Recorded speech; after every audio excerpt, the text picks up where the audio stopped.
Hello, tonight's the May 8th, 2019 Planning Commission meeting. Chair Olson isn't available tonight, but it looks like we have a good audience and a good panel. Ms. Olson, would you take the attendance, please? Commissioner Miranda.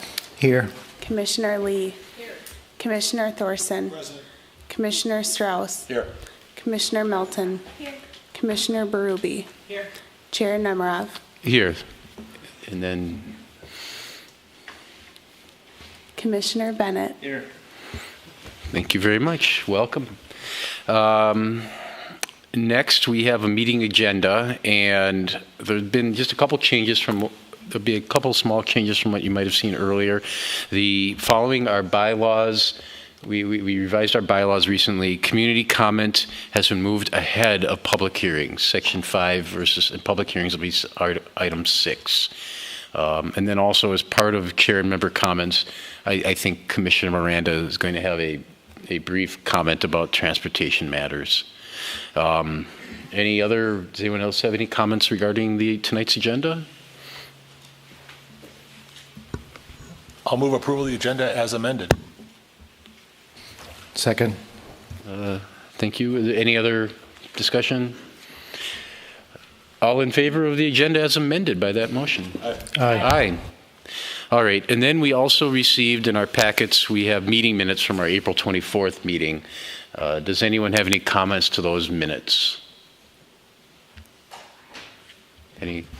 I'll move approval of the minutes as Hold on. I was going to no one. I had one comment actually, and that is, we had a matter regarding Restoration Hardware wanting to get a outdoor dining, and there was a discussion by a member of the audience about odors from dining, and we had a discussion about that being worth looking into. And so and I know that came up at council last night also, so I've suggested that we just add a brief statement that we appreciated the comment from the resident, and we agreed that was worth looking into. All right. With that, if there were any motions now. I'll move approval of the minutes subject to the amendment just brought up. Fine. Is there a second? I'll second that. Any further discussion on that? All in favor? Aye. Aye. Thank you. And now, as I mentioned just a moment ago, we'll have community comment. It's in a different order than what we've done for several years, but this will be the order that we'll be following from now on. Community comment is just an opportunity for residents of the community to comment to the Planning Commission about any matter they think is worth our hearing about, other than matters that are on the agenda.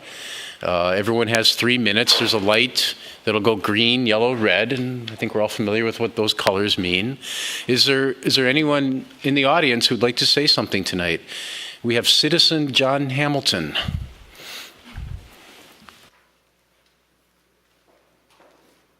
Hello, folks. John Hamilton, 6125 Beard Avenue South. I'm sorry I can't stay tonight. I do have some commitments, and I'm going to have to leave pretty quick. And I normally talk off the cuff, but I've got lights, so I actually wrote it down. These last 2 weeks, I think we'll all say, has been interesting. We worked together very hard in the Planning Commission for the better part of 3 years in developing a comprehensive plan that we all contributed to. And at least until our last meeting, I thought it was one we all agreed on. Those who know me know that I rather gravitate towards conflict. I don't think there's any better way to learn to get better than to go head-to-head with someone good. That's how we up our tennis game. That's how we improve at pool. And it's especially true when we debate somebody with a different point of view. We see all the arguments from both sides. We come to understand where our beliefs hold water, where we need to do more research, and sometimes where we're simply wrong. It would be best to examine the problem with new eyes. And it seems that always works, except when we're playing against a stacked deck. And that's what we were doing last week. It's clear that planning occurred behind closed doors, that process, procedure, and policy were planned, determined, and then unfolded in an open stage in order to make some players appear to hold the high ground, when in fact, all they held was pre-manufactured fake news. Let me be perfectly clear in my opinion. Commissioner Lee, Councilmember Anderson, and Citizen Christensen planned policy and procedure ahead of the last Planning Commission meeting, amplified the division they created in the intervening week, and replayed it at the council meeting last night. I'm an old, bald, retired guy. I really don't have a dog in the fight. I'm not going anywhere.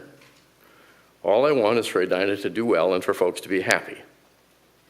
So if I lose an argument or fail to make a point successfully, I can come back next time. But the argument needs to be out in the open. This isn't the wards of Chicago or the boroughs of New York.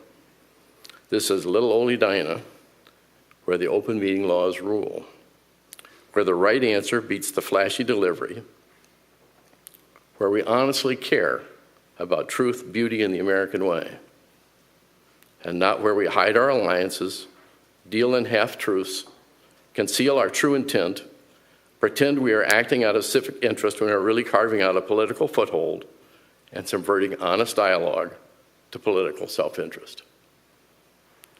I didn't spend all those hours over the last 3 years trying hard to achieve a very fragile but unique and wonderful vision for the Southdale Corridor.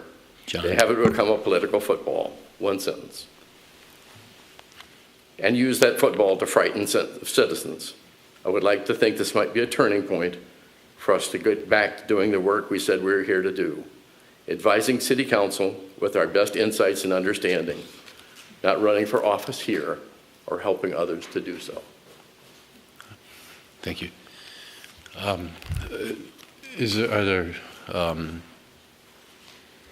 there other? Thank you, John. Are there other members of the audience who would like to make a comment tonight to the Planning Commission? Okay, move to close community comment. Thanks. So I was informed, as a matter of order, thank you, Mr. Commissioner Thorson, that we don't necessarily need to close community comment as we've done historically, that we can just leave it and move on. So if there are no other members who would like to speak, we can go right into our next agenda item. Is there... Actually, let's have that motion tonight, Todd. I will move to close community comment. We have a motion and a second. Is there any further discussion about this? All in favor? Aye. Aye. Thank you. We'll follow the updated procedures in our next meeting. The next matter on tonight's agenda is our public hearings. And the first one is a variance request for 6509 Indian Hills Road. And Planner Aaker is here.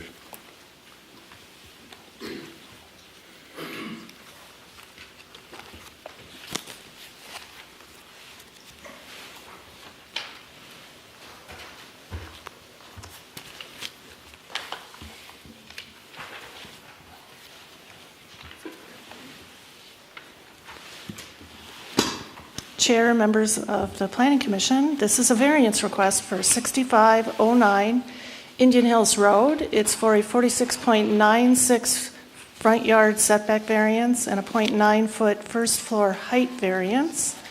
The subject property is located along Indian Hills Road. It's south of Indian Hills Road. This aerial photograph does show a house located on the lot. Currently, the property is vacant. This is a pulled-out view of the aerial showing the homes on either side. The old home was the closest to the street. The homes on either side are further back. The one to the south is much further back. It's about 121 feet back from the front lot line, and the one to the north is approximately 53 feet away from the front lot line. The old home that had occupied the subject property was a little over 40 feet back from the front lot line. So the zoning ordinance requires that any tear-down rebuild would have to maintain the average front yard setback of the homes on either side, which ends up being a very deep setback, further back from where the old house had been at 87, well, a little over 87 feet.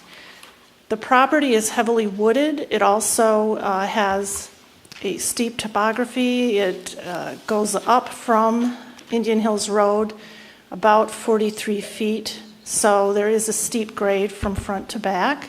It's also a pie-shaped lot. The widest part of the lot is along the street, and it narrows as you get further back into the lot. So pushing the house further back into the lot as required by that front yard setback then does affect the trees and also the topography. More retaining walls are needed. And it also brings any sort of structure, driveway, retaining walls closer to the neighboring properties. So this is a survey of the previous home where it's located. You can see the contours and the topography of the lot. You can also see the locations of the homes on either side. The house to the south is much further back than where that old house was located. The old house also was a walkout rambler, however, it was reversed. So the basement walkout was actually facing the street, and the front door was facing the backyard, which is sort of an odd arrangement when you're thinking about what's the first floor according to our ordinance. If you have a split entry home, the first floor, this is the only definition that talks about doorways and first floors, is actually the door that faces the street, excluding any doors that would go directly into a garage or that do not face the street. So technically, if you would be looking at the previous home, the first floor would be the basement. However, the front door, what I guess most people would consider the main level, was facing the back door or facing the backyard, would be considered a back door, and the main level was a rambler, was at a higher level, much higher level than the basement and also the street. So this item actually was on the Planning Commission agenda last time, and this was the plan that was originally going forward. The applicant had decided to compromise, ask for a variance for front yard setback, but not match the old setback of the home. They had backed it up, so another additional 18 feet. It still wouldn't have met the setback requirement, which is this line here for front yard setback, but that would have forced the house very far back into the lot, really affecting the contours as well as the trees. They felt that this was a reasonable compromise. You can see where the old home is located much closer to the street. However, they did get some feedback from the neighboring property owners. Pushing that house further back gets closer to the neighboring properties. It affects the trees, it affects the slopes. So they had asked the builder to reconsider and to put the new home at the previous setback at 40.57 feet, which they would then have the porch at that point. This is the application that is in front of you this evening. They spent the time working with the neighbors trying to come up with a solution that would satisfy them, and this was the plan that they decided on. It puts the home further in front of the required front yard setback. However, it does match that old non-conforming setback at the front porch, with the main body of the home then further back than where the old house had been. The new first floor elevation is 1.8 feet above the old first floor elevation, which is the main floor, or the floor that was facing the backyard. The basement elevation will remain the same, or virtually the same as the old home. Here are the floor plans. This is the basement floor plan. The orientation of the house changes, so they're going to be moving the front door, so it is facing the street with the side wall. This lower side wall, it falls off, and you have the lower level walkout, sort of similar to what had been there, but they would like to have that front door now facing the street. And then they have the second floor. So this gives you an idea of the orientation of the house now with the new front door facing north, and then that side elevation along the street frontage, it falls off with the natural contours of the lot, similar to the home that had been there. Now what is showing up in green here is the main floor of the home to the south, which is virtually the same level as what they're proposing for the first floor elevation of the new house. And then the main floor level of the house to the north is actually almost 8 feet higher, just based on the topography of the neighboring homes. So in terms of that new first floor elevation being a little bit higher than the 1 foot allowance, the whole purpose behind the ordinance is that you're not pushing that new home way up above what is beside the existing homes on either side. In this situation, it's actually matching what is happening on the south part of the property, the south neighbor, and then also to the north. And then here's the elevations to the south facing the rear. It is sort of a reverse walkout towards the front. And then this gives you an idea of how that orients to the street. What this isn't showing here is that there is the main floor of the home to the south is above this garage area, and it's in line with the new main floor of the proposed house. So the grading and drainage memo from engineering has been included in your packet. There really has been no change to the drainage patterns. It will not have any adverse effect on the neighboring properties. Is the proposed variance justified? Staff does believe the proposed variance is justified. It is a permitted use in the R1 district. It complies with all the zoning standards with the exception of the first floor elevation and the front yard setback. Indian Hills is obviously a very unique neighborhood. The homes are sited based upon the topography, the views, the shape of the lot, and this situation is no different. The new first floor will be nearly the same elevation as the first floor elevation of the home to the south, so they will line up. There isn't going to be a situation where this property, this home, is going to be popping out above the adjacent properties. The previous home had an existing non-conforming front yard setback along Indian Hills Road. The proposed new home is within the non-conforming footprint, and it won't be any closer to the front lot line. And actually, the closest point is that open front porch that will now be, will have that new front door facing the street. And then will the variance grant or alter the essential character of the neighborhood? Granting the variance will not alter the essential character of the neighborhood. The applicants are hoping to complement the neighborhood with a home that fits the unique lot and surrounding properties. The home had been proposed to be further back on the lot, and that application was tabled to be to work with the neighbors to a more pleasing solution for all parties. So staff does recommend approval of the variance subject to the survey and elevation and plans date stamped April 23rd, 2019. And with that, I will stop and answer any questions you may have. Thank you, Kris. Any questions? Commissioner Strauss. Yeah, thanks, Kris. I like your point. This is a unique lot. I mean, it certainly is. It's these setbacks. I know I probably maybe ask this question every time, but you use the setbacks as determined by homes that are on the same side of the street. Whereas, I mean, you don't even see the houses across the street there. Right. And that's so, but it just happens to be the north and then the south lot there. Okay. Correct. And then it's just on a big curve too. It is a big curve. Yeah. The other one, the driveway, which looks like got a big branch over it. It looks like they're reusing the existing, so driveway opening and then into the house. It looks It's similar. I'm not going to say that it's exactly the Yeah. same, but I think that.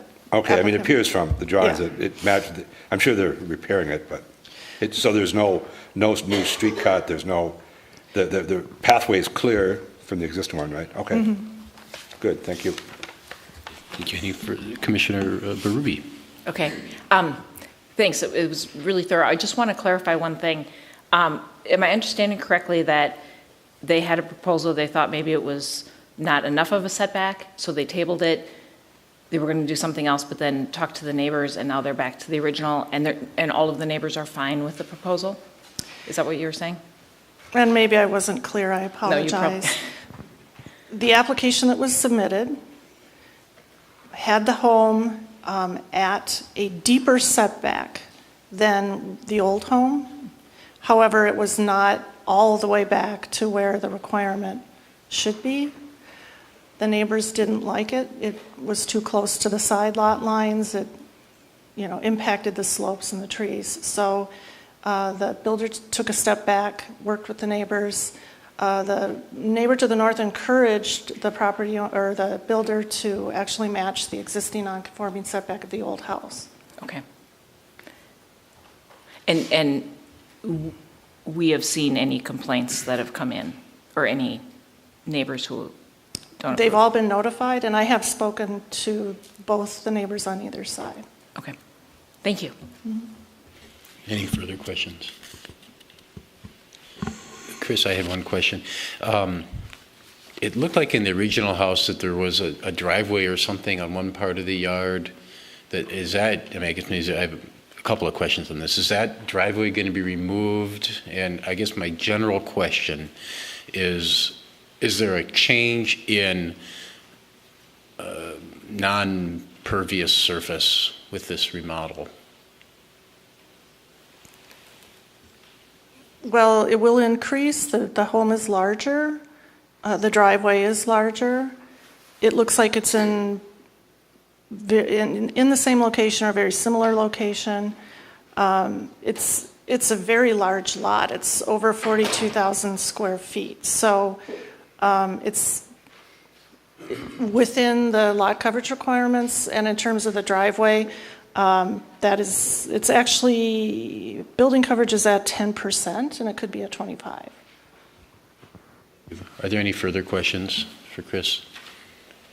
With that, we'd invite the applicant to come up and address this and tell us about the plans. Also, if you could perhaps, touch a little bit more on Commissioner Berube's comment and other comments, we'd appreciate it.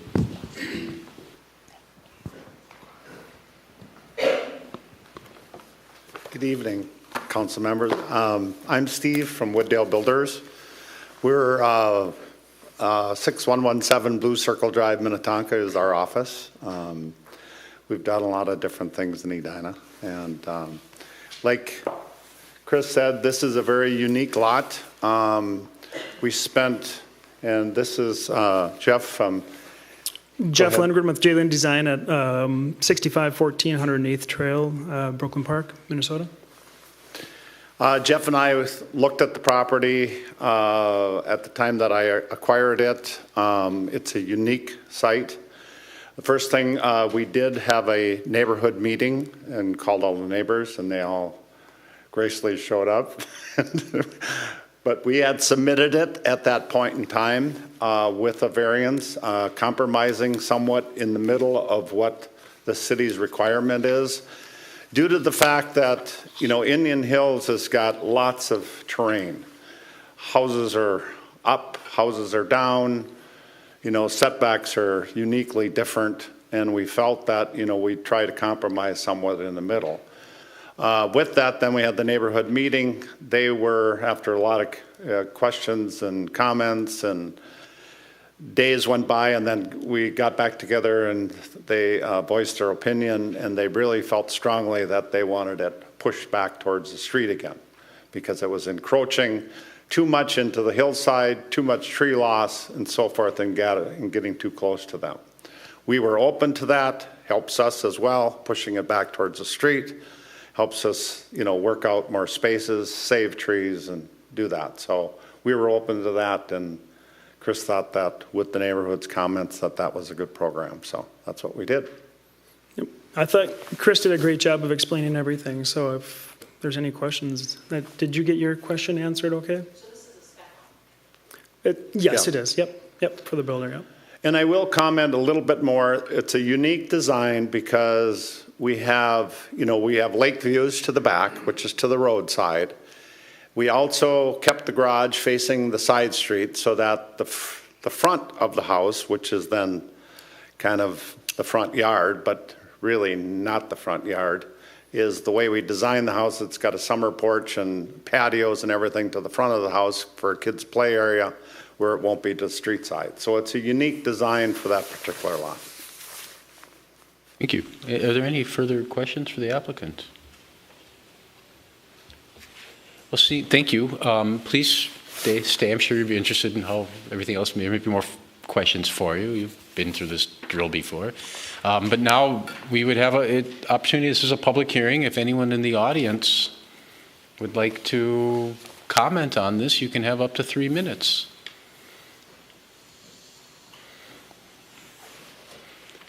Well, seeing none.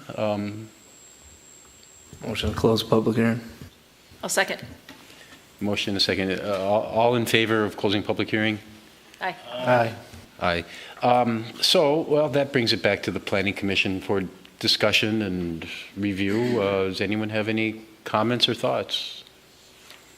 One of the things that I think is most important in this case is that the neighbors have had input. And because of the odd shape of the lot, it's understandable that some of the concern, rather than being the front setback, is the side. And the people most impacted are not concerned with the variance request, with less of a front setback. So it seems to make sense to me. I don't have a problem with this. Thank you. Are there other comments? Commissioner Thorson. Given the unique shape and where the trees are, I think the effort to preserve trees, enforcing the setbacks would eliminate most of the really nice trees on this lot. I think every foot you push the house back probably puts you a foot closer to the neighbor to the other side. So by allowing the variance, we're probably making it a better situation than enforcing the zoning as written. Any other comments? Commissioner Bennett? Yeah, just thinking about some of these variance requests, they tend to, I guess, a lot of them tend to be around curves. Sometimes it's concave or convex, and it seems that is the case where there is some discretion, and it makes sense based off a neighbor's input, some more of the other characteristics and conditions we talked about with tree loss. Or if it's a straight line and someone steps out in front of that, like down a block, I think most people can understand why that doesn't work for a neighborhood, but this is one of those particular cases, and we tend to see a lot of them around these curved streets. So as long as everyone's in favor, and it seems like this is a pretty proactive plan to balance the change, I'm in favor. Thank you. Any further comments? I also think, we have a balance of protecting the trees, and the other thing I think, kind of following on to Commissioner Bennett's comments, I think one of the things that always creates these kinds of issues is that the setback requirements are based on the houses that were previously established in the neighborhood, and those can be random, and so then it's always kind of it does raise a little bit of an element of judgment and balance of trees and relations to the neighbors and the shape of the lot. And I would agree that I think in this situation, this looks like a reasonable way to use the lot. It looks like a nice house. It'll be a nice house. So any further discussion? Would anyone like to make a motion? A proposed motion, not a jumping up in the air motion. I'll move approval of the variance subject to the conditions and finding outlined in the staff memo. I'll second. Motion second. Finally, I'll ask, take us on like a broken record. I'll explain what that is later. Is there any further discussion? All in favor? Aye. Aye. Aye. Thank you. The next public hearing on our agenda tonight is a preliminary rezoning for to a planned industrial district from a planned industrial district to a planned unit development at 7075 and 7079 Amundson Avenue for MWF Properties. Cary Teague, City Planning Director, Community Development Director, will present. Thank you, Chair, members of the Commission. So this site is located in the 70th and Cahill area, west of Highway 100. It's there's a vacant dry cleaning building on the site. It is vacant. It was recently purchased by the Edina Housing Foundation, and they have hired a developer to develop affordable housing on the site. The site is currently zoned industrial, as highlighted here in yellow. Planned Industrial District is the current zoning for the site. Within the recently approved small area plan for 70th and Cahill, the site has been re-guided to neighborhood node. It's indicated in the pink area. So within that neighborhood node, retail and housing would be considered permitted uses. So the existing zoning is not consistent with the comprehensive plan. And as we've been going through the comprehensive plan, we need to bring our zoning into compliance with the comprehensive plan within 9 months of the Met Council approving it. We're not at that stage yet. But nonetheless, this proposal is consistent with the small area plan in terms of the land use, the height, and the density. Maximum density here within the plan would be 50 units per acre, which is what's proposed. There also within the small area plan as a recommendation for 5 stories and 63 feet in height, indicated in orange. That's the area that's proposed for 5 stories. The proposed plans are consistent with that as well. So this is from the small area plan, and want to make note of a proposed, how do we have it labeled? Kind of a Wooner gathering space. The idea is to provide a connection to the regional bike trail that comes along the adjacent property to the east and then goes under the bridge. So the idea is to connect the node to that bicycle, to that bike facility. The applicant did go through sketch plan review a month or so ago. Here's a look at the site plan at that time and the building. So based on comments from Planning Commission and the City Council, a number of revisions have been made. They're proposing a dedication of a 17-foot trail easement on that south end of the property to enable the city to provide that connection. Ideally, when the property to the south develops, that 17-foot area could be expanded and a much wider connection could be made. They've improved the architecture. The applicant will go through the building in more detail. I'll just show some pictures, but they'll go through in more detail. They've expanded the outdoor activity area in the back. That previous plan showed a large parking field, and they've reduced parking and added green space back there. They've provided some direct connections to that trail from their site as well. So here's a look at the proposal. It's 62 units, the same as the previous the sketch plan consideration. You can see they've altered the architecture a little bit. There's some ins and outs, put in some more articulation to the building. So this is the bike trail that comes through. So this is that direct connection to the site. This is a look at the building from Amundson. Another one from Amundson. So this request requires a rezoning, the rezoning from industrial to planned unit development, preliminary plat, and a preliminary development plan. So being that this is a rezoning, the city does have discretion. As we've talked about and seen this pyramid countless times before, comprehensive plans and rezonings, the city has the most discretion whether to approve or deny. So in review of the site plan, so this is that 17-foot trail easement that's proposed. They're suggesting that trees be planted within that area and it becomes green space, but it would be dedicated to the city for future construction of that trail. This is that expanded green space that was previously parking.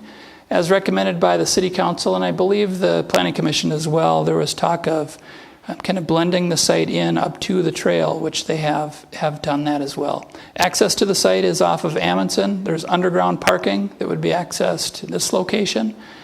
A sidewalk is also proposed along the front of the building. The project, you know what, I brought my wrong report up here. Let me grab my notes.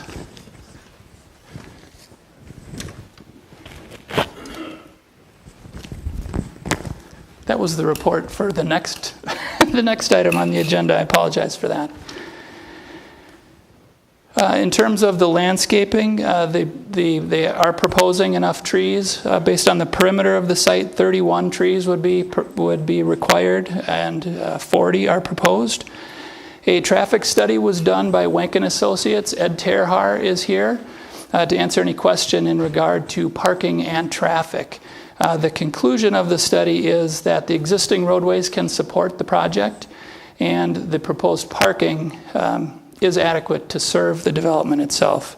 And again, Ed is here to answer any questions in that regard.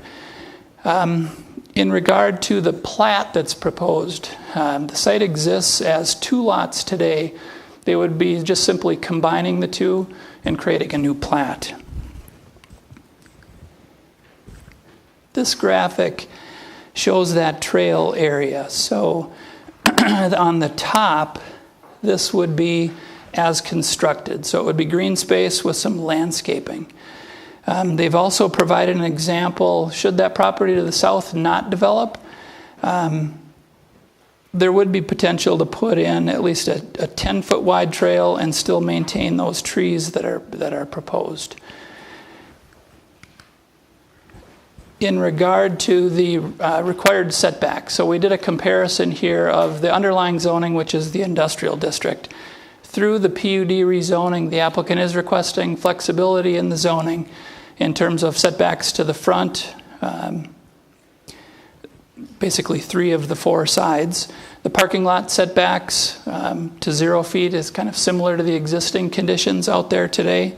The height would be code compliant, floor area ratio would be exceeded, and the parking would be reduced based on our standards. So the primary issue for consideration, is the proposal reasonable to justify the PUD in this instance? Staff believes that it is justified. Staff is recommending approval. The project is consistent with the 70th and Cahill Small Area Plan in regard to height, use, and density. Again, that previous use would be non-conforming based on the small area plan. The proposed units, 62 here, would help meet the city's affordable housing goal established with the Met Council of just over 1,200 units, new units by the year 2030. Staff believes that the PUD criteria is met, primarily the provision of the affordable housing. As you know, the tool that we use to require the affordable housing is through the PUD ordinance. So we're essentially writing a zoning ordinance specific for the site that requires the affordable housing. And in this case, the applicant is pledging to maintain the affordable housing for 40 years. They are also burying the parking. You know, we talk a lot about elimination of surface parking lots. Again, parking is underneath the building. The enhanced landscaping, a large improvement over the existing conditions on the site today. We believe that this could be a catalyst for further development within this area. There's not a lot that's happened here. The most recent development in this area is the Murphy Automotive across the street.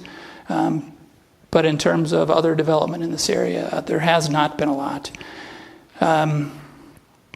This area would provide a transition kind of from that industrial area to the commercial district to the west. So again, just a reminder that the city does have a lot of discretion in this one for approval or denial. So we have outlined alternatives for the Planning Commission to consider. If the commission doesn't believe that the project is consistent with the small area plan, there's not adequate public realm, don't believe that the PUD criteria is met, that the parking doesn't satisfy the needs, and that they haven't adequately addressed some of the suggestions, recommendations at the sketch plan. So those would be some of the findings for denial should the Planning Commission so choose. But staff is recommending approval based on the findings that I've touched on and outlined in your staff report, and the conditions also outlined. So with that, I can stand for questions, and the applicant is here to make a presentation as well. Thank you, Cary. Thank you. Commissioner Strauss. Cary, let's see, do you have a view of right there, that one right there? Would there be street parking along Amundson, say the east side of Amundson in front, or? Ooh, I don't know off the top of my head if street parking is allowed on Amundson. I don't know for certain. Currently, I don't know if it's allowed or not. You don't see it. I think it is. Okay, you think there is? Okay. I think it's allowed. We probably don't see a lot down in that area. Yeah, right. So let's just say if there was street parking on Amundson, would that count at all for what the site would need, or is it? Yeah, we don't typically count on street parking for the parking calculations that are required for development. Okay. So the parking analysis would not have considered correct parking on Amundson. Okay. That's right. That's it. Thanks. Your questions, Commissioner Berube. Cary, can you speak a little bit more to the definition of affordable housing? I think that some people's definition of affordable housing is people who otherwise would be on the street. Other people's definition of affordable housing is, teachers, nurses, people who live and work in the community. And while everybody deserves a home, I'm just wondering, when you speak of affordable housing, give us more color on what you're talking about. Yes, a good question. The applicant will go into more detail about what's anticipated here, but what they're proposing is so affordable housing is defined as someone who's living in the facility that's earned 60% of the average median income for the Twin Cities. So the idea here is that the average of all the residents within this building would be at that 60% or below. So again, it's a lot of the uses that the occupations that you mentioned. Teachers, firefighters, city workers, workers at our hospitals, medical facilities, retail. So those are the kind of the anticipated residents of the facility. And if I may ask a follow-up question, you didn't mention anything about senior housing, but would your definition also include people who maybe currently are living in their home and they're empty nesters and they're living on their retirement that might be 60% of the average of all of the earners in Edina, so it could be senior housing as well? Yeah, it certainly could, and that we're experiencing that a lot just with the market rate apartments that are being built around town. Oftentimes they're filling up with Edina residents and oftentimes seniors. Further questions for Commissioner Bennett? Cary, can you remind people of the process that would follow if we recommended approval and the City Council approves? This is for preliminary rezoning. Yes, so this is preliminary, two-step process. So you're making a recommendation to the City Council. City Council ultimately makes the final decision on the preliminary rezoning. Should they approve it, they would then come back for final approval. That's when a development agreement would be put together. It's the acting on the final zoning ordinance that creates this zoning district. So kind of a a three-step process: Planning Commission, public hearing, City Council, public hearing for preliminary approval, and then they come back just to the City Council for final approval. Further questions? Commissioner Lee. Thank you, Cary. The zoning, what other zoning categories could fit this project aside from PUD? Yeah, potentially you could rezone it to one of our planned residential districts. In doing that, however, if we were to just rezone it to one of our standard zoning districts, we use the PUD to require the affordable housing. We couldn't put a condition that says it has to be affordable within that standard zoning. If we just grant them the standard zoning, we're essentially just approving a multifamily project. So the PUD gives us more leverage and control for the specific site. But my understanding is it is an affordable project. This is the desire of the applicant. Correct. It wasn't enforced by us. It is an affordable project? It is, correct. Okay, so even if it was a multifamily zoning or planned residential, it doesn't prevent us from accepting this project because it's affordable, right? I'm not sure I quite followed that last part. Well, you said we have to have the PUD because it includes the affordable. That way we can require the affordable. That gives us the tool in the future to require it as affordable. Let's say we use standard zoning here. Project gets approved, the applicant could sell in a year or two, and now we don't have that zoning ordinance approval that is going to require the maintaining of the affordable housing. They could sell it and just open it up for market rate. Is that the case with any affordable housing development, though, that is done around other cities? Are they all subject to sort of that possibility? Yeah, I can't speak to specifically how other cities are doing it. I can't think of a city in Minnesota, at least, that some cities are exploring the idea of having an inclusionary housing zoning ordinance, written specific. So I really can't speak to how other cities are. So my understanding is there's a lot of corporations like Aon, for example, that don't have the intent of selling and that they plan to hang on to the properties and always hold them as affordable properties. I guess that's a question probably for the applicant to see if that's a similar sort of arrangement, or do we already know that? Yeah, I don't believe they have any intention of selling. They would maintain and operate this facility. Yeah, and it was done under support from the Edina Housing Foundation as well, so I would guess that Correct. It's probably pretty stringent. Okay, so my question about that is because PUD actually was a tool to implement larger parcels or many small parcels to unify them into one that had several different zoning categories. So you might have had something zoned for a gas station or something zoned for a retail, and someone wanted to do housing on a project, but it's all zoned for retail.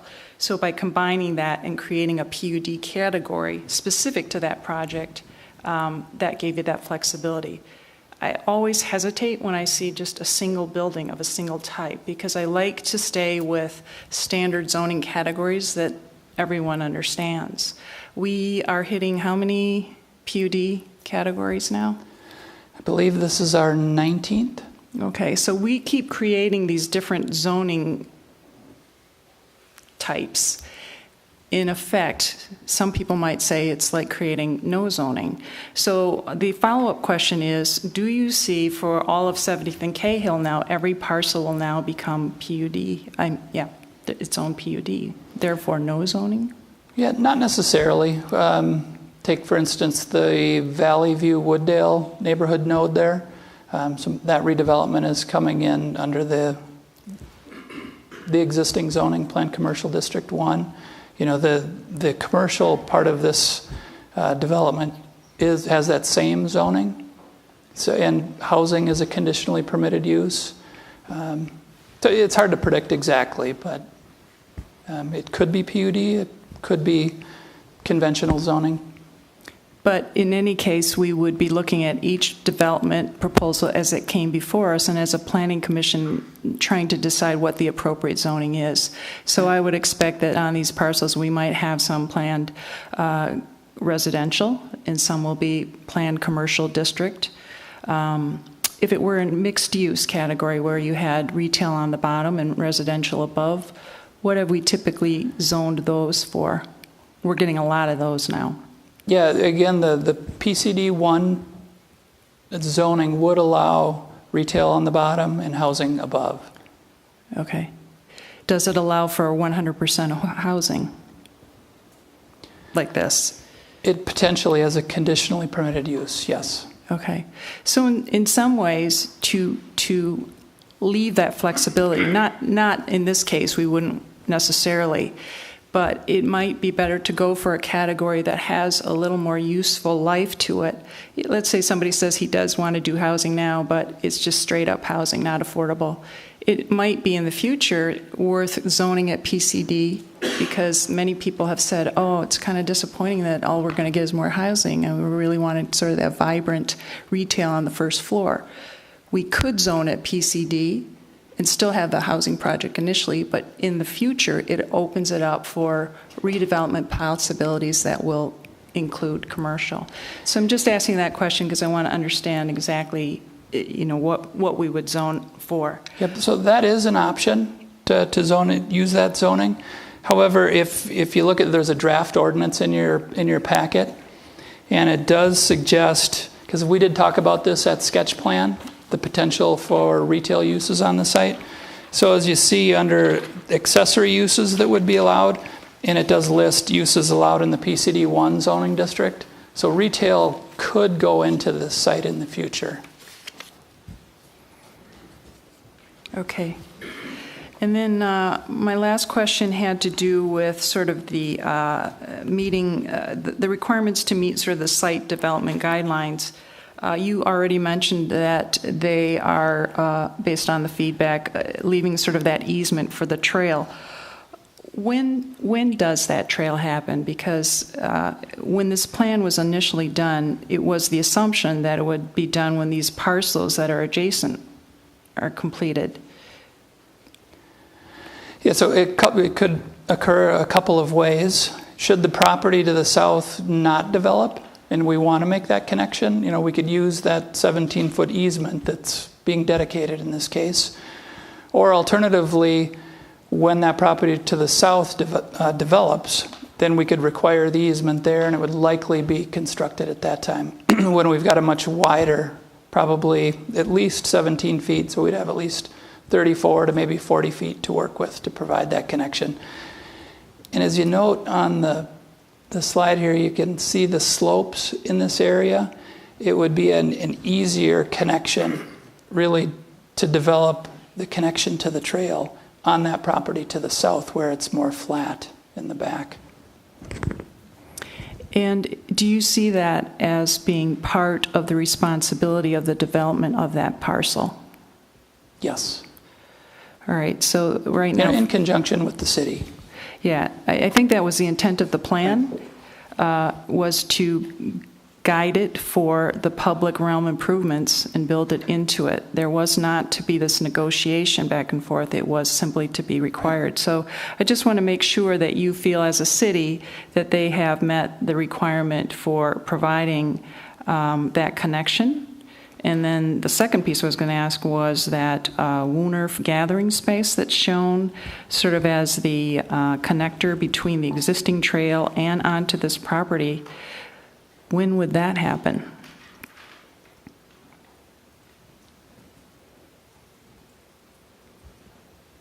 So you're looking at this area here? Correct. Yeah, so as you see, that's south of the trail. It's primarily on this lot to the south. So that would be, it could be a CIP item. If this property doesn't develop, I don't know how the city would acquire that property. So it's one of those CIP items. We'd have to negotiate with that property owner to build that, but it would be difficult. You feel that without development. the majority of that right now falls on the property to the south? Yes, yeah. Okay. All right, thank you. Anyone else with questions? Commissioner Berube. So I have a follow-up question to Commissioner Lee's initial question, and I think it's because I got confused, and now I just need you to clarify. Am I understanding correctly that the reason you're asking for this PUD and this particular zoning is that for this particular building, we want to ensure that the builder is committed, or the building is committed for 40 years? And the only way you do that is through this particular zoning. Because what we want to do, if I understand your proposal, is get the commitment of the builder, make sure that the building will be for 40 years affordable housing.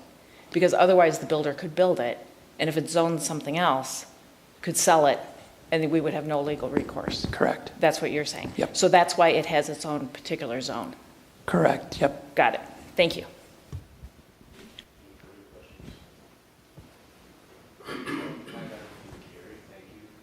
I have a few. Thank you, Cary. Just following up on that final question. So the PUD, I have several actually. I mean, so the PUD itself will say something essentially that the units in this property will be priced at 60% AMI for a period of 40 years from the time of certificate of occupancy. Correct. Okay. One question that came up earlier was how many different categories of PUD the city has, and you answered 19. I just want to be careful on the wording. Are there 19 different categories of PUD or 19 different PUD sites? Yeah, as I look on my draft here, this is the 18th.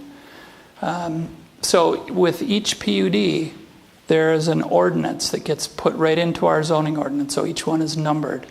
So when you go through our zoning ordinance, you'll see PCD 1, which is the little retail, the vitamin shop on France and 70th. That was our first PUD. So each one has a number that corresponds to a section of the zoning ordinance. It's not necessarily, I think the use of the word category means different things to different people, though. I think a lot of people, the word category means type. And I think in the zoning ordinance, the use of the word category means something like instance. Here is an instance of a PUD, but several of them might be very similar. They're just different. They're just different, numbered differently because correct. They're of the same form, right? Yeah, they're all under. If you go to our zoning ordinance, the heading is planned unit development, and then there's the list of all 17. Okay. Each one is unique. All right, but they're okay. I don't.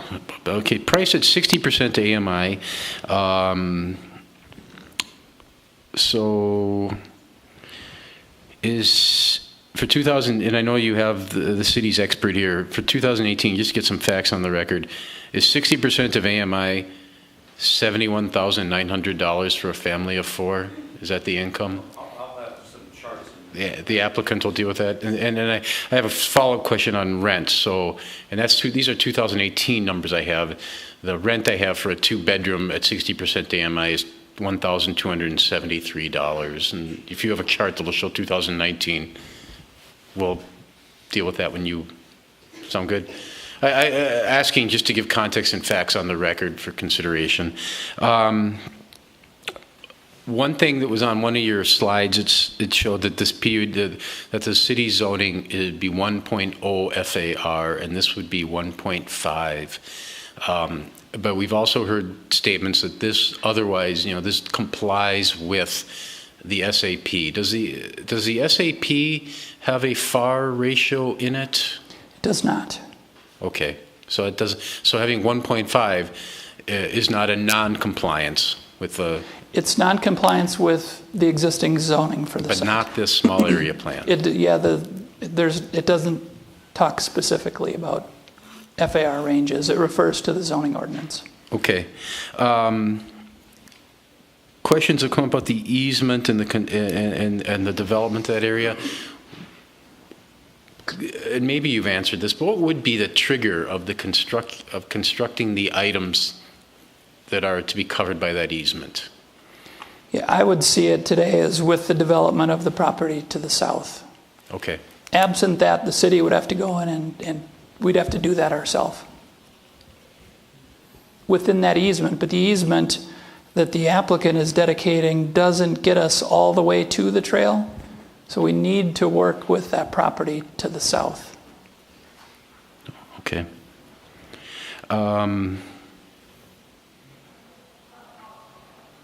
Neighborhood. I think neighborhood is an important issue.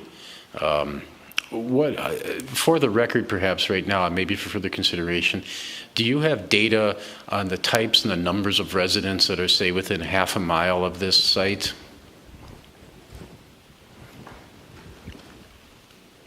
Well, since I brought the wrong report up the first time, I do have those numbers. I can, when I sit down. You have comfortable shoes on? I do. Yeah.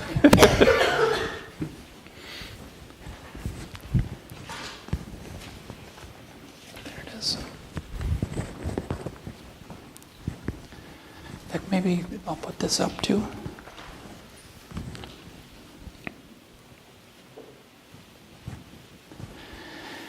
Okay, so within a half-mile radius of the site, there are 225 apartment units, 99 townhomes, 617 single-family residences, and 2 duplexes. Thanks, Cary. Moving on to the street parking, the one thing Commissioner Strauss asked a few questions about the parking that would be on the street. What's across the street from that?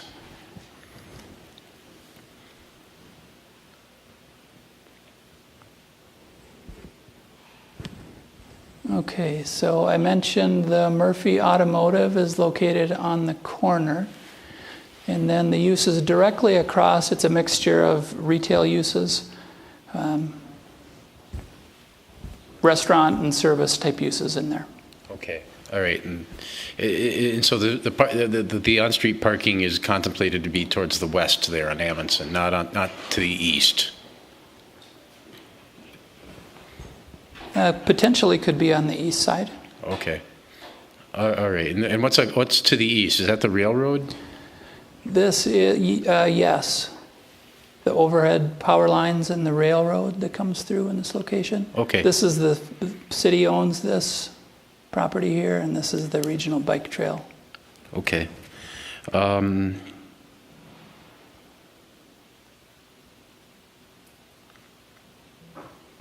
then I just have a final question, and that would be for our parking, the parking analyst, to explain how the parking numbers were arrived at. And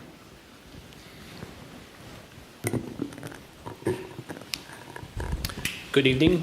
Hello, my name is Ed Terhar. I'm with Wank Associates, traffic engineer, and the parking numbers were based on data from the Institute of Transportation Engineers. They put together a database of actual parking usage for usage, and there's a category for apartment buildings.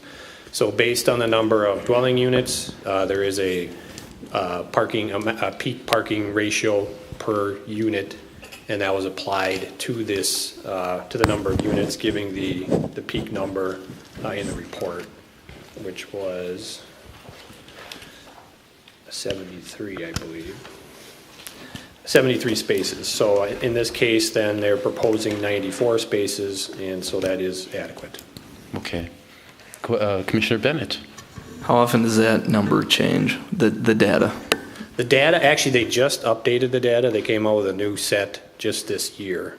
The previous, it had been a number of years since it's been updated, but they did include quite a number of additional studies. So the data has been updated, and it is specific to different building sizes and types, so it's pretty specific. Do you know offhand how it would have changed in this particular development? Did it go from up, the two down? different kinds? Yeah. It's actually gone down. Okay, that's over the years. It's actually with the with some of the things that have happened, the Yeah. number of vehicles per unit has actually gone down slightly. So would have figured, so it makes sense. Yep. Thanks. Further questions? I had a few. Anyone else? Is that number the same, kind of a blended number of like northern climates and southern climates? It is a database from the entire country. So it is not separated by area of country. So you mentioned type of structure. So different types of apartments might be different, because like a high rise in New York City would not be used, that would come from a different number, right? Correct. Yep. So there's a high-rise category, there's a mid-rise category, which is what this is. There's actually a low-rise category, which encompasses townhouses and duplexes. So it's broken down that way. It's not super specific, depending on the number of floors, but it is, you're right, high-rise would be a different type. Okay. Does the number vary by the type of neighborhood it is? For example, I could see people living next door to a grocery store, a building next to a grocery store, the residents there requiring fewer cars than people say that lived on the west side of Edina where there's nothing. Yeah, there is, in the new version, there is a breakdown with whether it's a dense urban area or more of a suburban area, and whether there's transit nearby or not. So there is some breakdown on that. Once again, it's not real site specific, but there is some consideration for that. Okay, it does seem like there's still play. I mean, even if you discount some of these factors right. Yeah. Okay. Thank you very much, Mr. Terhar. Sure. Does anyone else have any questions? Commissioner Strauss? Yeah, Mr. Terhar, I'm on figure 5 of your, it looks Sure. like the grades. Okay. Can you walk us through what are we seeing here? Sure. The numbers and what they're indicating. Sure. So figure 5 is showing the level of service results. So that is the results of the intersection analysis for each of these intersections that we included in the study, which we discussed with city staff before we started. So we have 70th and Cahill, 70th and Amundson, Cahill and Amundson, and then also the proposed access for the apartment in Amundson. And so this shows the level of service results for the existing condition. So we actually went out and collected data at all the intersections for the peak periods. And the peak periods you can see are 7:30 to 8:30 in the morning and 4:30 to 5:30 in the afternoon. We then developed traffic forecasts for the year 2021 in this case that accounts for some background growth, natural background growth that will occur in the area just due to other development. And then the final number or letter in this case is for the future with the apartment. So in this case, we have the level of service for each of the time periods AM and PM, and you can see they are ranked, I guess you could say, from A to F for level of service. Typically, you don't want an E or an F is starting to show some capacity problems at an intersection. In this case, you can see all the intersections themselves are A or B, and all of the movements for all of the time periods, the only one that is a D is at 70th and Amundson. All the rest of them are better than D. So overall, what this is showing is that under existing conditions, even though there is traffic out there, it is busy at times, but the intersections do have enough capacity to accommodate the existing traffic and the future traffic. Okay, good. Thank you. Yep. Any follow-up questions? I actually did have a follow-up question. Thank you for bringing up this question. You had a large volume of quantitative data about traffic in here, but you also had a qualitative discussion, which probably generates from quantitative, which I thought was very insightful, and maybe since we're discussing it, bringing up. You also compared this use to other uses, for example, the former use. And could you discuss that? Because I think there's a lot of not misunderstanding, but people don't really understand different uses and the traffic that results from different uses. You know what I'm saying, Mr. Terhar? Yeah. So we actually looked at the proposed use, so we have trip generation for that. And then there was an option or an alternative that we looked at that would have been all retail for this site. and I believe that was about 20,000 square feet. And that actually generates more traffic than the office, but for example, the AM was actually slightly lower. And this is just a general retail category. We don't know, I mean, if there was a coffee shop in there, I don't know if that's a permitted use, but if there was something like that, that would obviously be a higher generator in the morning. But for a general retail use, which would be something like an insurance agent's office or a salon or something to that effect, which typically doesn't generate a lot of AM traffic. That generated 19 trips versus what the apartment was, I believe, 22. But in the PM, the general retail generates 76, where the apartment is 27. So there is, that would be a higher generating use.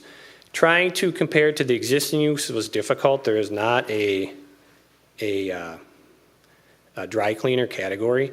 So I looked at light industrial, which is a very low generating use. So really the only way to compare it is if we had known how many employees there were and how many trucks came in and out of there. And they did have a small retail component. So you could do some estimating that. I'm guessing it probably still would have been lower than a lot of the other uses that would have been that could be on that site, the previous use.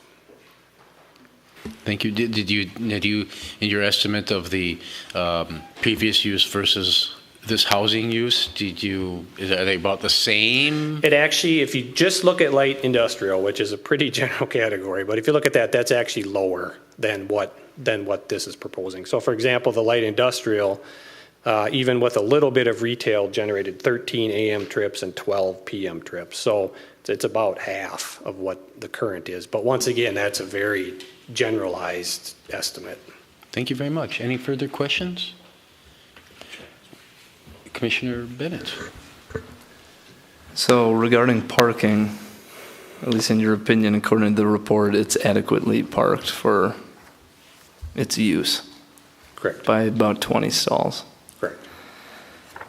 I guess outside of this example, and maybe in other communities as well, just from your experience, when it's maybe the opposite and say it's underparked 20, what have the communities tended to wrestle with for justifying being underparked, and what, I guess, details of the site do they look for? Because I'm just asking because we have street parking available here. This is an affordable housing project where people tend to use public transportation more when they don't have as much means. So I'm just curious from your experience. So you're asking if the calculation had shown that the site was underparked? Well, just what other considerations do communities other than ours give to the parking requirements? Well, for example, in a location where there is very robust transit, oftentimes the parking numbers are reduced. The ITE numbers are reduced by 25 to 30%, especially for something that's close to light rail. You see that a lot in St. Paul and Minneapolis, where they'll look at the ITE numbers and say those are, based on the other uses that are there, those are still high. Yeah. So they will allow that to be reduced. So transit is a big piece of it. On-street parking sometimes does come into play, especially in more urban areas where they're, if, for example, the site is not providing enough parking, it may be acceptable to allow on-street parking because it's going to happen. And then sometimes also there may be a requirement if the site is underparked to have dedicated off-site parking. Yeah. So that is a consideration as well, as it's kind of a solution to being underparked in some locations. Thanks. Sure. Any further questions? All right, thank you very much, Mr. Terhar. So this is as previous, this is a public hearing open to members of the audience to speak for 3 minutes, up to 3 minutes. If I know there might be a few people here, please try not to repeat something someone else had. We very much welcome additional insight, but if we hear the same thing, then it's not as helpful. So with that, is there anyone who would like to speak? Oh, wait. Okay. inexperienced chair gaffe. So before we get to public hearing, thank you very much. The applicant has their time. Thank you. I'm sorry.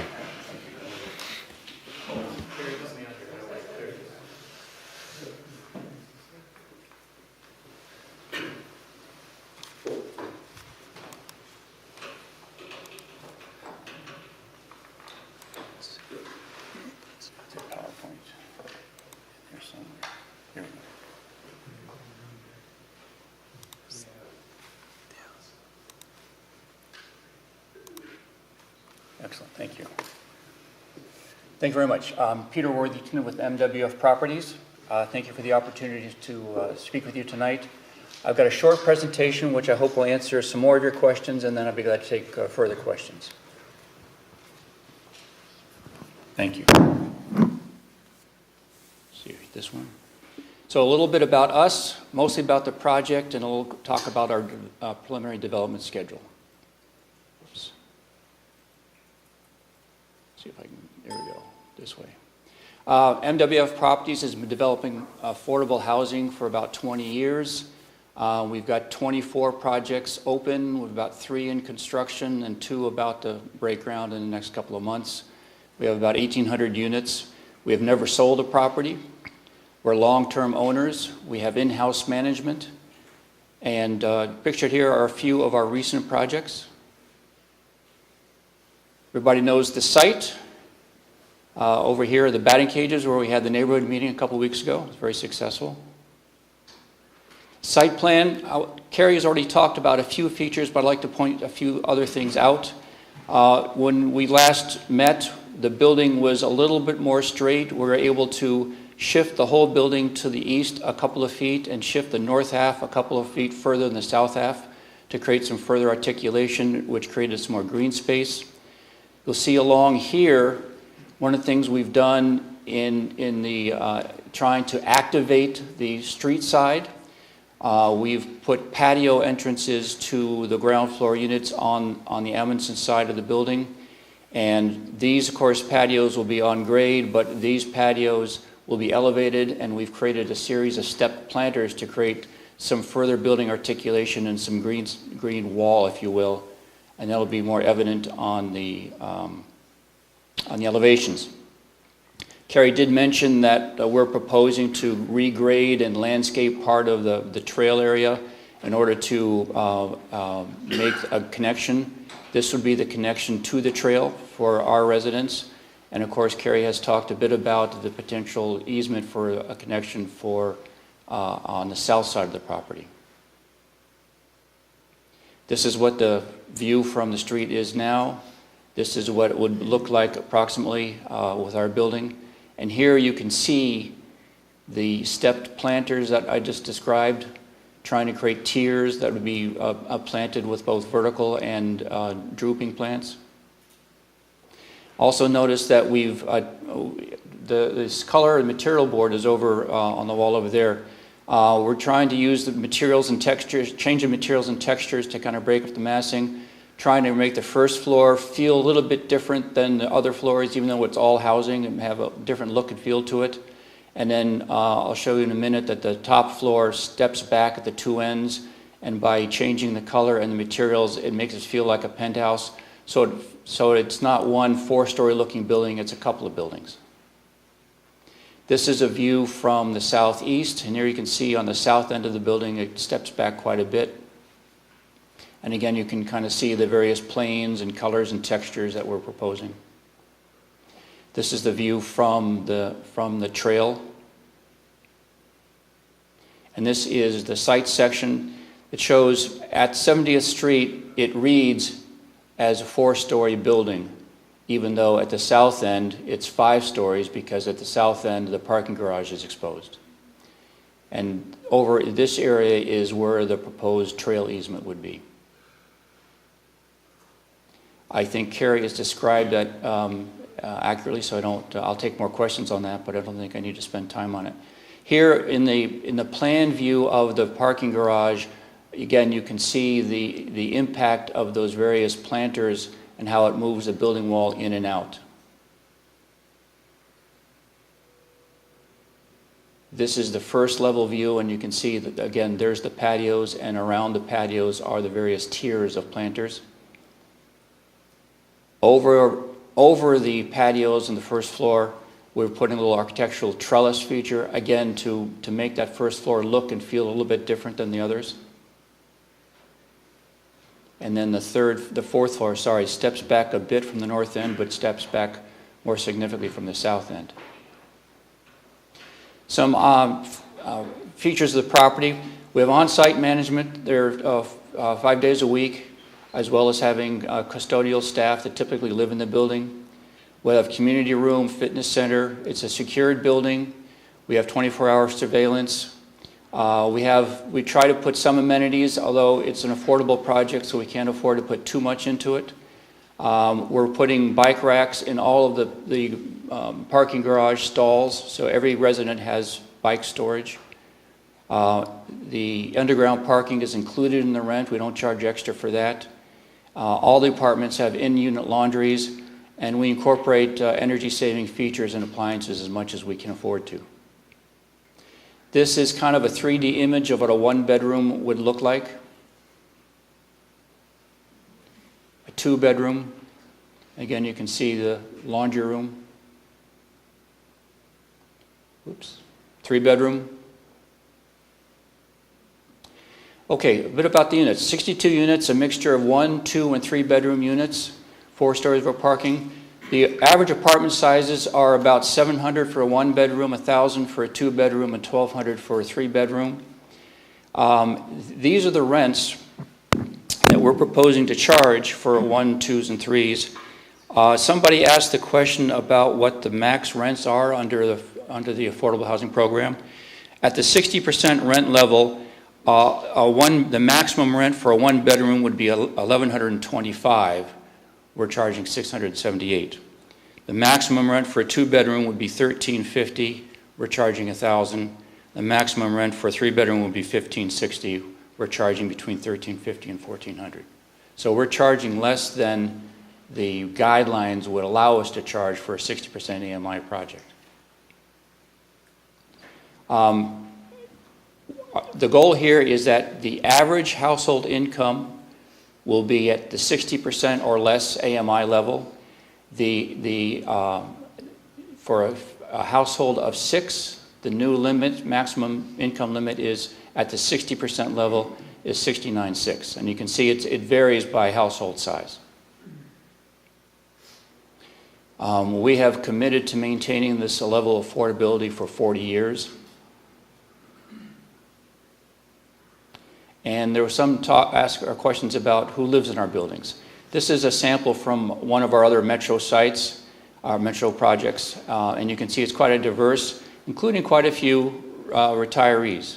So this is not age restricted. This is family housing, but we naturally end up with a fair amount of retirees in our properties.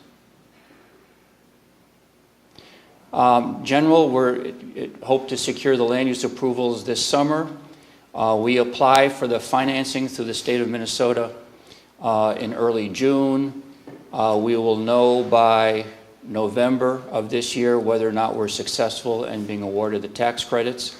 Assuming we are, we begin the closing process, and that's a lengthy process, and we would expect to close on the financing in April of 2020, start construction and be complete construction by February of 21, and be fully leased up by June of 21. So, other questions? Mr. Ward, right?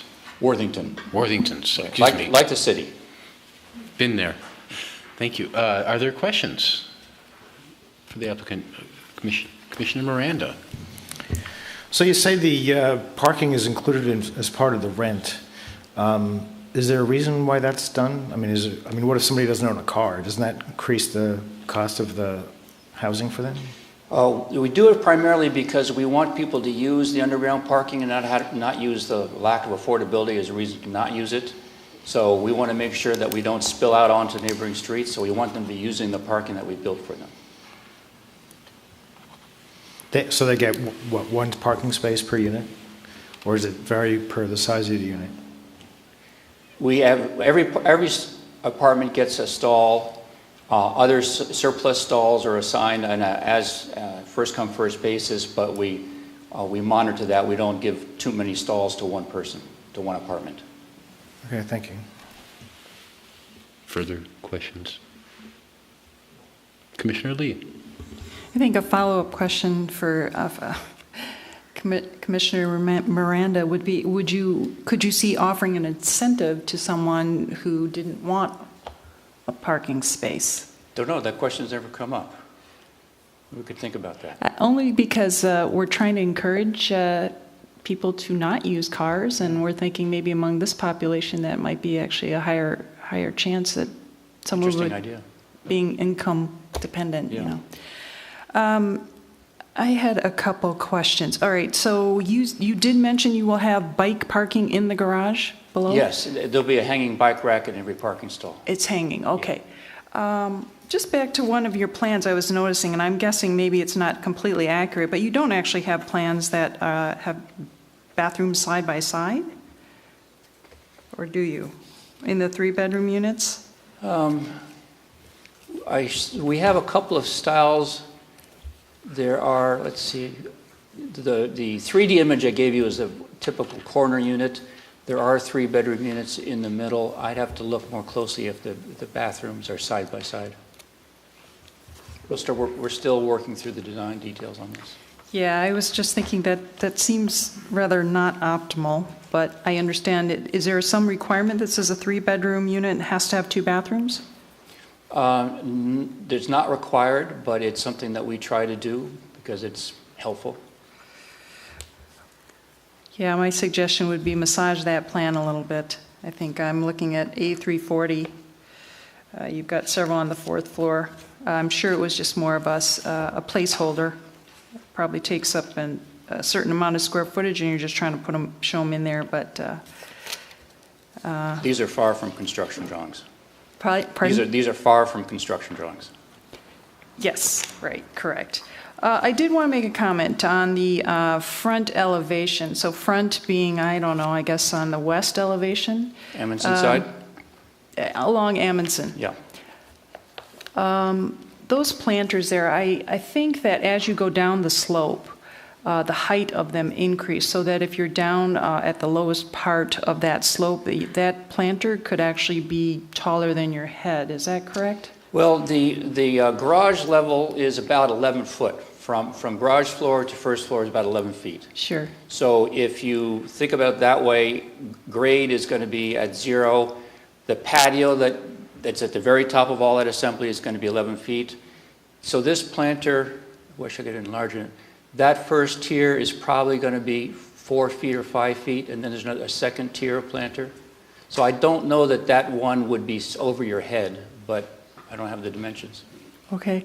I guess I would just say I'd like you to consider the pedestrian experience. I know that you've come a long way from the first round, and I appreciate that. But because that sidewalk is so close up to the building, you've pushed the building all the way to this side, one of our goals is to really encourage that pedestrian experience, and you have incorporated these planters, but essentially lifted the landscape to the level of your residence patio. So I'd like to see some treatment down there addressing the pedestrian aspect, particularly when it gets down there and you're starting to get a height difference. Sure. Okay. I think I'll let someone else ask another question. I might have one more and may come back to it later. Thank you. We can come back to you if you have others. Is anyone, Commissioner Strauss? Okay, does anyone else have questions? I have just a couple. I'm wondering if you could go demonstrate the materials. You said you had a materials board here tonight? Yes.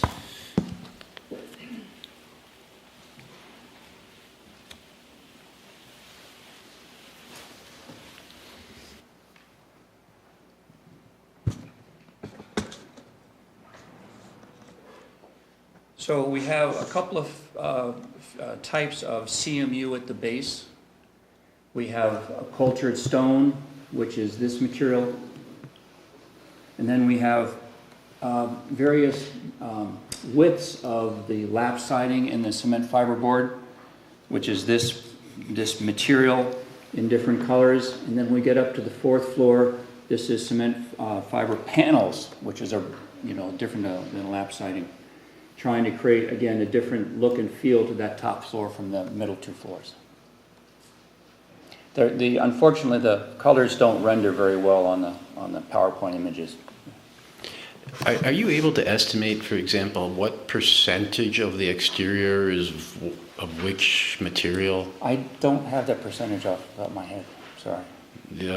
On the concrete, is there a swag, for example? I mean, 30%? Of the CMU? Yeah, and the various concrete, or excuse me, yeah, concrete and cement. Well, the CMU is just at the lower level from 1st floor down, and then we get the cultured stone. So the CMU is not going to be 30% of the exterior by any means. Yeah, the fiberboard. Well, the most of the material above the 1st floor is going to be some form of cement fiberboard, either the lap siding or the panels. Okay, thank you. Parking, I had a couple questions on parking. At your other facilities, every city has different standards and different requirements. What kind of parking usage are you seeing at other facilities? Is it somewhat similar to what's being proposed here? We find that, that 1.5 stalls per unit really works well for most locations. Some cities require far more than that, but in terms of what actually we need, 1.5 stalls is more than enough typically. How do you have any rules or management for when people are parking off the facility? Well, most of the time we actually have stalls left over and they're not being used. Okay. So spilling over into the neighboring parcels is really not typically a problem for us. Okay, but so you don't necessarily, because it's not a problem, it's not necessarily an eventuality that you've really had to deal with. No, we have not had a problem. Occasionally somebody leaves a car unattended for just a little bit too long and we tell them to move it along. Okay, thank you. Any further questions? Commissioner Berube, I think. Commissioner Bennett? It's okay. Thumb wrestle? You had mentioned that in all of your years of experience with affordable housing and workforce housing, that you have never sold a building? That's correct. Is that correct? So are you also in the property management business, or do you outsource that? No, we have in-house property management. And how does that typically work for these buildings? Do you have someone on site? Or how do you normally Yes, do we that? have a property manager on site during the day, and then we also have 2 other staff members that take care of the property, and usually one or sometimes both of those are actually residents. So we're a regular presence on the property. And those are full-time jobs for those Yes. people? Right. Okay, thank you. Commissioner Bennett. Well, first I'd like to thank you for listening to us the last go-round and implementing a bunch of changes. I was pleased to see what most of them were. Going through the plans was nice. I was maybe not as convinced until looking at the renderings. I think those really help you and probably whatever you do, but it really helped me and probably a lot of other people understand what this could feel like, because none of us are birds and look at things from an aerial view. So that was nice. It was also cool to see. Nor a drone. Yeah, it's cool to see what each of the rooms or each of the units looking like during this presentation, which we didn't see in this. But I guess I echo kind of some of the things Commissioner Lee brought up of, I guess in the future and as part of this site, it being kind of nestled up in the northeast corner, a lot of people just either on foot or by bike will be traversing the site on the south side. They'll be coming from that path or that future easement, and or the residents will be walking down along that to go to the commercial areas. And there's quite a difference in especially on the eastern side of, like 11-foot tall brick wall or whatever the material is. I like how you address it on the west side with the planters, and I think that helps, but can you speak to other treatments or considerations to mitigate that a little more? Well, we have, you're talking on this face? This is the eastern face? I see you on my screen. Oh. What did I do here? Yes. There you go. So, I mean, you see the vehicles, which are tall, I'm as tall as the top of that truck, and it still goes up another 6 feet. We'll take a look at that. We don't have the space to have the same type of assembly, multiple tiers, because we're tight between the edge of the parking and the sidewalk and the building itself. But we could take a look to see if we can maybe do a shallower version of that. Okay. And then for me, probably the biggest question that lingers is the trail connection. And I'd like you to maybe explain why you guys chose to include an easement instead of including it as part of this project, the actual trail connection. Well, primarily, our property ends here, and we don't control this. This is owned by the property to the south. So we can provide for a place for a trail to be connected through, but we can't make that connection.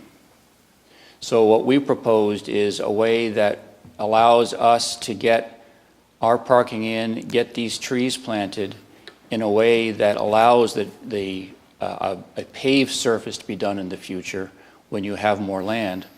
Of course, alternatively, if all you're ever going to have is this area, the 17 feet, and you don't get land to the south, what we've drawn here is we're about how the grade is right now. So it would be possible to put in a similar shallow or short retaining wall on this side so that you could actually then have this surface leveled out and make a trail. But still, the fundamental issue is you can get off Amundson onto this space, but you can't, our property lends here, we can't control what's done on the neighbor's property. Thanks. I guess what I'd challenge you on, and I'll discuss this in further length, I mean, the trail does run about 80% of the eastern boundary of your site. And I think we do have an opportunity to get creative. Maybe it's foregoing some parking and getting creative on that eastern side, since it seems that parking is of excess. And then maybe in the future, if the city does acquire that property, then you can reestablish the parking and they can resituate the trail. Make it back to the site plan. I'm just saying that because we've had projects in the past that we have the option to do it now, and we maybe pass the buck on that, and maybe that buck doesn't get passed. And a lot of the vision of this site is the connections, and we have a regional trail there. Yeah. And I guess for me, it's very important.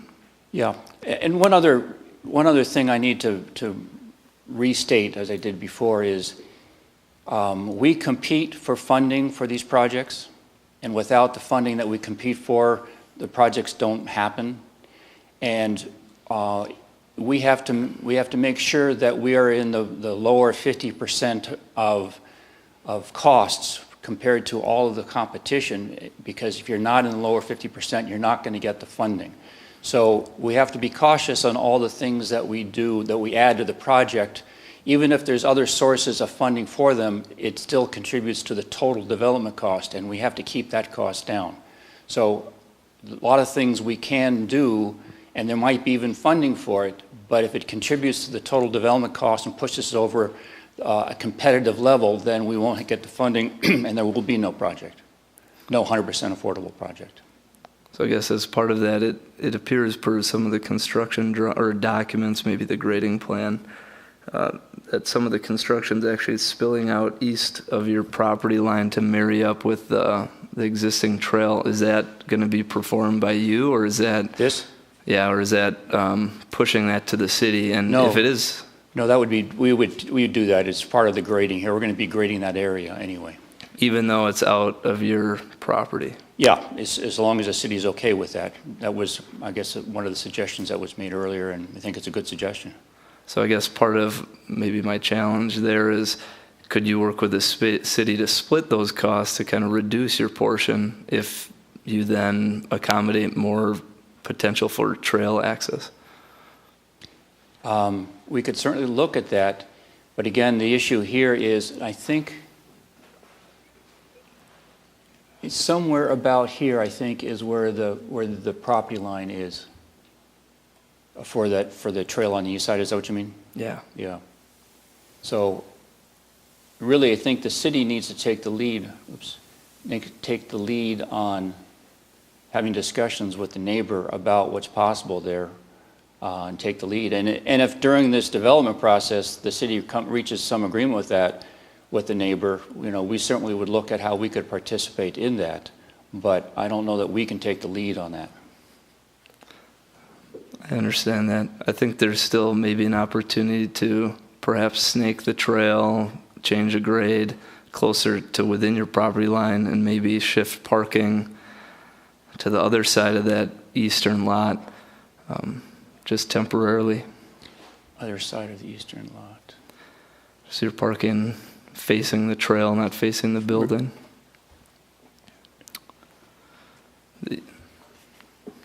Anyways, that to me is, I think, the biggest challenge with the site, and we have the opportunity to address it now, and we're not. And we're putting in an easement on one portion, even though 80% of the site aligns with where that trail is.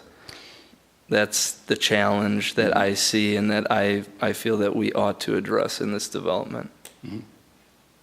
So I didn't know how much thought went into that, or I know we mentioned it last time, but we have an easement here, but to me that's, I guess, just not enough.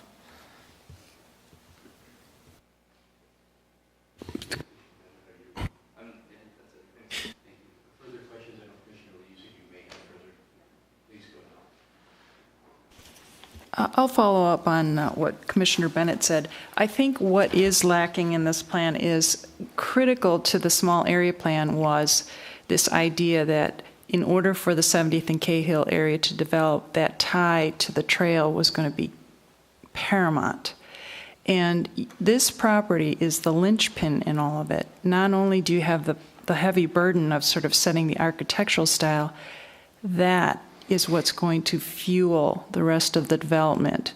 So I'm thinking that even if there is some way that your connection now for your residents could be made more public, so that literally it's clear people can come off of there, somehow, wind through your property and get to Amundson, that would be a real plus.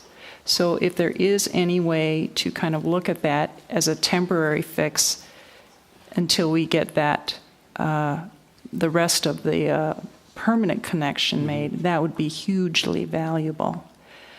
So I'll leave you with that thought. Back to the materials, I do want to say that I'm still not enamored with the appearance. It does not, to me, read village-like. I think that there could be further tweaking of the material palette. I appreciate the fact that you have introduced more materials to provide sort of that variety. I think that there's something that you could be done in terms of the podium aspect. You've done a little bit of that, but I would say that if you can beef that up, it feels like you've done it better on the west side, probably because you have those planters. And simply slapping up the same different materials on the back side, I think is just not doing it for me. That is going to be a critical view, elevation from the park side.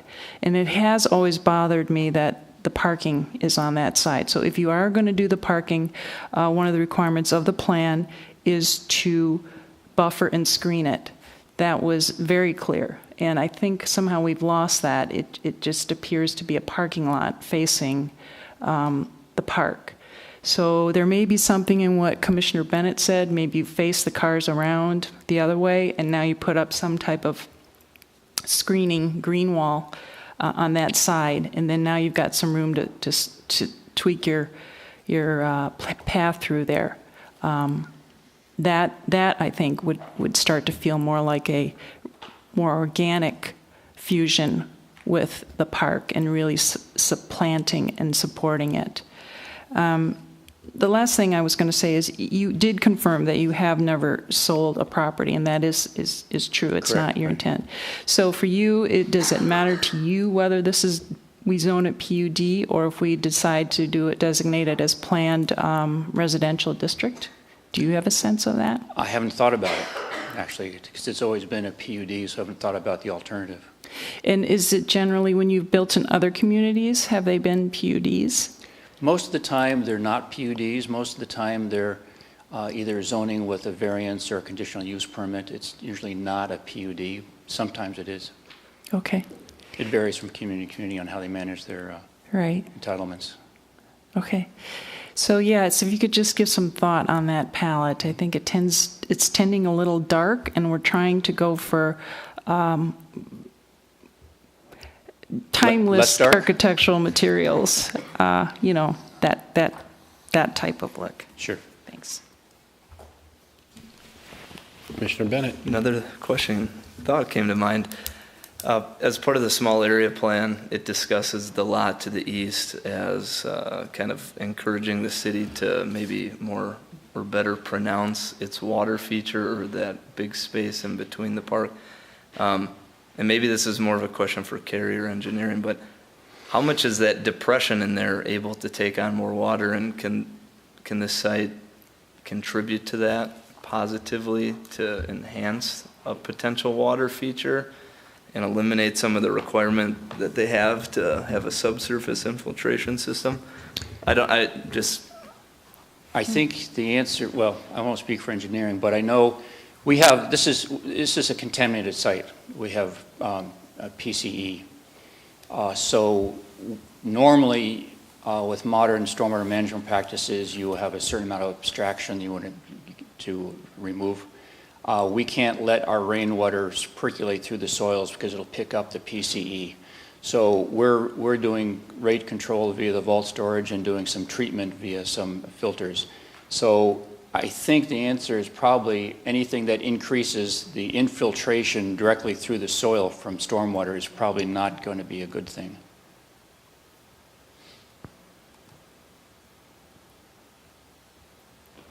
Okay. Mr. Worthington, you mentioned that the process is such that at a certain point you go to try and get financing and it's competitive. Yes. Not a certainty that you'll get it. Correct. Is it competitive because it's coming from a state agency or government agency that's limited, or is it competitive because the banks have allocated so much? Why is it competitive? No, this is tax credits, and we develop under the Section 42 LIHTC tax credit program, which are basically federal income tax credits allocated to the states and then administered by the states through some sort of process. Every state has their own process whereby developers compete for access to those tax credits. So the state of Minnesota, Minnesota Housing, has a competitive process and a whole bunch of scored criteria that you compete on. Okay. And one of the key criteria for points is staying within a reasonable range of development costs. That range is really is determined every year by the pool of applicants for all the projects, and basically you want to be in the bottom half of that range to get the points in that scoring category. So, and if you don't get the points in that category, it's so competitive that if you don't score points in that category, you're likely not to get an award. So you'll get conventional financing from a bank. You offset your cost with a tax credit. There's a whole bunch of layers of financing in these, but the tax credit is the largest single piece of it. Okay. So the people who care that it stays affordable housing, it's the organization that gives you the tax credit, the state, right? Yes, we'll have an agreement with the state for a certain amount of time. Our commitment for 40 years is longer than the state requires, but it's the commitment we've made to this project. But the financing is separate from the affordable housing because you're getting your tax credit is not connected to the financing, it's connected to the state. Well, no, the tax credit, in exchange for receipt of the tax credits, we make the commitment that we limit the incomes. That's what drives that whole affordability is the tax credit award. Okay. The impetus for my question is thinking about the need to change the zoning, because I was thinking we need to ensure that, well, I'm sure you're a trustworthy person. At some point, there might be a transition and someone comes along in a position to sell the building, and then all of a sudden it's not affordable anymore. So I'm trying to figure out the way the financing is linked to the affordability is through the tax credits, and how long do those tax credits exist? Is it just through development, or is that through 40 years as well? As I said, the commitment we make to the state is typically a shorter commitment than the 40 years. They don't require that we maintain this project as an affordable project for 40 years. We've enhanced the commitment for this site. So when you get those tax credits, though, they ask for a commitment from you? Oh, yeah, there will be a commitment. There'll be a contract. For like 5 years, 10 years? 30 years, is it? Okay. 30 So years. regardless of how we zone this, you'll have a commitment in order to get those tax credits of 30 years? Correct. Okay, thank you. Any further questions? I did have one more. Commissioner Lee. The last question was did you review this plan at all with Xcel Energy? Oh, we will be participating in their energy, I forget the abbreviation for it, but the program where they help you to plan for energy savings. Is that what you mean? I'm sorry, was it? No, Xcel, your neighbor. They have some rights of way over the railway. And one of the conditions in the small area plan was that any development proposal should be reviewed with Xcel Energy prior to it coming before us. Now, that's a recommendation in the plan, but I just wanted to make you aware of it because I recall Michelle Swanson came and spoke and was very adamant that that process has to take place. It affects some of the clearances and sort of the positioning of, well, maybe even access to your trail or wherever you're putting that for whatever reason. So I just wanted to ask that question, make sure you were aware of it. I'll look at that. Any further? Commissioner Miranda. So has your company grown one project at a time, or has there been any acquisitions or mergers or anything? We're growing one project, sometimes 2 or 3 projects at a time. Okay. Well, I don't mean literally, yeah, but you haven't merged with other companies or anything? No. Okay. But privately held company or public? Yes. Okay. So, I mean, theoretically, if we had a different kind of zoning and it were bought by another company, then they could change the direction of the company and do whatever they wanted to. Well, yeah, except that the contracts that we sign would be followed by the successors. So Okay. just somebody buying us out, I don't think would be able to change the contracts that we've already committed to. Okay, great, thank you. And then in terms of, as this project is being built, I mean, I'm looking at an overhead map or a satellite view of the area, and there's city property just to the east of that has a bunch of trees on it, I guess, that would be good screening. Is there any possibility that you would be taking down any of those trees in order to do your construction? You're talking about the property that has a regional trail on it? Yeah. So, but the lower part, it's not shown in that. Down in here, you mean? Yeah, down there where it's. Yeah, no, we're not showing any removals along in there. There's a lot of scrub in there. There's probably stuff that probably should get removed, but it's not currently in our plan to do so.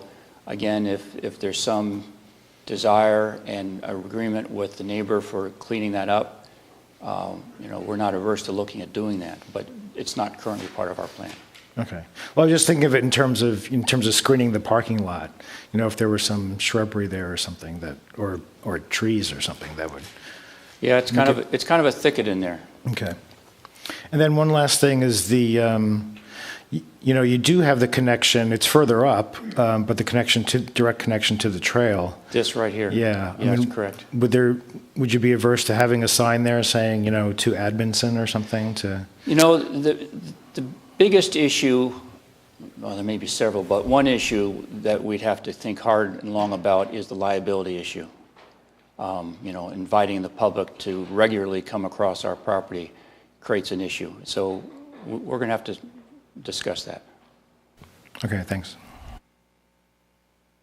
Any further questions? I have a couple follow-up, and these are as much for staff, I suppose, as for the applicant.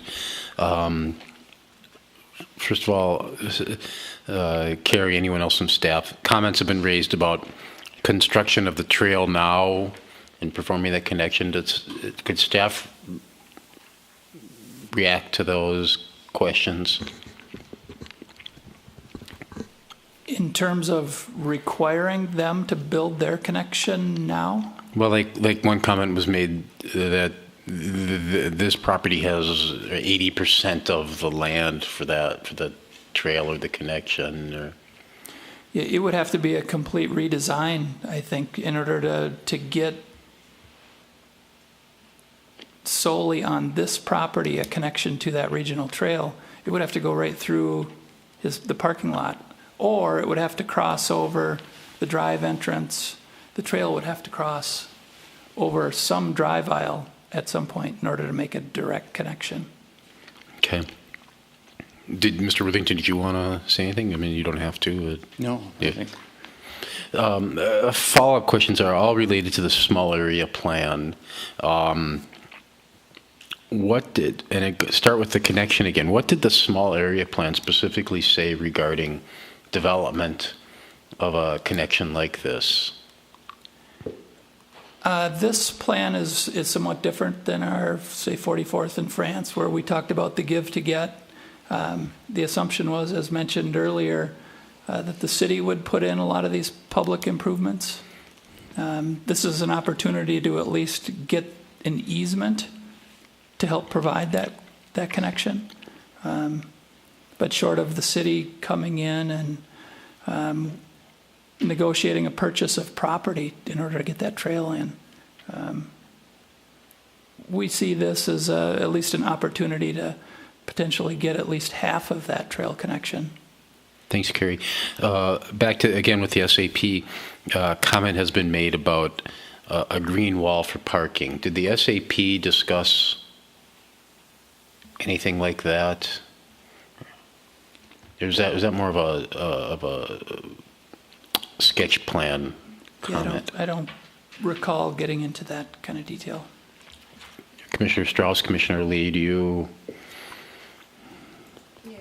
It's under site guidelines on page 49, number 2 under parking.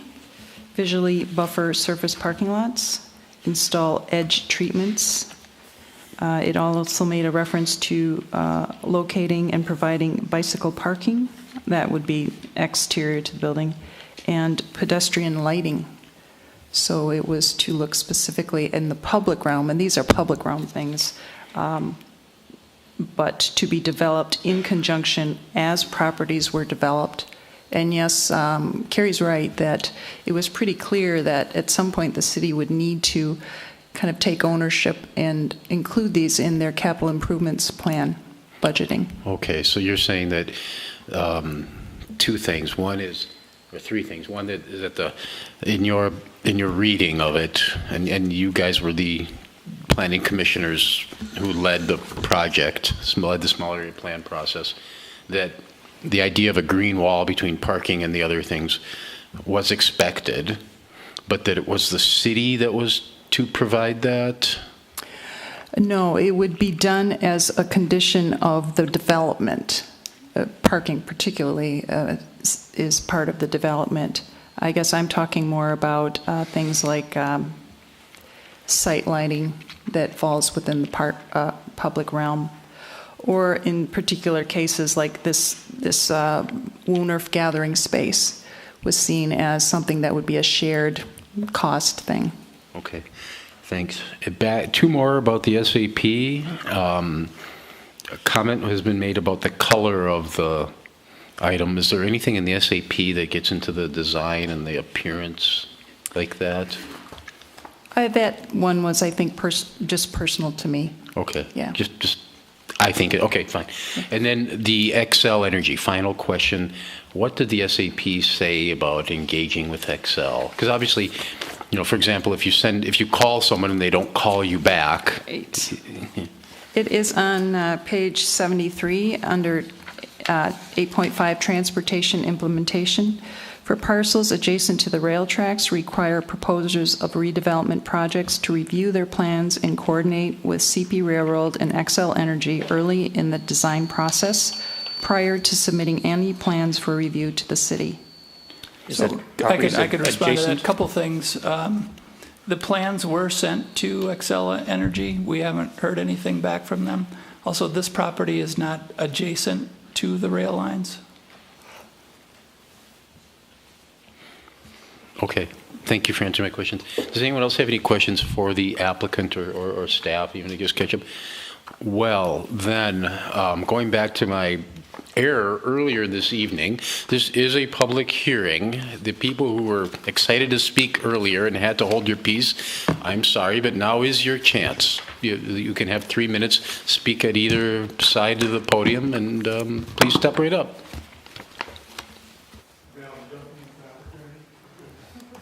If you can just give your name and address. I recognize you. Again, my name is Steve Wright, with the W, and I'm at 5422 Creekview Lane. From our property's backyard, you can see pretty much the entire SAP. So I was a participant in the neighborhood meeting that was created by the MWF people, the Monday, Wednesday, Friday crew. And I was very impressed by a number of things. I used to work with Habitat in Los Angeles for many, many years. So I've done previous affordable development at that level, as well as multi-home, multi-residence projects in Los Angeles. Which was a very favorable environment for us to work, but I've had some exposure to these experiences before. And I was deeply impressed with not only their commitment to make this happen, and to make it happen over a period of 40 years, but also the affordability range that they committed to and the sizes of the units and the parking availability. Very impressed by all of that, so I'm really excited to have them as neighbors. And then, again, having been involved in some of these projects and seeing some of the monoliths that appear around the country, not to mention in Los Angeles, which we didn't have anything to do with, thank goodness. But even under those circumstances, this was quite a far cry from the usual, typical, affordable projects. And I also understand completely the constraints they're under and managing the overall costs and the overall budget, as we were under those circumstances. There's not a lot of latitude when we're making a commitment to develop something for a particular project overall price. So I just want to say I'm going to welcome them as good neighbors. I'm looking forward to the opportunity to meet them on the site when the time comes, as well as greet the tenants or the people who move in as good neighbors. So thank you. That's all I have to say. Thank you. Thank you, Mr. Wright. Are there other members of the public who would like to speak at this time?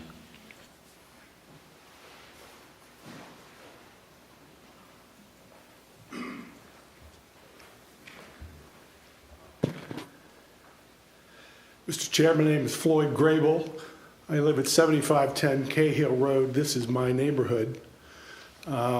This is a wonderful site for a project such as this. There have been several complaints about the project aired on Nextdoor, which I find very disheartening. You get all the bogus arguments about traffic and schools and blah, blah, blah, and cats are going to live with dogs and the earth's going to open up. This is a good project. The city of Edina for years has struggled to provide adequate, affordable housing for its residents. We had the same arguments when 66 West was proposed.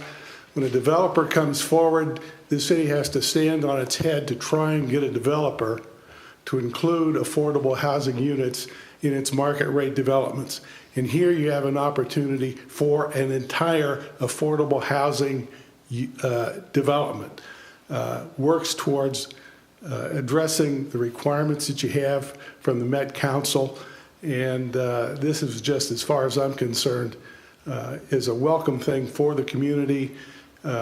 We hope to, as long as you don't take TJs away from that area, if this thing gets really developed and improve the other areas in the small area plan, I think it's a great thing. So I'm speaking in favor of this. I use the bike trail a lot.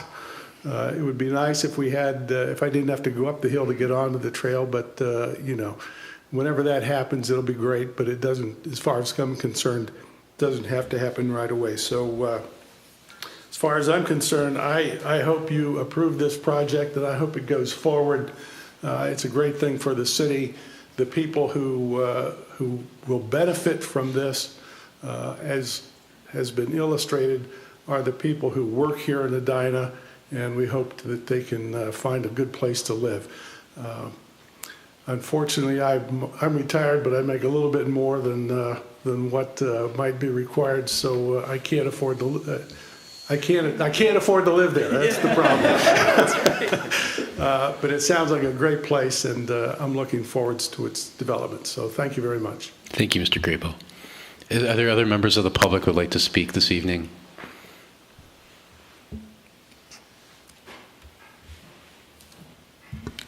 I move to close the public hearing. Motion, all in favor? Aye. Aye. Well, thank you, everyone. Thanks for everyone who spoke. Would a planning commissioner like to initiate comments on this proposal? I think we should have a little discussion. And Commissioner Strauss, thank you.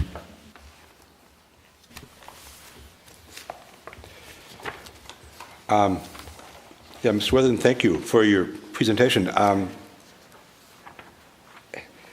Sometimes I get a feeling that comments we make and suggestions, advice, it's kind of a moving target, and maybe you hit it once and then it seems to change. And I sometimes feel it's that approach with what maybe was asked to do on the east side versus the west side. And I think, in my opinion, the important face, not that there's not important, but is the west side and its connection to what I believe will be the heart of the project, which is the buildings, you know, to the west, you know, up to Cahill. I mean, I think that's the face of the village, and I think what you did there with the materials and the articulation, is a huge improvement. You know, what we saw, which was requested.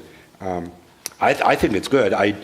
I do respect Commissioner Lee's aesthetics with that. She has a very sharp eye, I think, for that. So her comments, if there's something more, might be important. I would say that's something to listen to. I would.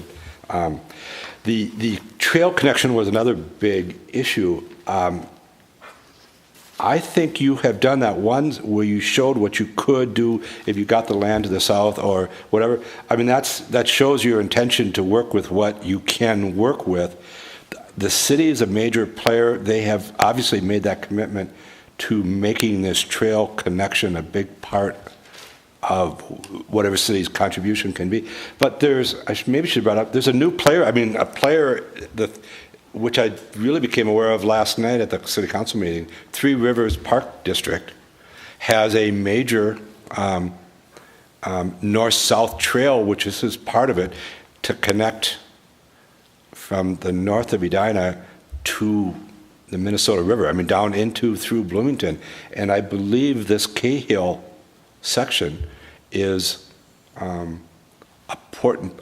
Was that piece that they talked about last night to get from 70th down through the industrial park, eventually to cross 494. So that I think it's the Three Rivers Park District, and Cary would certainly have all that information, but I think they're going to be someone to be brought into how these connections get. I've actually had a conversation with them already. Oh. Their current plan is to come up Cahill onto 70th, but I think they prefer to get off. I think they prefer to get off of Cahill and come on to Amundson, which is consistent with the idea of the SAP. Yeah, and I think what my point is that there are three. There are these players that all have to come. Yeah, right. No one singly is going to pull that connection off. But I think you have made the efforts that you could make. Yeah. Good materials, but there. I know the other points will get covered, but I think it hits you. I think you listened, you made the corrections, and I believe it is very much in the spirit of the 70th Cahill plan, which I was very familiar with. So, thank you. Thank you, Commissioner Strauss. Other comments or discussion or questions among the planning commissioners? Certainly. Commissioner Lee. Well, I guess I'd like to revisit the topic of the zoning. As I mentioned earlier, I think that it's important, where possible, that we use our standard zoning, especially in these nodes now where we're going to be doing the redevelopment. People understand existing zoning. PUD is hard to explain and understand why and justify why it's used. In this particular case, I think it's pretty clear cut that we have one building type. It's affordable housing. I'm really relieved to hear from the applicant that their intention is to hold it for a very long time, and even their financing it hinges upon that. So I think we couldn't have a better situation where we might consider a standard zoning such as planned residential development and allow that to guide this particular parcel. What I would hope that wouldn't happen is to set a precedent where every parcel starts to get developed as a PUD within the 70th and Cahill area. I think we really kind of lose the idea or the understanding of our zoning. As I said, it's something that I think developers are familiar with, as is our residents and planning commissions. I have a hard time many times explaining what a PUD entails or why it was a PUD was selected. So I guess I would like to put in a recommendation that we consider that in lieu of another created category for the PUD. I'm open to hearing other thoughts on that. Thank you, Commissioner Lee. Are there other Planner Teague? Yeah, one thing to consider, should we rezone the site to use standard zoning and the applicant doesn't receive their funding for the project, but yet the site now has been rezoned for multifamily housing. Now we don't have it written into our zoning ordinance that this site has to be for affordable housing. So that would be one instance where we potentially could lose the long-term affordable housing project on the site. Thank you. Are there further comments? Commissioner Berube. Yeah, I have several comments. So first, Mr. Worthington, thanks for your presentation. I thought it was really thorough. You were very patient with my questions, so I appreciate that.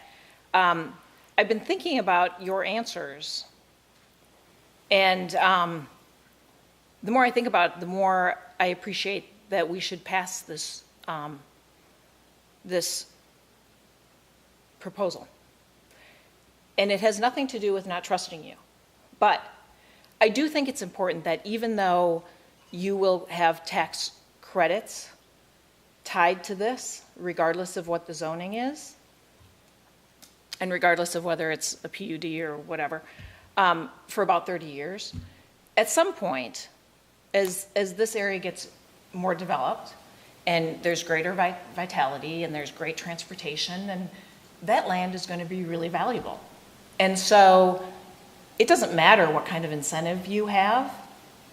If if there's a market value that's higher, you will have the right to sell it. And if you get an offer that's high enough, you can give away the tax incentive. So there's no reason, you would have no financial or legal commitment to keep this affordable housing unless we pass this. Because as market forces come into play, your tax credits won't matter as much. So I think it's really important that we do pass this, because though we trust you today, you may not be making the decisions in the future. So I think it makes sense to pass it. But aside from that, there are some issues that have been brought up that I'd just like to comment on. So I know that there have been people who are worried about traffic, and understandably, you know, I think everybody's so sick of sitting in traffic, and when you add 100 people to a site, there's a chance you're going to get greater traffic. So we've seen the traffic study. I know some people are skeptical of traffic studies, but you know, quite frankly, we're not going to know, right, until something's built. So we have to go with, you know, our gut and what the experts say.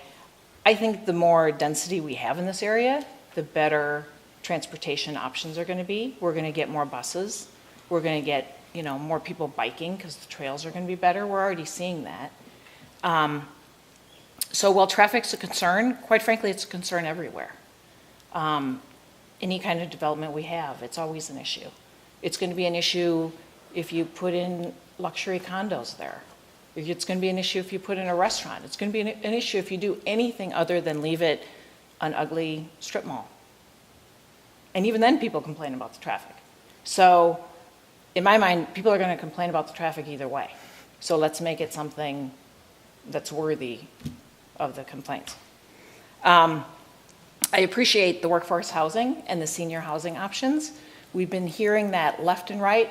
People are looking for places to live where they can move out of their huge homes and let younger people with kids move there.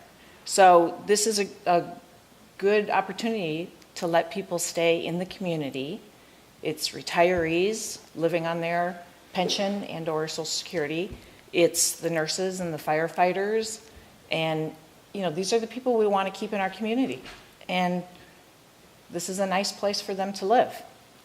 I appreciate that we have this great opportunity to work with this developer. They've never sold a building. They say they have no intention to sell this building. They're going to have a manager on site who's going to be living there. They're also the operator, and they're planning to have it for 40 years. I don't know that we could ask for anything more. I think personally it's a nice looking building. I will confess that my bar is the townhouses at 54th and France, because I think they're beautiful. So whenever I think of multifamily housing, I always think I want those townhouses. And all due respect, it doesn't quite look like that, but I don't know that we're going to get that there. So let's go with a good looking building that accommodates what we're looking for. We've heard from both of the commissioners who ran the small area plan. And if anybody knows what the people in that community want, it should be those people. They ran the small area plan, and they don't have objections particularly to this building. There are a few things like, you know, a few of the aesthetics, which we can tweak, and the trail connectivity, which you already have the easement. The city needs to do some work and make sure that that makes sense. I think that having an additional 62 units, so call it, you know, 70 to 100 people in that area, will be great. There's nothing there now. And I mean, I shouldn't say that. There's actually a couple good restaurants. There's nothing on that site. So to bring the vitality, to bring people who will use the trail, to bring people who will go to those restaurants, people who will ride the buses, people who will make that less of a isolated wasteland will be great. Two of the influencers for me as well were Mr. Wright and Mr. Grable. They live there. They know the area. They're not opposed to this.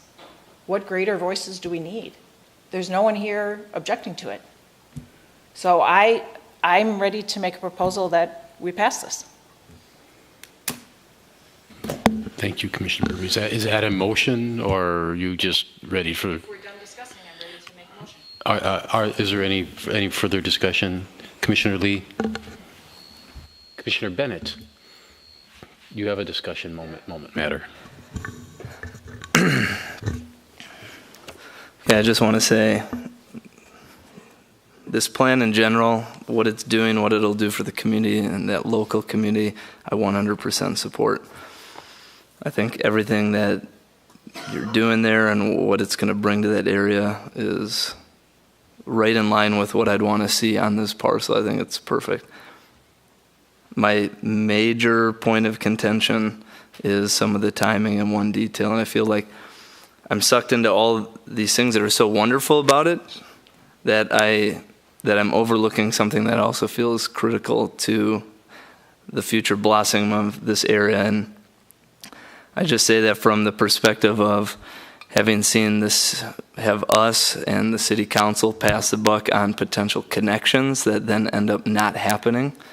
And if that were to happen, I would feel like we made a huge mistake not being more forceful with accommodating that connection, and that's from the trail into this area in general. Does that need to fit, the curves that, the Three Rivers Park District need for their trail? No. I think we could have a temporary connection now, knowing that the site is overparked 20 spots. I think there's flexibility to flip-flop the parking on the east side, have it snake. You could have even an easement for a section temporarily that could come back. But for that one point alone, I feel like it's not worth us passing the buck on that, especially if this site goes into construction.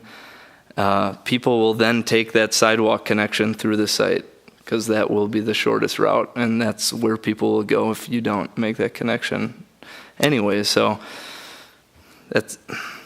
I support everything else on the site, how it looks, how you've made changes, but until that is accommodated through the site, I just can't support it. Thanks. Thank you, Commissioner Bennett. Further discussion? Commissioner Miranda.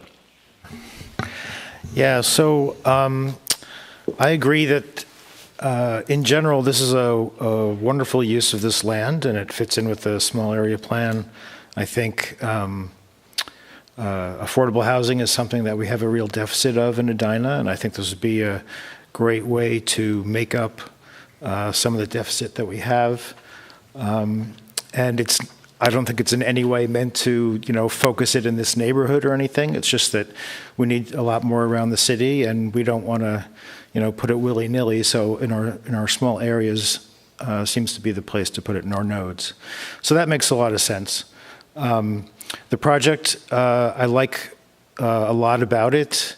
I agree that maybe, especially on the southern portion of it, where the pedestrian experience and the experience on the east side probably could be improved a little bit, and likewise the colors. I think it's a little dark.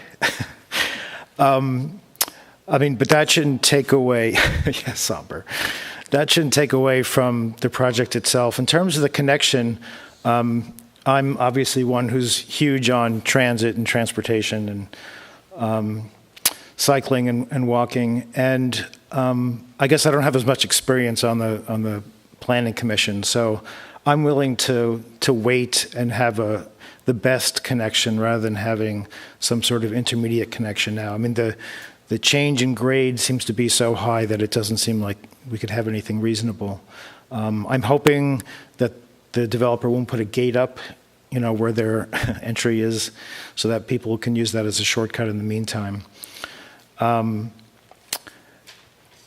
my only other concern, I guess, is again the parking, that parking is provided as part of the cost, because that's a kind of a surefire way to increase the cost of housing for people who don't need a car. Now, there's not a lot of transit in that area today.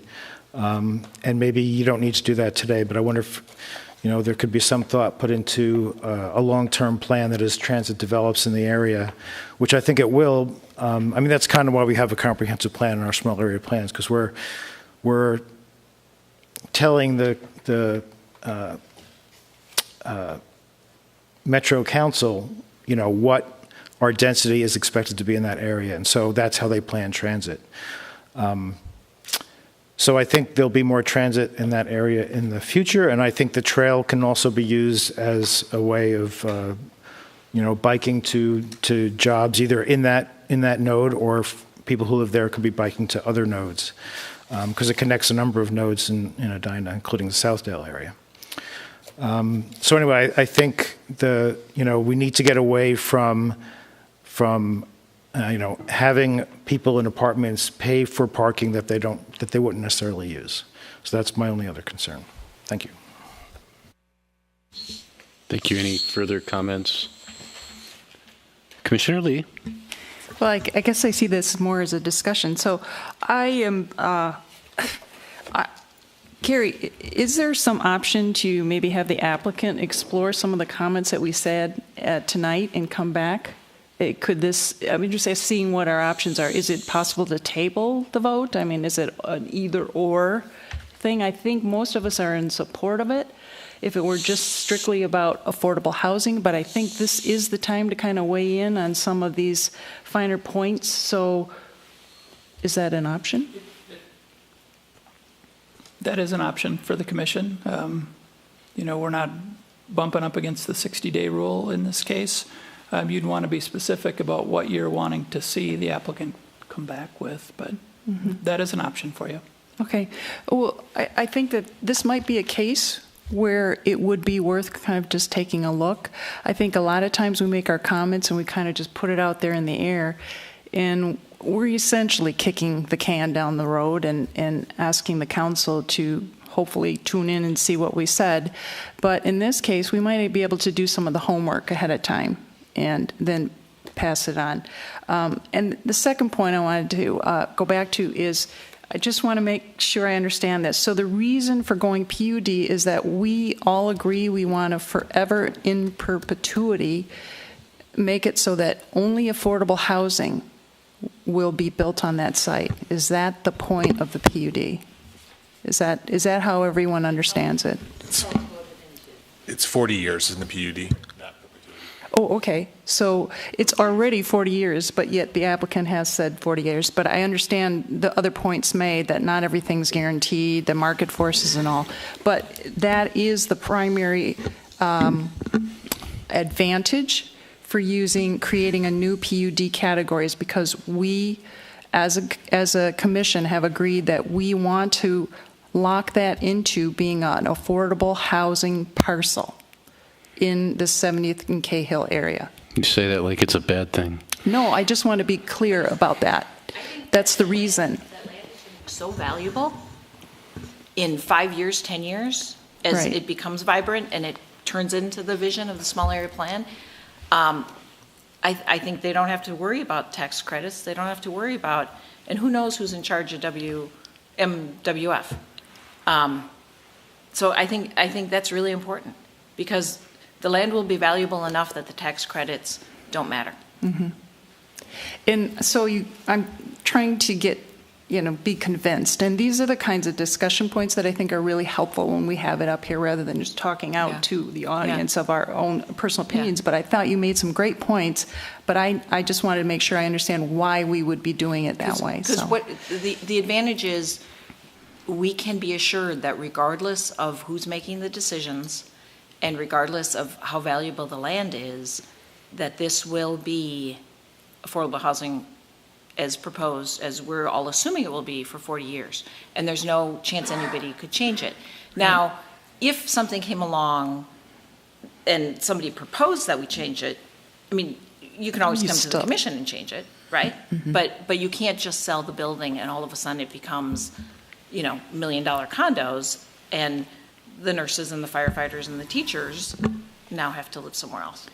So in some way we can look at it, we were fortunate enough to have this proposal come before us. And because it requires a rezoning anyways, Why not create a PUD in this place and time and say, let's make it specific to this project, which is what we want. We all want to support the affordable housing. And on top of that, now, should anything happen, it has to remain affordable housing so that we can be assured that it will stay affordable housing. I'm going to just jump in. We're kind of going back and forth, and the question is starting to feel more rhetorical than a dialogue. Maybe Cary can just confirm. Well, hold on, though. I respect your viewpoint. You have concerns and positions. Does anyone else have any other reasons why? I don't really want to get into a bunch of Socratic questions about the theories of PUD and zoning tonight. Excuse me, Chair. It wasn't a theory. I'm just confirming the point of the PUD. That's all. Okay. Does anyone else have any other support? I mean, Cary, do you have anything else you'd like to say that hasn't been discussed? Thank you. Commissioner Berube? I just want to make sure that as we've been discussing, we have this correct, right?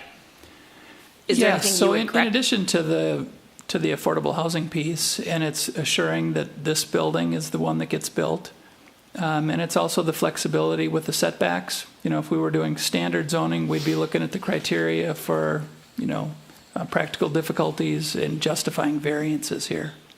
So all of that is built into the PUD as well. Thank you. Do you have anything further other than on the PUD, or? Well, other than if we might want to consider putting or collecting some of the thoughts that we discussed tonight, and then have the applicant return. Did you have like a set that you were thinking of, or why don't you come up with a set? Maybe we'll return to that and ask if anyone else has any comments that we want to share before we follow that agenda. Does anyone else have any other comments? I don't have a comment. I just wonder, just in the interest of efficiency for everybody, I'm wondering if it makes sense if those thoughts could be laid out and put into, like, pass it with those amendments. If you want greater connectivity, if you want other things. Yes. Because we know that nothing we do is binding anyway. And so if we pass it along, at least really lay out what we want and then pass it to the city council, and then these guys don't have to come back, and then we can have something else on our agenda. Commissioner Thorson, you had... So I think we're caught in the rabbit hole again. This happens every 6 months, where we kind of have a bunch of ideas moving around and no one can quite figure out what actions as a commission we need to take. So I think we need to have a series of motions. I'm not going to offer any of them up, but the way I would say is there's a couple things that could happen. We could offer up the plan as submitted, take a vote on that. Passes, doesn't. We could offer, a motion could be proposed to table this to the next meeting, and that could be voted upon. But I think we're kind of caught in everyone trying to do something without any clear course of action up for a vote. So if I could please, thank you, Todd. Before we resolve one particular agenda on the rabbit hole, are there any other comments people wish to make about this project? And then we can, as Todd suggested, we could have a motion, or someone could make a motion and someone could amend it to add some things. Are there other comments about the project, your feeling about the particular project? Commissioner Bennett. Yeah, it wasn't really brought up, and maybe just a question for Commissioner Lee and Jerry. When this was being developed, there was kind of the talk of the village-like character, and I don't necessarily see that in this project as like apparent. What was maybe the thought behind that, and were there ways to incorporate that? Is it through signage, or is it just general feel? I was reading through the small area plan, and it wasn't super clear to me. It kind of had some visuals of what village-like was like, but I know from this small area plan compared to the other ones, we wanted to kind of distill this theme throughout the area, like visually. So just, I know it didn't come up, but is that something you guys could talk about? I mean, the village, it was the sense more like in the community theme of the entire area. So I don't think this building, I believe, is consistent a housing component of the village. There are, and I think this works. It brings a vibrancy to the street, brings a population, it brings a connected, well, that's just one of 8 parcels, so that idea of a village is that larger build out and other things meet other needs, but no single piece of this property sort of makes it, it's as they kind of come together.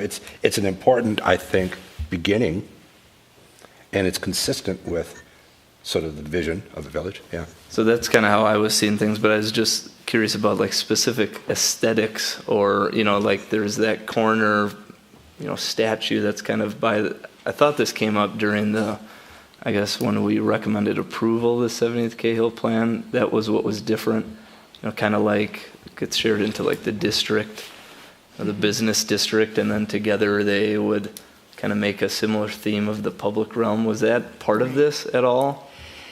Because I thought there was like visuals of signage of what that could look like. And Right. I think that this was brought up and covered the last time we had sketch plan, and I think what the realization has been is that if we want to get something of this level of density and affordability, I think that in some ways we have to do the best we can, number one, and I think this applicant has responded to sort of that request to try to break it into components a little more, break it down, undulate it, move it back and forth, try different materials, and I think that there has been movement on that. But like Commissioner Strauss said, overall the village is going to be the whole thing. So although this one particular building may in itself as a single development not be screaming out village-like, it is a backdrop building. It can set the pace. It will be the basis from which everything else will spring forth. So it is worth taking the time, I think, to really vet it properly in terms of how it's going to function on that parcel and in conjunction with the trail and the rest of the Thanks. Amundson. Are there other comments or questions? well, just on page 8, it just mentions specifically distinctive and coordinated signage that conveys a sense of location and village identity among the various properties and businesses. So this being the first of them, I didn't know if it was going to take an attempt at, you have people coming up the trail on the east side, welcome to 70th and Cahill. I mean, right now it's just a muted, beautiful building with a natural connection, but was there more expected out of that? I think in some ways that was a reference to what the city's portion would be when that trail development happens. Okay. But in addition, it's obviously the ownership of the land itself is private owners would take cue from that. So the building signage, should in some way respond to that. Because again, for me, like the western portion is very important to you, as it faces the inside, but for me, the eastern side is very, very important because that has probably more users that are taking in the views. So I guess when I've thought of that and the importance of that connection, it's very important to me, like very, very important, as it interfaces a lot with the public who are actually recreating, walking, biking, and are welcome to the area. This is where they pass by. So I didn't know if there was more to that, so thank you. Any further comments or questions? So I have a few comments and questions to the applicant, to staff too, actually. Thank you very much for your presentations, for your time, for your listening to our discussions here tonight. Mr. Worthington, I know you were not feeling well during the sketch review, and you gave a nice presentation of yourself, and it's clear that even though you weren't feeling 100%, that you put 100% of your effort into understanding the comments that you got from us that night, and that you made great effort at trying to revise, you and your company made great effort at trying to revise the plans to reflect what you heard, so thank you very much. I have concerns about comments from the dais tonight about the design of the project. My concerns are few. First of all, we had a sketch plan review. That is by statute our opportunity, but by charter, by bylaw, we're not a design review board. The SAP, there's comments about how the public realm is being designed that we want, but the SAP was passed explicitly to avoid that, and now I'm concerned about changing what was done at one time based on the next project that came by. Like it or not, the SAP was that's a city responsibility. I am concerned about this trail, but I feel like because of the unique nature of this property, the unique nature of the SAP, the unique nature of the surrounding property, and the comments that I've heard from staff and from the applicant that may be something we're just going to have to feel bad about, and hopefully it'll get better in the future. I don't know if we have or can enforce any kind of change on this applicant. And regarding that, I think it would be a really nice thing to have, but we have the deck of cards that we've been dealt, and can't wish for it to be better. Regarding PUD, I disagree that residents care about the zoning. I think residents care about use. And I think one of the reasons for doing PUD is that it's the best way to define what is going to happen at the site. You could zone it and just have a general descriptive kind of guidance for what's going to be there. But if you want a specific type thing to happen, there's nothing wrong with being prescriptive. I understand there's concerns about going one way or the other, but that's right. There are concerns about going one or the other. I think it's very easy to sit here today and say there's a problem with going that way, but there's a problem with going every way. And the PUD is a very fine thing that our staff supports, the applicant supports, and they've given it much more thought than we have, I'd expect. And I think it is a nice way to define this project. And I don't see, lots of cities do PUDs for lots of reasons. I don't see why that is necessarily a lesser way of doing developments that are very defined and discrete.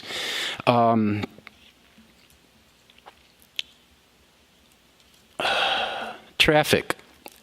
So traffic is a big issue. It comes up all the time. It comes up in every city of all sizes. It comes up a lot in our small area plans. It came up a lot in our comprehensive plan. And at the end of the day, I really think that, we're kind of like Lake Wobegon about that. Our schools are strong, our parks are handsome, and our signal intersections are above average. And that's kind of not what everyone wants, but hopefully we can get close to that. And I don't see the traffic. I came in tonight having concerns about parking, but I think Mr. Terhar and Mr. Worthington addressed them well. I think this will be parked adequately. I do have one concern about parking, and that is parking on the west side by the commercial businesses. I suspect that this district is going to undergo increased development, and I would recommend at this time to not have on-street parking on the west side in order to not hinder further development. If it comes in the future that on-street parking would be beneficial to the neighborhood as a whole in an as-developed state, I think that would be a good time to revisit it. But until then, I would suggest adding a recommendation that there not be parking on the west side facing the businesses. I think Commissioner Miranda, I like Commissioner Miranda's comment. I think that's insightful about including parking in the, not whether or not to include parking in the rent I think if there's a way to separate the cost of parking from the rent as a way of kind of incenting people or disincenting people from parking, I think that's a forward-looking idea that I would encourage to be contemplated. Generally, though, with those couple of exceptions, particularly the parking on the west side and perhaps separating the parking from the rent, I think this is a nice proposal that we should get around and support. So, thank you. So, if there's are there any other comments or discussions or any proposals?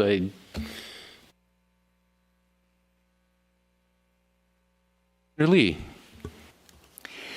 The small area plan actually says that street parking is fine. So I guess I would recommend that we not go against that, especially not knowing what future development might bring. And it's not guaranteed that on-street parking will be needed for this development. So I think we could probably leave it and see what develops. Okay. Commissioner Bennett.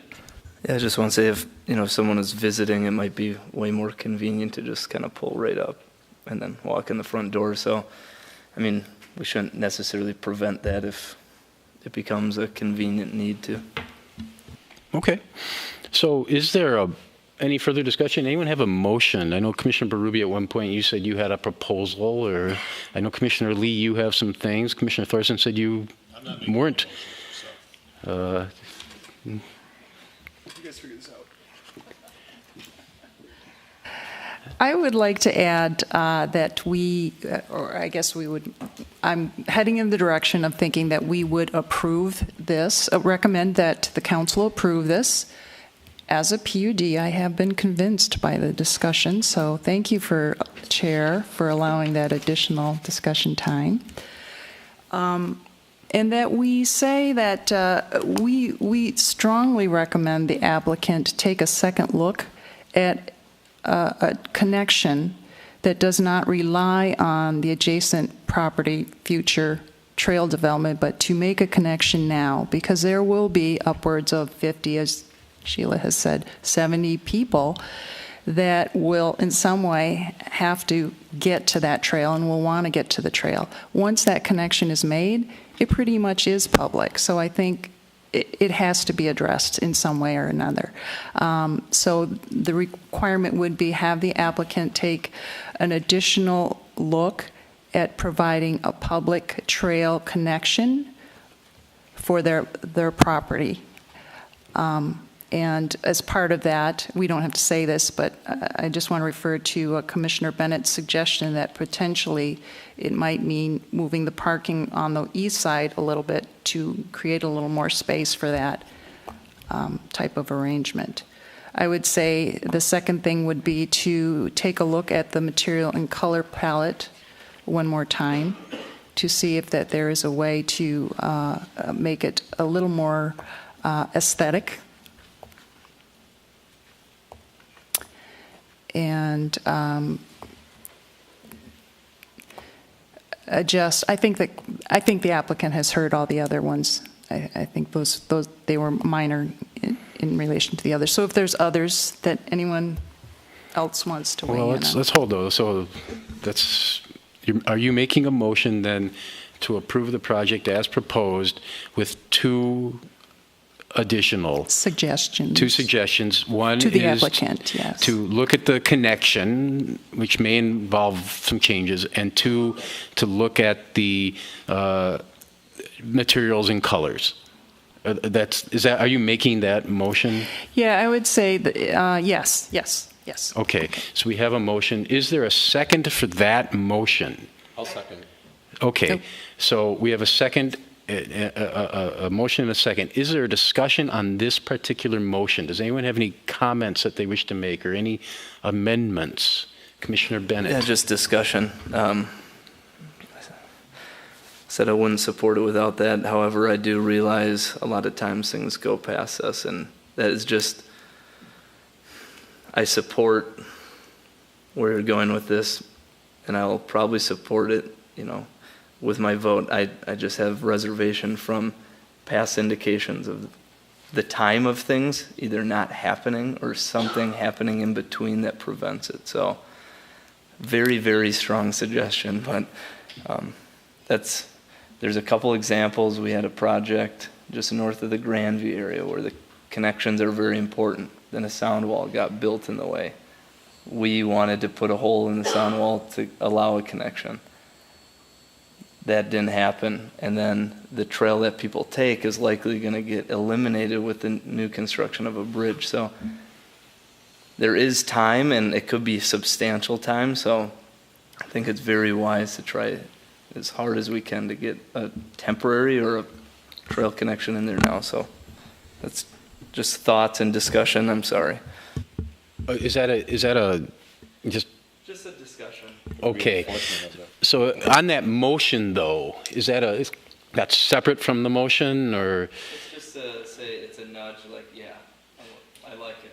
Okay. Is there other discussion on that motion, Commissioner Miranda? Yeah, to that last point, I think the one problem is that a temporary solution often becomes a permanent solution. A bad temporary solution often becomes a permanent solution. So I have reservations about that. So I would prefer that we emphasize to the city that they need to come up with a permanent solution, whether that's buying the land that's further south and east of this, or working with that property owner to do that. But I mean, I think that's the solution, because that's a level solution, and that gets people from the trail without climbing or going down or whatever. It's a level, it goes right to Amundson. And I think that's the solution we want. And I personally think that's the only solution we want. So I would be voting against this. Thank you, everyone, for your comments. Any further comments on this? My only concern, I really like the idea of the connection. It's just, I think I've heard from the applicant and from staff that I don't know how to make it happen. So that's my big concern. I also share with Commissioner Miranda the concern about temporary solutions. I grew up going to the temporary Lake Calhoun, Lake Harriet band shell that sat there for 49 years with the musicians looking right in the sun every evening. So we have a motion and a second. Are there any further, Commissioner Bennett? Maybe it's a bad solution, but it's better than no solution. I'll say that. And two, I think because it's an easier thing to pass the buck and here's a straight easement, like that looks nicer. But it relies on the property to the south, and that is not in the control of the city or them. And that's just too much of a risk for me to pass a buck again. And I think it can be pretty good. It won't be the best, but it wouldn't be bad. Anything further? Otherwise, Commissioner Lee. May I suggest that we revise that wording to say that the applicant and the city shall work together to find a solution that can be implemented as part of this project. So it puts a little opening there for potentially maybe the city will explore talking to that southern parcel owner and saying, can we have access to develop this now? Who knows? I don't know. I'm just saying let's word it a little more openly. Cary, could you give some feedback? My only concern with that would be if we are unable to work anything out with that property owner in the short term that would hurt this project moving forward. I see the only solution, if it's all to be done on their site, it's a pretty significant rerouting of, or the path is going to go across a drive aisle. I can't design it here on the dais, sorry. Commissioner Berube, did you have further?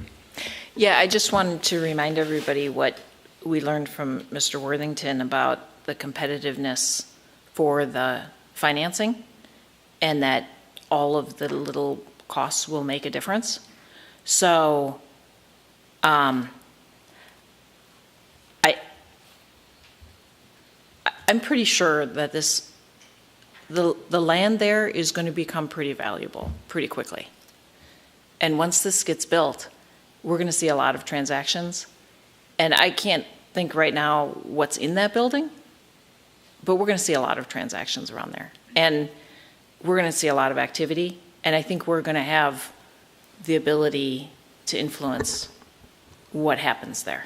Because we can't influence unless market forces allow transactions. And they will allow transactions the market will have transactions as the economic growth happens, which will start once we get something built. And until we get something built, nothing will transact. So let's just get going.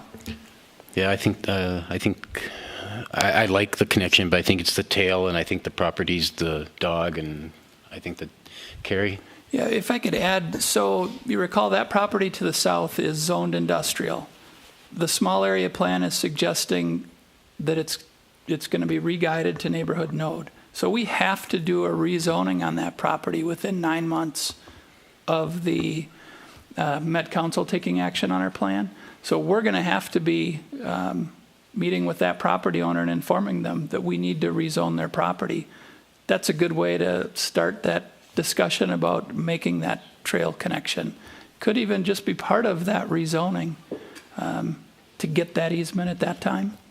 So the opportunity is there for us just because of the small area plan recommending a change in the land use for that site. Commissioner Lee, what do you think about that, handling the connection? Because it's your motion, that's why I'm asking Commissioner Lee. Handling as part of the rezoning. Yeah, that's a very good point. And there is something to be said about that, moving it on to that southern portion, because the grade truly is better. Right now, that's the point where you can actually walk up without any much of an elevation change. I would suggest that we put the language in there that that would be done. So as a condition. With the rezoning. Exactly. So you change that. Yes. Okay. Yes. So, Commissioner Strauss, you seconded. Are you comfortable with that change? I think that's very good. Is there any further discussion, or can we call for a vote? Ms. Olson, would you do a roll vote, please? So before she does, so I just want to the motion is to approve it as proposed with 2 additions. One is to take a further look at the connection, try to get the connection accomplished as part of the rezoning to occur after the approval of the comprehensive plan. Is that fair? And the second is to encourage the applicant to take a further look at the color palette and the materials. Okay, thank you. Ms. Olson. Commissioner Miranda. Aye. Commissioner Lee. Aye. Commissioner Thorson. Nay. Commissioner Strauss. Aye. Commissioner Bennett. Nay. Commissioner Berube. Aye. Chair Nemerov. Aye. So by my count, it passed. Is anyone, no, so that motion has passed. So I just want to have one final thing. One of the things the City Council likes is for us to explain our thinking. So if anyone has any reasons for their vote that they'd like to share at this time that hasn't been shared previously, if we could just do a minute or 2, otherwise we can move on to the next matter. We can move on to the next matter. Thank you very much, and good luck with the council. Okay.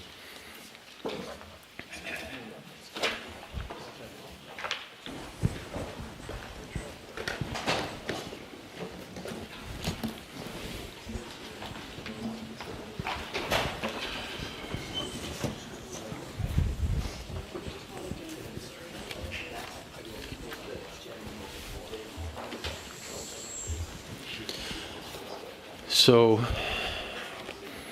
our next matter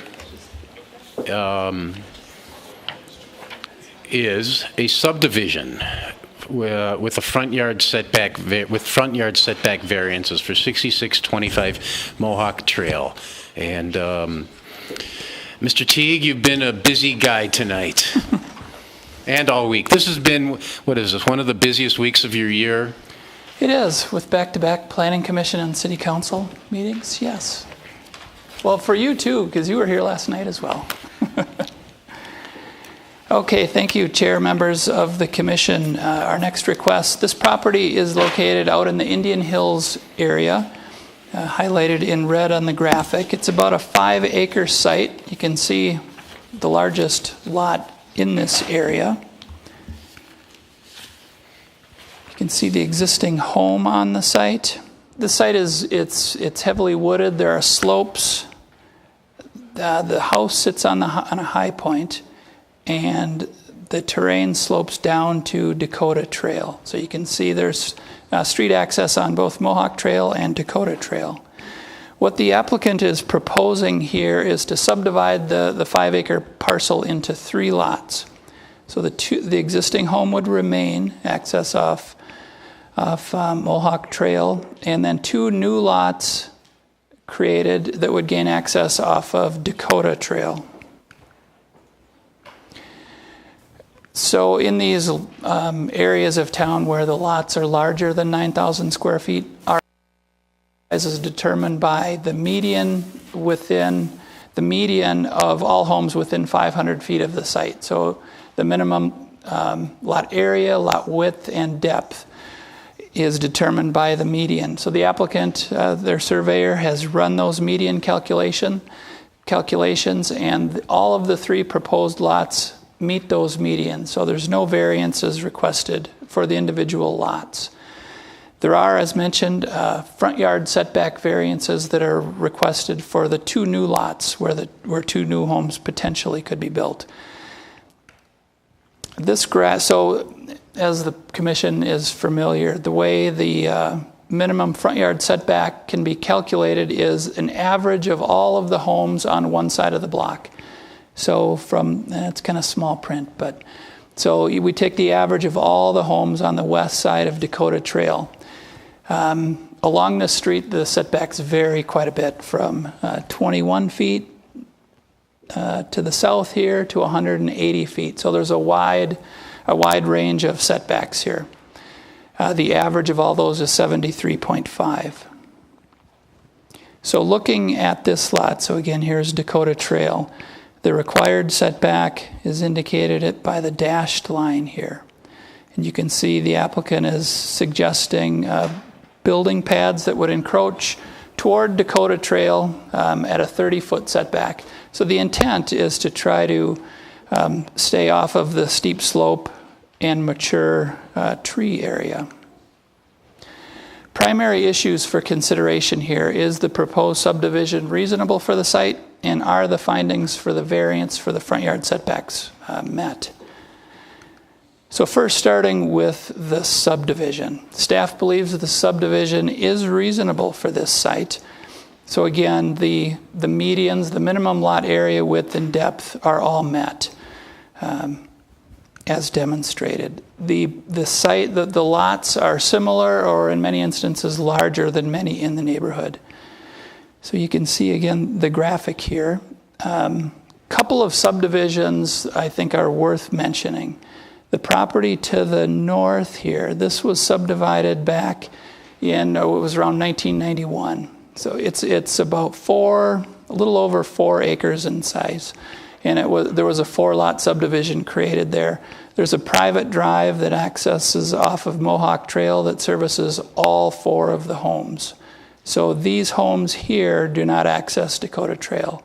Again, the slopes continue in that area. The property to the south, you can see, is a little bit unique in that it only has the access off of Iroquois right here.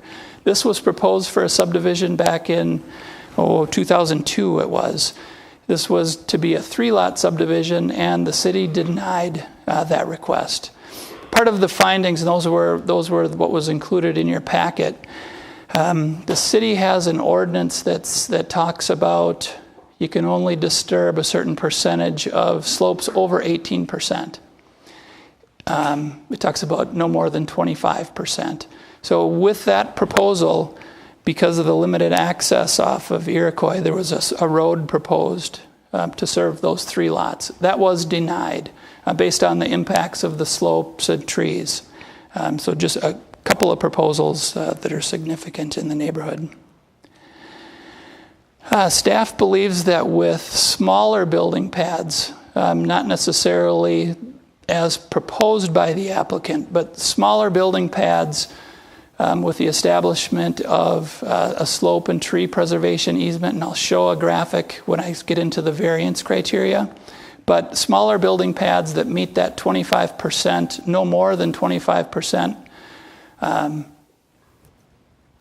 disturbance of those slope areas seems reasonable to staff. So again, here is the required setback. You can see the proposed building pads. Again, these are just, they're not specific house designs. This is just a speculative of what could be built on the site. So to get into a little more detail, the steep slope areas are highlighted in green on the left side here. Over on the right side, and it's difficult to read, but for this lot here, the disturbance just on this lot, oh boy, I can't read it, but it's about 13%, 14%. And the disturbance on lot 2 here is over 30%. I believe it's 34%. The combination of the two is less than 25%. But again, these are quite large building pads. So to get into the variance findings, there are practical difficulties with the site. So first, it's the steep slopes, and second, the varied setbacks on the block. Kind of like we talked about with that variance earlier in the evening, there's a wide variety of setbacks out in this area. So because it's 73 feet, it's a pretty restrictive setback. 35 is kind of our general starting point for setbacks. So those are the practical difficulties or the issues that have to be dealt with here. The applicant has demonstrated a code-compliant plat, including code-compliant setbacks. So again, the red is our required setback. That's the 73.5-foot setback. So what they've laid out smaller homes here, but in this instance, the applicant is demonstrating no more disturbance in that steep slope area of 25% on this lot and no more than 25% on this lot. So this is an example of a code-compliant plat in regards to the minimum lot sizes and the required setback. So if the idea is that they've got a code-compliant plat here, and is it reasonable to pull those homes off of the slope and preserve more of the mature trees and slope areas? Is that reasonable? A reasonable building pad? So what staff is suggesting here, and the applicant is agreeable to these conditions. So again, we took the code-compliant building pads with the thought of placing this entire area within a tree and slope preservation easement, not uncommon with a lot of development that's occurred in Edina and some of our recent subdivisions, that permanently protects the trees and slopes within these areas. So the building pads would be pulled into basically between the solid line and what staff is suggesting, a 35-foot setback, just to move them off of the street a little bit more, with an added condition that the steep slopes can't be disturbed by more than 25% on each lot. So staff does believe that the subdivision is reasonable, it's code compliant, and that there is justification to allow building pads closer to the street. So with that, staff has outlined, similar to the last request, options for the commission to consider. The first option is for denial if you believe that the physical characteristics of the property, regarding the steep slopes, the preservation of the trees, if what's proposed here is too much for the site and could be potentially harmful to adjacent properties. the building pads don't meet as proposed, or as proposed, don't meet the required setback, and you could make a finding that the variance criterion is not satisfied in pulling those building pads to the street. The second option is to approve, and this is what staff is recommending. And again, the applicant is agreeable to these conditions. The first condition would be that they would have to come back for final plat within 1 year of the preliminary approval from the city council. And several things would have to happen at that point.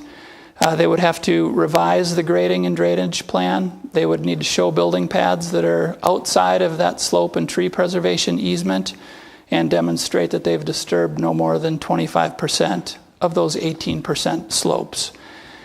We would enter into a developer's agreement that would go with the property owner essentially. So upon any sale, the new property owner would be responsible to meet those conditions. Also, there is a park dedication requirement, $5,000 per lot. So there would be a $10,000 park dedication that would be required to be paid at the release of a final plat.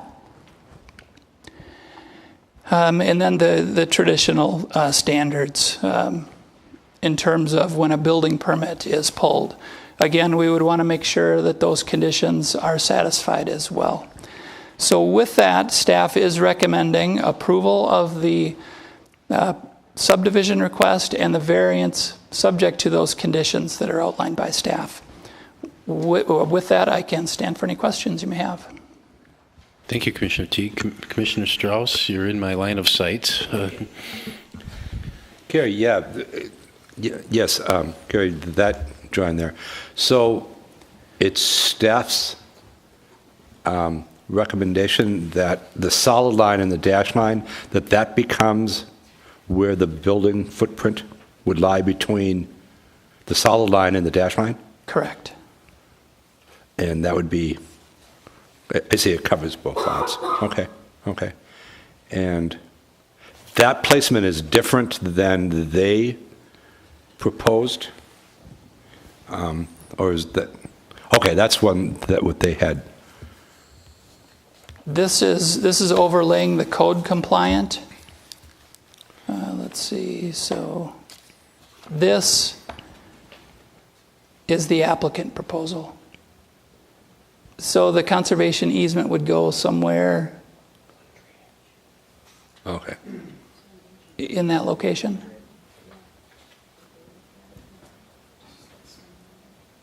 So on this one, where would the other line be? As the Yeah, so I don't have it in my presentation, but it is in your packet that overlays the slope easement over the lots or the proposed building pads. Again, it runs, it just touches the back corner. Okay. It more impacts this lot 1 here because of that 25% suggestion that they disturb no more than 25% of the slope area on this site. Okay, and then part of that is caused by the curve of the road that makes the buildable area a little bit less on that site. Okay, and so the requirement, the subdivision requirement, is just the lot size? Correct. And they both meet? They do all three of them meet our minimum standards. Okay. All right, thank you. Other questions? Commissioner Berube. Cary, could you remind us, I can't remember if I read it in the material, the sketch here that you have up here, and it's showing the 2 potential homes. Just so we have a sense of kind of perspective, what's the square footage? And we know, these are just sort of theoretical, but just kind of as a sense of how they'd fit in with the neighborhood. Yeah, they're still very generous. There's probably about a 6,000 square foot pad for each site. So you could still build a pretty good size home. Okay. Homes in this area are very large. Yeah. So I mean, just as we look at the scale, are these 3-car garages? The ones that are shown here are small. I wouldn't anticipate homes this size being built here. It's probably more in line with what the applicant is showing here, but not as large because of the grading that's associated with footprints this big. Yeah. You wouldn't be able to fit homes this large, but they would be slightly smaller. Okay. Sheila, do you have other questions? No, thank you. Okay. Are there other, Commissioner Miranda? So the tree and slope easement, that's for environmental reasons or sustainability reasons or look and feel or what? Yeah, probably all three of those things, yeah. Okay. And they're in other places in Edina? I mean, mostly in Southwest or other places in Edina? Or? Yeah, we've done this with, not that we've had a lot of larger subdivision, but I think of the Acres du Bois up in Morningside. There was a lot of mature trees on that site. And so similar easements were established. That was more about tree protection in that area, although there were some steep slopes that were preserved. Did they as end up taking more trees than was originally planned? Because there's not a lot of trees left there. Yes. The trees, there's a kind of a narrow line of trees on the far west lot line. And that's about it, yeah. That's where it got thinner. Okay. But on the slope, as you go down to the north, that was the majority of the tree protection area. Okay, thank you. Other questions, comments? Other? Commissioner Lee. Cary, did we have engineering look at this in terms of stormwater drainage or weigh in at all? Or? They did. It should be in here. There's a report in here. If not, I do have copies. Do you recall the gist of it? I'm not finding it in here. Yeah, so the general design here is they would, the runoff comes down the hill into Dakota Trail. So they're proposing these rain gardens along the street to kind of hold back the drainage as it goes to the street. The street is low, so that would help prevent some of that runoff. So in general, yeah, they're okay with the proposal. They would get, obviously, into more depth with individual building permits. They didn't examine retaining walls, things like that. Any retaining wall over 4 feet needs to be engineered. So that level of detail has not been provided. And does the grade continue to slope all the way down to, I suppose, Indian Head Lake, right? Even across Dakota Trail, the contours continue down, is that correct? It does. I think it does start to go up across the street. I'm sure residents who are here this evening can speak to more detail there.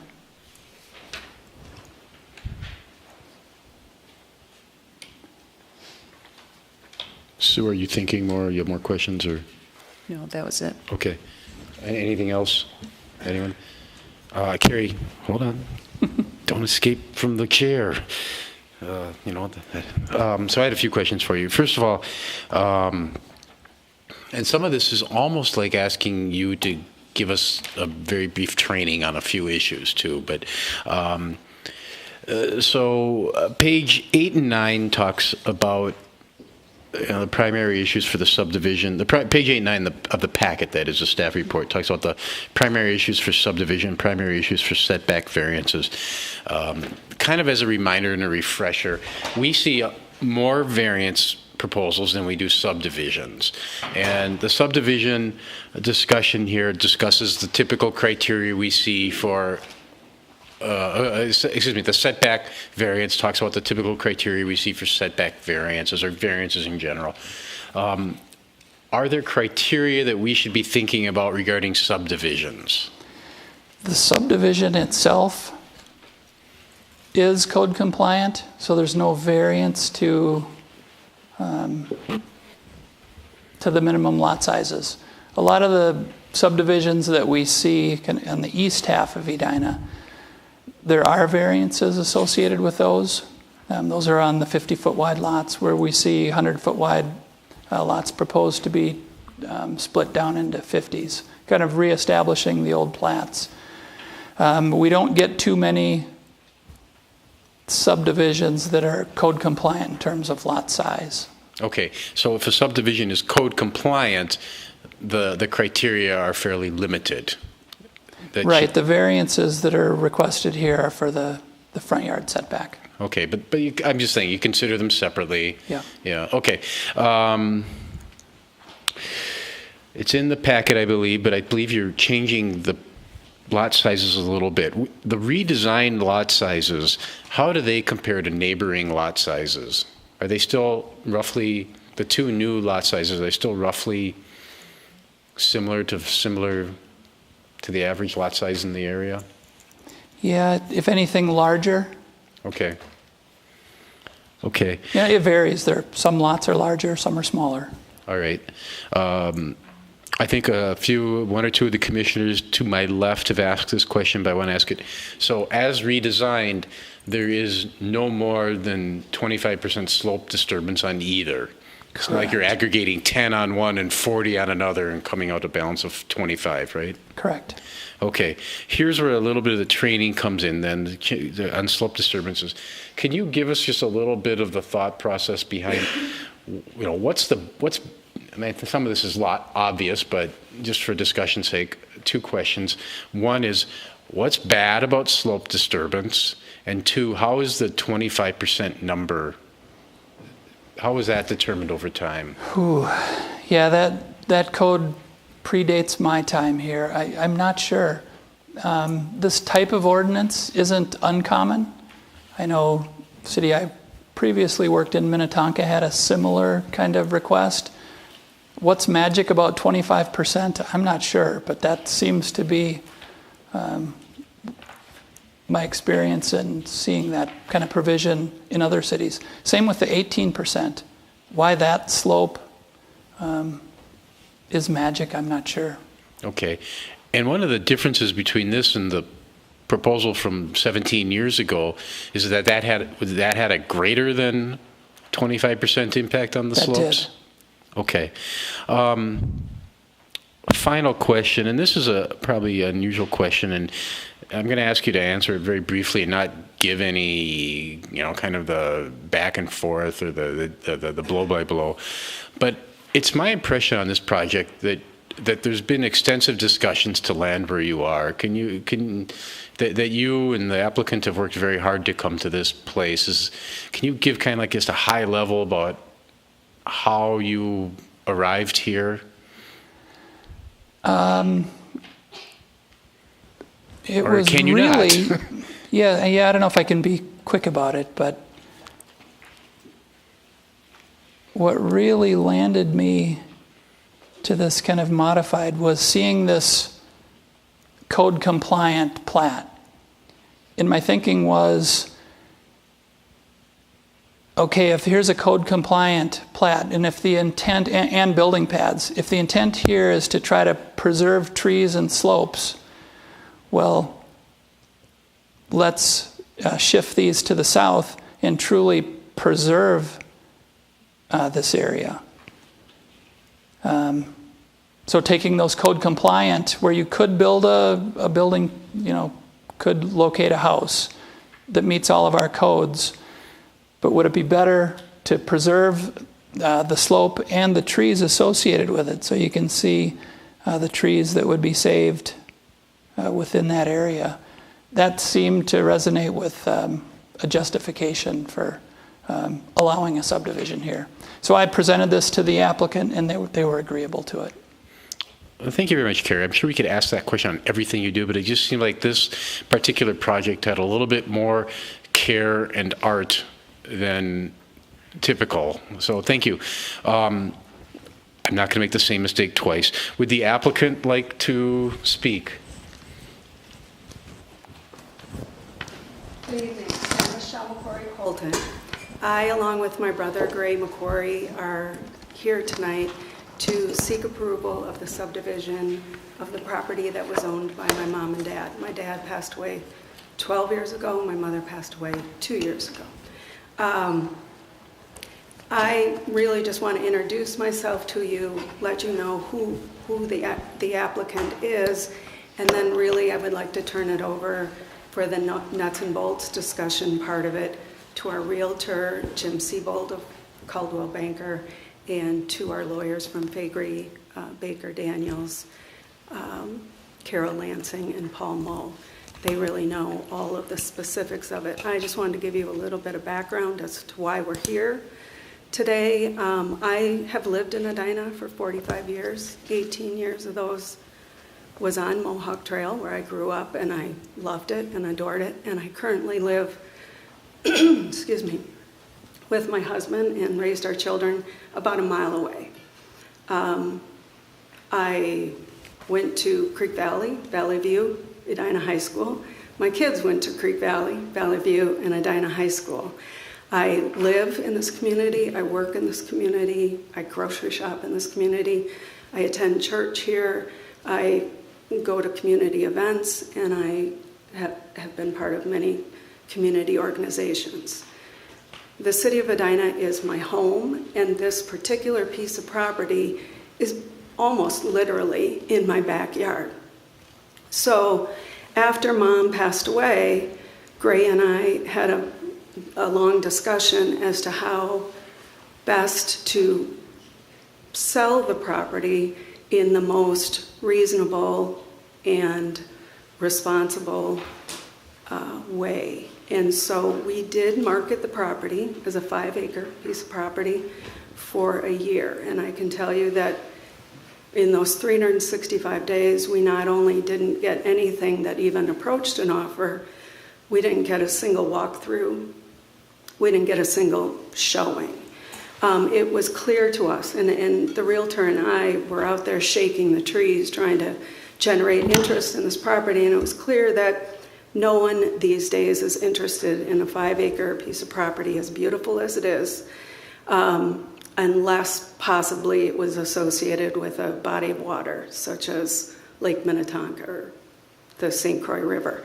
So after a year, Gray and I, still wanting to move on, we hired Jim Siebold, and we discussed ways that we could make the property more saleable, but while still being respectful to the community and to the neighborhood and to the property itself, and being reasonable. And so that's why we're here today proposing 3 lots, 2 lots on Dakota, and keeping the lot up on top where Mom and Dad's house was. I'm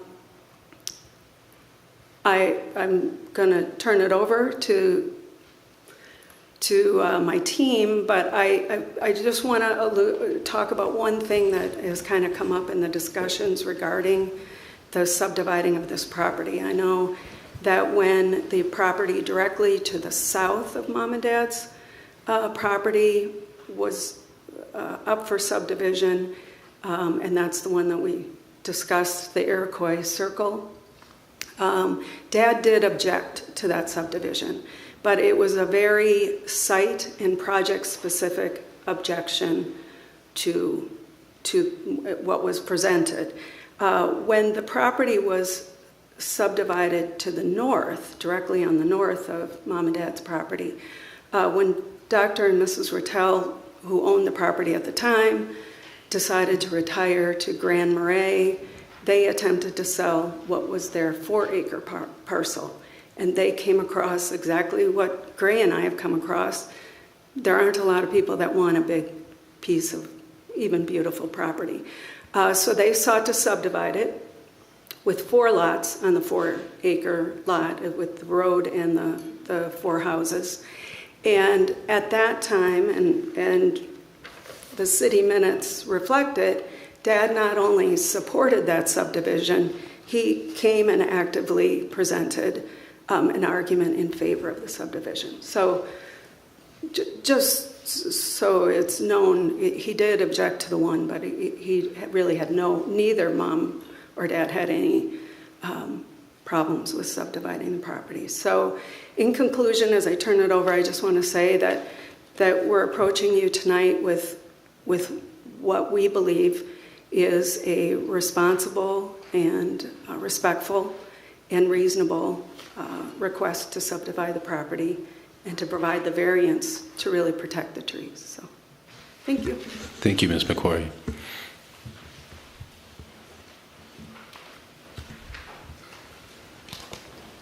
Good evening, Commissioners. Jim Siebold, Coldwell Banker Burnett, 821 Grand Avenue in St. Paul. Thank you for taking the time to listen. One of the things that we did is we had an exhaustive engineering study that suggested we could do up to 5 lots on this parcel and be compliant. We decided that that wasn't the best use in the community, and so we then proposed just to have 3 lots. One for the potential of saving the house on a 3-acre parcel and creating 2 larger parcels. These parcels are at 1 acre apiece, and they're actually larger than 60% of the lots in the 500-foot radius.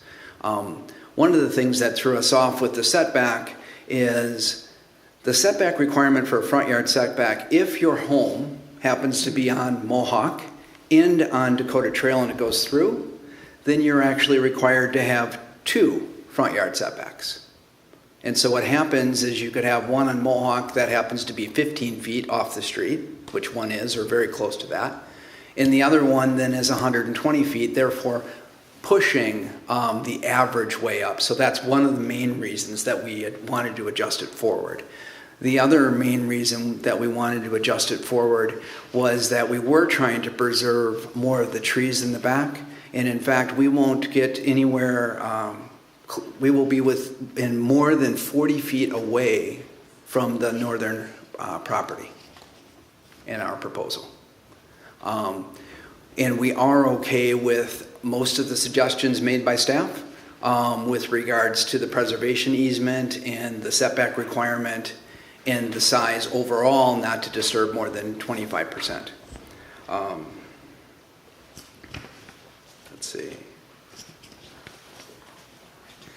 It will create a smaller footprint. So the homes won't be that large. We're looking at about a 2,500 square foot footprint. That includes the garage. And so you're lucky if you'll get more than a 4,500 square foot house within this community. That would be probably a below average size house for what exists in Indian Hills. There's a lot of homes in the area that are widely varied with their setbacks because it is, there's a lot of topography, there's many retaining walls. We're trying to limit those so that it makes sense for this proposal.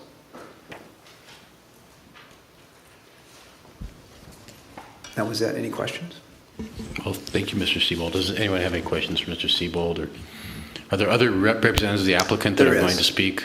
The attorney. So we can also ask, we may come back to you at the end of the applicant presentation. All right. Thank you. Thanks.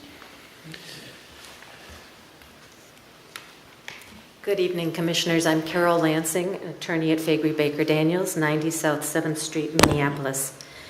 We do want to thank Cary for working with the team. I'm just recently on the team, but with Jim and the family to come to a staff recommended approval. There is one clarification I'd like to make regarding the conditions of approval. We do agree with the extensive tree and slope preservation easement. I think that's a good idea, and with a 35-foot setback, but we would like to talk with you about not requiring that the 25% disturbance limit be met on both lots. So talking about some objections that have been made by the neighbors, you have information in your packet comparing this to the 2002 subdivision proposal. Very different factual situations. They are not the same circumstances or reasoning. The reasoning does not apply in the same way as suggested by some people opposing this. In this case, because these lots can access Dakota Trail, they won't need to build a new street or cul-de-sac, and in 2002, that street and cul-de-sac would have required removal of a lot of soil, truckloads of it, and 30-foot high retaining walls. In this case, the retaining walls will peak out at 10 and a half feet, and will get smaller as they go around the curve of the building sites. And that site didn't comply with the plat-wide 25% disturbance limit or other development regulations. Staff recommended denial of that one. The stormwater runoff was going to increase in that one. It will not increase in this one. There was a stormwater drainage report for the concept plan submitted to the city engineer, and he concurred that based on that, stormwater management would not, or stormwater runoff would not increase. And the loss of trees will be substantially less in what we're proposing than would have been required for the construction of that road and the driveways on the other lot. Also, the city now has a tree ordinance that promotes preservation and protection of trees during construction. And this, when the actual building permits are applied for here, that will be evaluated carefully, and those measures will be required. And given that there would be a tree preservation easement that, by the way, will cover the north part of the north lot, there won't be a concern about impacting the trees on the Cutlif's property. They have had concerns that removal of trees on the new lot would impact theirs because of root disturbance for roots that cross the property line. All that work will be far enough away that that won't be a factor. And this subdivision will be in character with the existing area. The 2002 plan was not considered to be. This will be, the lot sizes of the new lots will be an acre, which is the same size as the lots to the north and larger than the lots to the south on Dakota. And the front setback, which we'll discuss with the variance findings, will also be in character. To the chair's question, there are criteria considerations for subdivision that are listed in pages 2 and 3 of the staff report. One is whether the physical characteristics of the property would be not suitable or suitable for the type of development proposed. The physical characteristics of this property are similar to other Indian Hills lots that have slopes and are wooded. So we believe the property is suitable for subdivision. Then there is this one I want to talk about the limit of 25% disturbance of steep slopes within the total area of the plat. Now that's the consideration. You get to look at the total area of the plat, and we would like you to consider allowing that still to be applied as opposed to a per lot calculation. So that if you take the two lots together, the disturbance that will be that would occur will be less than 25%. But if you do it on a per lot basis, the north lot would be over 25%. And if we have to do it per lot, the building footprint is reduced to about 1,800 square feet, which is pretty small, I think, for this neighborhood. So given the character of the neighborhood, as I said, we would like you to allow the 25% limit to be determined plat-wide. Another consideration is compliance with the tree ordinance, and as I mentioned, that will occur. And then additional considerations are consistency with the comprehensive plan. This proposal is consistent with comprehensive plan goals for residential development because the purpose of those are to be in character with the existing area, and as discussed, this will be. The subdivision and concept development plans comply with the zoning ordinance. The design of the subdivision and the future developments will not be detrimental to public health, safety, or general welfare. At the time of building permit application, the specific requirements related to building code, stormwater management, grading and erosion control, tree preservation and protection, utilities, and other infrastructure will all be carefully reviewed by staff, as with every project, and compliance will be required to ensure that there's no detrimental effect. The subdivision conforms to the requirements of state law. And then the final consideration in the subdivision ordinance is that the subdivision complies with other goals and objectives of the subdivision ordinance. This subdivision, subject to the 35-foot setback and the preservation easement, does comply with the policies and purposes of the subdivision ordinance. And specifically, I'd like to call out purposes of orderly, economic, and safe development of land, adequate provision for storm drainage, flexibility and design of plats and subdivisions, preservation and enhancement of value and economic value of property, economic use of property, protection of the character of neighborhoods. So staff concluded, based on those considerations, that the proposed subdivision is reasonable. And then we are requesting, really with, I think, staff's encouragement, the front yard variance, and there are practical difficulties supporting granting of that variance.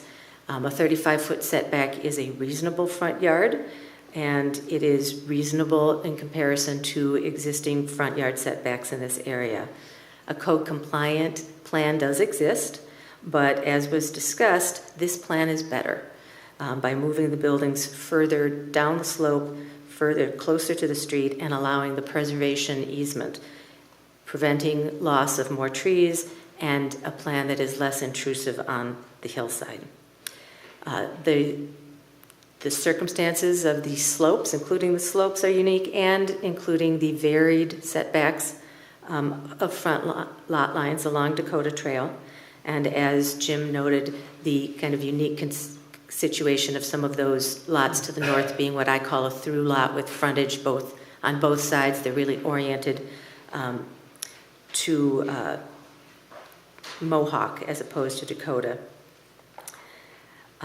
And then the character of the area, as I've said, will be maintained with the proposed front yard. So in closing, we're asking that you concur with the staff recommendation with, we hope, the allowance of a 25% calculation based on the area of the plat. Thank you, Ms. Lansing. Thank you. Are there other representatives of the applicant to speak? No. So, planning commissioners, do you have questions coming out of for the applicant coming out of that presentation?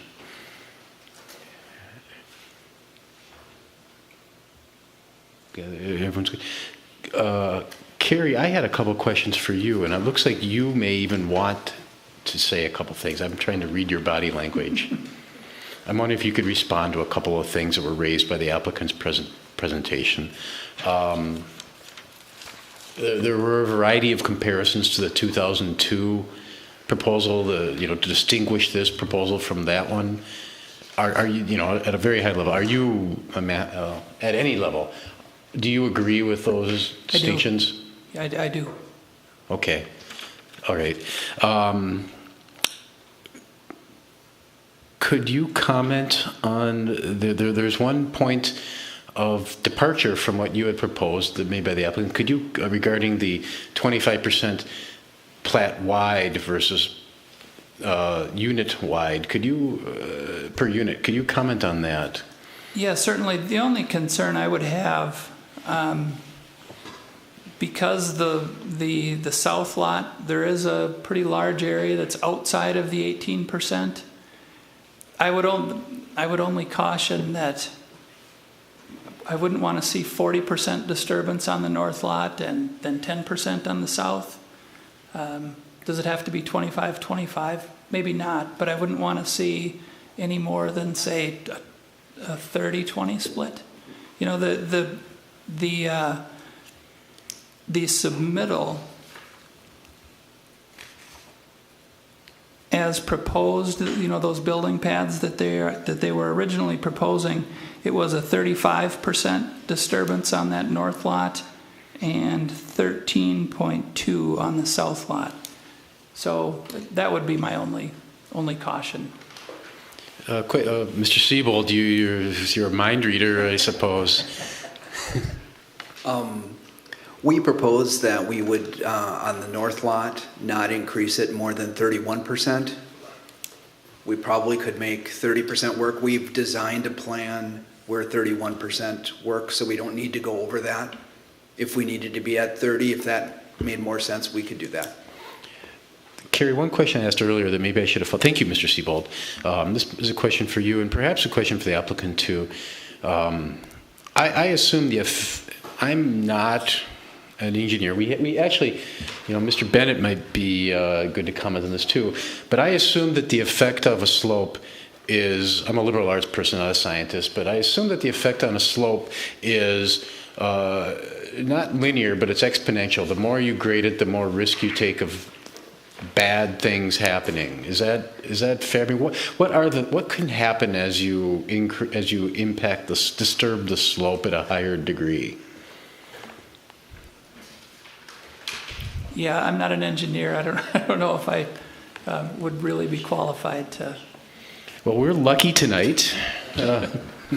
We have someone that has training and knowledge. Yeah. So I mean, there's a multitude of things to consider, but primarily, especially with slopes with tree cover. I mean, steep slopes with tree cover, the trees, but more importantly, the roots are holding that slope into place as well as absorbing a lot of the water. It's catching on the trees, they're soaking up the water. So the more you remove trees on a steep slope, the less stable it becomes, and then the more you rely on man-made solutions, which are inherently the ones you hear about. You don't hear about a slope failing with a bunch of trees on it. You hear about it ones failing where people did something to it and water is collecting and causing instability. So is it exponential? No, but the steeper the slope, the more concern. Does the steeper the slope, I assume, creates more stormwater issues for people downstream? Does slope disturbance affect the way stormwater drains? It can, because you're putting impositions on where the water can go and can't go. So I mean, there's ways you can handle it, and it seems like they're willing to make it work. The taller the retaining walls are, the more you're disrupting things. So the more potential there is, more risk there is, and the greater the cost is to do that in general too. So it seems by avoiding that, it's kind of a win-win for everyone. Well, thank you, Citizen Bennett. Yeah. Are there other questions for the applicant or for Cary Teague or for Citizen Bennett? With that, this is a public hearing, so any member of the public that wishes to speak for up to 3 minutes, please try, if someone else says something, please try not to just repeat what the last person said. Please come up, identify yourself at either side, name, address, and thank you for being here tonight.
Sorry.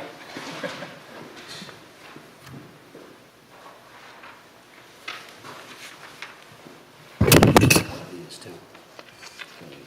There should be a lot of extras.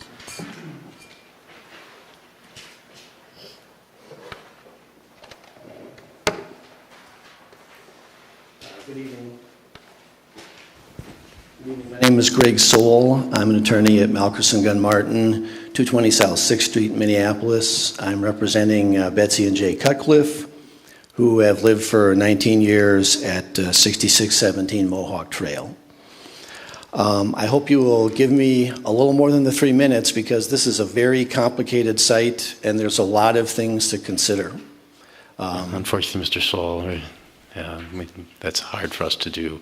But please be pithy, and we'll see where we can get to. Okay. The first thing I wanted to point out is have some conversation about the two plats that have been discussed.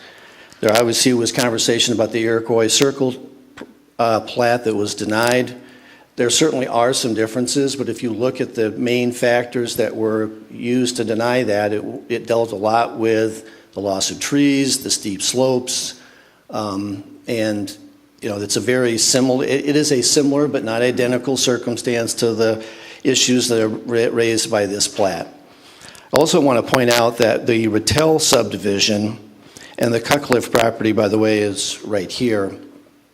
When the Rattel subdivision was proposed, there was a request that these two lots that border Dakota Trail would be allowed to have their driveways go down to Dakota Trail. And the city denied that request because of the steep slopes, because of the loss of the trees, and required that all the houses be sited at the top of the ridge so as not to interfere with the steep slopes or to lose a lot of trees. So, one of the criteria in your subdivision ordinance talks about the reasonable expectations of property owners. When the Cutcliffes bought their property, they understood that this downhill area could not be disturbed. It couldn't be for their lot, and now, years later, there's the prospect that this downhill area will be disturbed. I will also point out, so I'll talk first about the subdivision. In your subdivision ordinance 32-130, it lists a lot of physical characteristics of the property that you're supposed to consider. It's not merely how big are the lots. Oh, if the lots are the right size, fine, we automatically approve the subdivision. I mean, you're given a lot of discretion in terms of the criteria and factors that you can consider. It says without limitation, topography, vegetation, susceptibility to erosion, susceptibility to flooding. I mean, you're allowed to look at a lot of other factors, and you don't have to just rubber stamp an application if the lots are exactly the right size. The Cutcliffes are opposed to the proposed subdivision and the proposed variance, and I'll drive to the bottom line. What they really think this site is appropriate for is a single additional lot.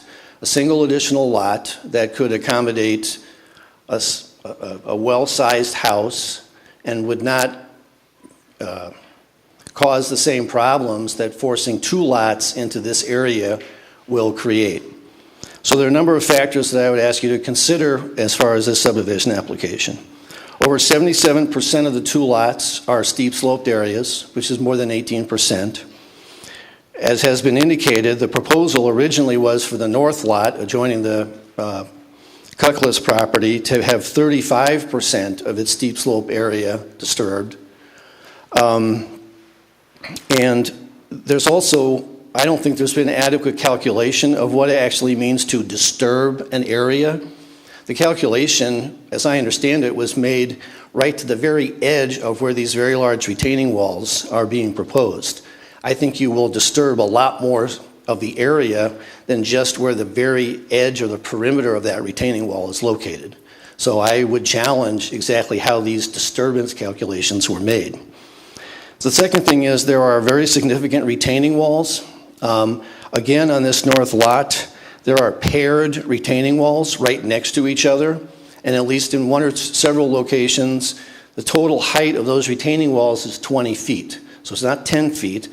One of them, I think, is like 14, and the next one that's right next to it is 6 feet. So within a short distance of time, you have a very quick drop-off. If you could kind of come to give a final. Well, I guess if those are your rules, those are your rules. I mean, you gave the applicant 20 minutes to speak, and you're giving me 3? Yes, yeah, that is the established rule. If you have anything else, otherwise, you thank you. Well, I do have one more point to make. I gave you a copy of the criteria, the application materials that have to be submitted. The staff has proposed what I consider to be, in all due respect to Mr. Teague, some fairly vague conditions. And if you look at the last page of what I submitted to you, I think that all of these factors are not nailed down in terms of what this proposal is going to be or what his conditions are going to be. So if you vote to approve this, you're buying a pig in a poke. You don't really know what you're approving. Thank you, sir.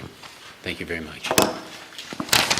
Are there other members of the public that would like to speak tonight? Please come up, identify yourself, address. How are we doing after a long night? Everybody good? My name is Paul Molitor, and I live in the property at 6725 Iroquois Circle. I will try to be brief under your 3-minute guideline. I'm a concerned neighbor of this potential project that they're trying to break up these lots into subdivisions. I was fortunate that 11 years ago I was in a position to buy a beautiful home. Private, up on a hill, wooded, and part of that being fortunate was I was next to another beautiful property of 5 acres, very similar, on the same slope, steep, down, private. You want to get isolated, this is where you go. And there might not be a lot of people that would still desire these properties, but I believe that there are people who would love to live in these properties. I wasn't a part of what happened to that property back in 2002. I would agree that some of the conditions are the same, but I also understand there are differences. I would be against disturbing this beautiful area. I don't know how well you people know this area. It's a special part of Edina, and I think this will disrupt not only some of what goes on up there in Mohawk Trail and Iroquois Circle, but down below as well. I think lastly, when you talked about, Mr. Bennett, about some of the things regarding slope and the problems that can occur, my slope is their slope, and whatever happens that possibly could be damaging by whatever projects are done and how those things are affected has a very large possibility of affecting mine. I know my property value will be affected if this goes forward. Thank you. Thank you, Mr. Molitor. Are there other members of the audience that would like to speak? Thank you. Yes, thank you. I'm going to use that prompter. Oh, and you need a microphone also. Okay. Is that Oh, Don't start my clock yet. I haven't talked yet. yeah. Can we get a better image? Yeah. Okay. All right. Okay. Can you reset the clock, please? Well, you're good. All right. My name is Mike Cary. I live at 6625 Dakota Trail. I'm here on behalf of myself and my wife and my 4 kids, and also on behalf of my neighbor immediately to the north, Kathy Nelson, at 6621, and my immediate neighbor to the south, the Goldsteins, at 6629 Dakota Trail. If you look on this map here, you'll see that we are the 3 properties that are most affected by this in terms of what we are going to be looking out our windows at. And so I come to you from that perspective. And I would also say that although I'm here on my personal capacity, I'm representing them as their attorneys because I'm a licensed attorney in the state of Minnesota, practice at Dyke-Magosset. So I should be able to take 9 minutes. I don't think I'll be. Yeah, we're not. Yeah. So you're saying attorneys who represent people can't speak for more than it's 3 minutes per speaker. Yes. All right. Where's that stated, by the way? Cary, where is that stated? Is that in our bylaws? It's a policy. It's a policy? Is it written? Just so we're clear. What's that, Todd? Oh. I don't think I'm going to take 9 minutes, but I'm legally obligated to it. If it's a policy, if it doesn't say that one individual is limited to 3 minutes, I'm going to take my time. So I don't have that much to say. Hold on a moment. Do you have? It's not a written ordinance. It's just been the city's policy. The council has the same policy. Familiar with section 1983? Is your civil rights being affected? I mean, Due process. No, you're being sort of arbitrary about your 3-minute rule, and I'm just trying to make sure I get my time. Well, it's been this way long before I arrived. So. Right, I'm not trying to be too difficult. You're being kind of funny about your 3 minutes. I'll get on with it. What? Yeah. Thank you, Commissioner Lee. All right, so I don't think I'm going to take all that long. We're here, I think what's on mostly a speculative plan. The 2 proposals that we heard before this were really brought by builders or actual developers. One's a spec home, one's an affordable housing. We have somebody who's ready to build a house. We're talking about subdividing for a speculative property with a ton of conditions. We've heard a lot of promises from these people so far that we're going to have easements for woods, we're going to have easements for drainage, that everything is going to turn out fine. We're not hearing from the people that are going to live in these houses or who are going to build these houses as spec homes. We just hear that we think it'll be more saleable if we divide it this way. I've read the code very carefully. I've read the comprehensive plan. I can tell you there is nothing in there that supports speculative, saleable determinations about just splitting up properties. If we had somebody coming here and said, I want to move into this house with all these conditions, that might be a different story. We don't have that. We don't have anyone that's willing to accept these. We just have somebody that's proposing to sell them with these conditions. So I think here's one of the risks that we face. You know, Mr. Molitor talked about somebody might want to come and buy a 5-acre property. We heard Mrs. McCory say, well, nobody wants that, but for some reason they'd want a 3-acre property. We're going to have a situation here where we're going to have 2 1-acre lots that are 35 feet away from the road, which is, and I'll get back to the character of the neighborhood in a minute. It's going to be really restrictive, and I don't think anybody's going to buy a lot that's 35 feet from the road on a restricted 2,500 square foot pad in this neighborhood, because it's not what people are moving to Indian Hills for. And so these lots are probably going to sit unmarketable for years. There's plenty of inventory in Indian Hills right now. The Woodward developer guy, that lot sat for almost a year. There's another one that's been on the market for over a year in the price range that Mr. Siebold is proposing.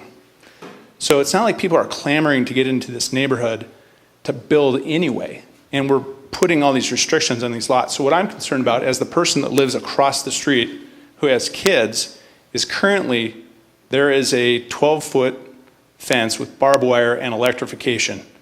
I've been assured that the electrification is not going on right now. You should all know that that is a violation of the city's fencing ordinance. It's a public nuisance.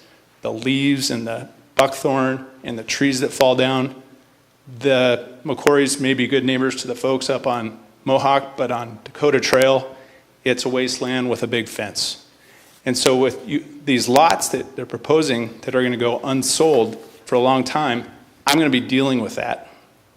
So that's one concern. So if we do decide that at some point in time, once they come back with a good application that actually tells you what they're going to do, in the interim, until those lots get sold, let's put some restrictions or conditions on how that land is going to be cared for.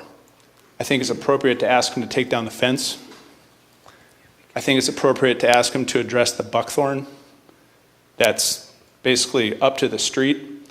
There are some logs and trees that are basically down on the street. I had to go, when one fell over the fence, push it off the street so nobody would hit it.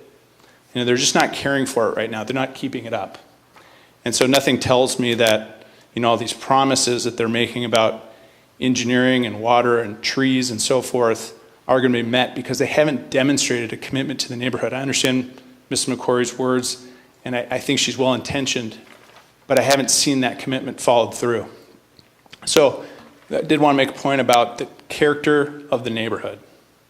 When you're driving on Dakota Trail, you'll see that there are, up until the southern border of this property, there are houses on both sides.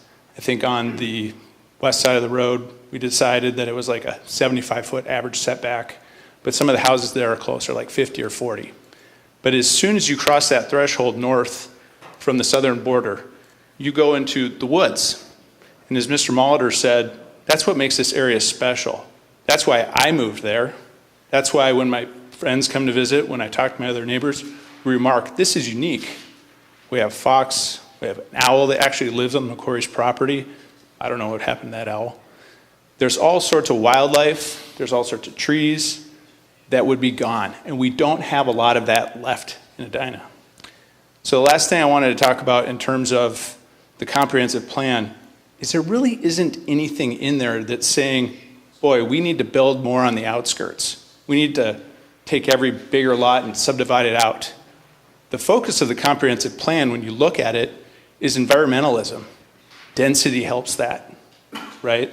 Connectivity to paths helps that. This isn't connected to anything. When you build single-family residential houses on the outskirts, you're using more resources. It's also not part of the comprehensive plan to have expensive houses, frankly. We want to encourage more affordable housing. So there's really nothing as you go through the criteria, as you go through the comprehensive plan, that tells us this is a really good idea. We need this in Edina. We need more people coming into Indian Hills. Again, the demand hasn't been demonstrated. There's a lot of inventory sitting there. And so, I think it's very speculative. We haven't really heard more about, how much is going to profit, the Macquaries to sell it off this way, what they think the market timing would be, whether they'd sell it faster this way. Just all we heard is, we tried to sell it for a year, know about it. Well, there's been a lot of houses for sale in Indian Hills for more than a year. They're just maybe a little overpriced. And so I would encourage the Macquaries to think about lowering the price, selling it as 5 acres. And if they don't do that, maybe follow the Cutcliffe's recommendation. Try and do 1 lot. That's a lot more reasonable. Don't put it right on the street. That house could maybe sell. That's a house that, living across from it, would fit into the character of the neighborhood, wouldn't harm my property values. Thank you, Mr. Cary. Thank you, Commissioner. Are there other members of the public that would like to speak tonight?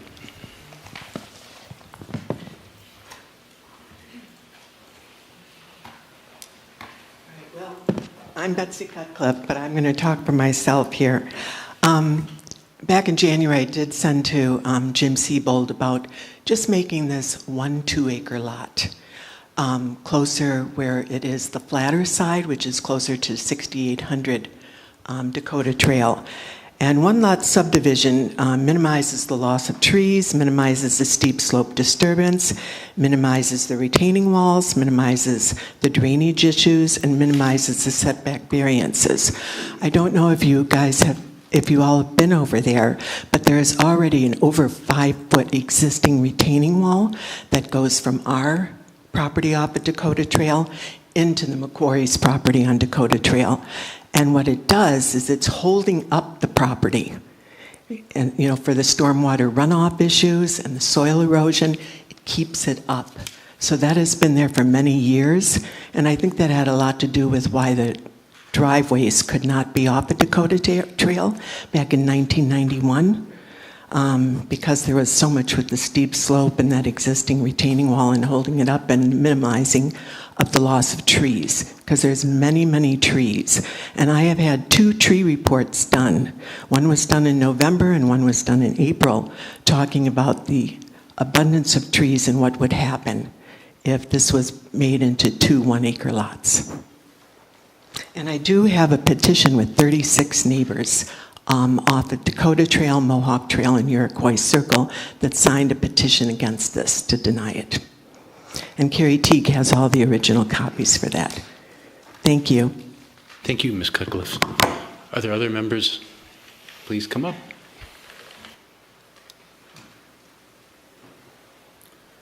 Good evening. I'm Tony Zulli. My wife Beth and I and our 3 kids, we live at 6805 Iroquois Circle. We're one of the families that signed the petition. We would ask this body to deny this request. We've lived in the area about 10 years, and prior to that, we lived down on Sally Lane. And there is a very different characteristic about Indian Hills than on Sally Lane. As some of the other speakers have mentioned, the lots are larger, and that's an attractive feature of that neighborhood, and I think always has been. If you go down on Sally Lane where we used to live, the lots are smaller and the houses are closer together, and there's considerably less trees. When you go into Indian Hills, it's dark, it's private, and there's a lot of trees. And that's one of the most desirable characteristics of that neighborhood.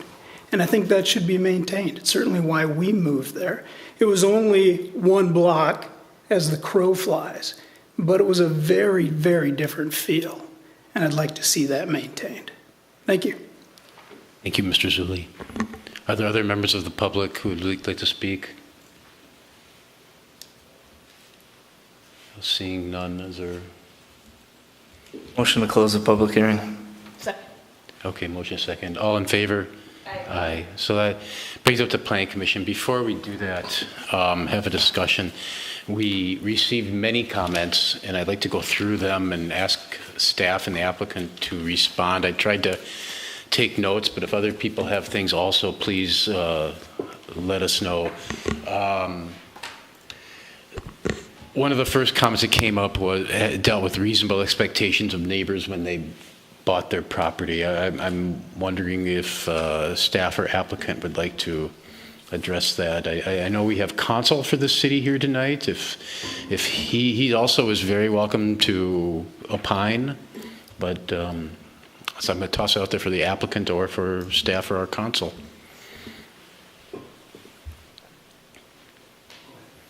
Go ahead. Who's going first? Anyone. Okay, do you respond? The neighbors have said that they had a reasonable expectation for the property as it was when they bought it, not to be disturbed. So I'm wondering if if you agree, or that they had a reasonable expectation, or if I'm David Kendall with the City Attorney's Office. I wanted to advise the Commission about the function of its ruling on a subdivision application. For a subdivision, the Commission's acting in a quasi-judicial function. So you're basically trying to determine if the application complies with the subdivision ordinance.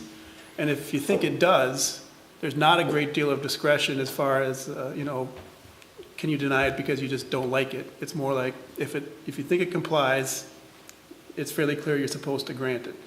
As far as the economic viability of the proposed development, that's not really a factor under the subdivision ordinance. Clearly, there's a lot of neighborhood opposition to this, and clearly you have to take that into account.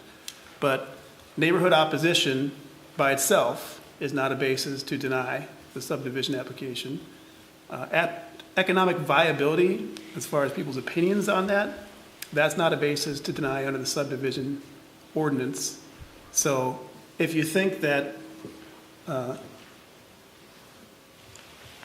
people's expectations will be violated in terms of their economic expectations for their own property, you can take that into consideration. If you think that maybe their plan for future development after this subdivision is granted may not be economically beneficial to them, that's not really a basis to deny. So thank you very much for that overview explanation. Let me ask a question a little differently based on your answer then. One of the things you said was, look, with subdivisions, we're acting as in a quasi-judicial function, and our role is to determine whether or not the application meets the requirements for a subdivision. Is the reasonable expectations of neighbors at the time they purchase their home or a factor in whether an application complies or not in the subdivision's criteria, or are you saying that's one of those economic? I also, by the way, just as an aside, I suspect it's also a non-economic factor of opposition, not just an economic factor. But are you saying that doesn't matter for the purpose of the Planning Commission activity? Well, if the neighbors are saying that they had an expectation that property in the neighborhood would never be subdivided, I think you have to determine whether you think that's a reasonable expectation. Because there's a subdivision ordinance and it delineates what can be done and what can't be done, and you can go and look at that and decide if you think it's likely that property could be subdivided.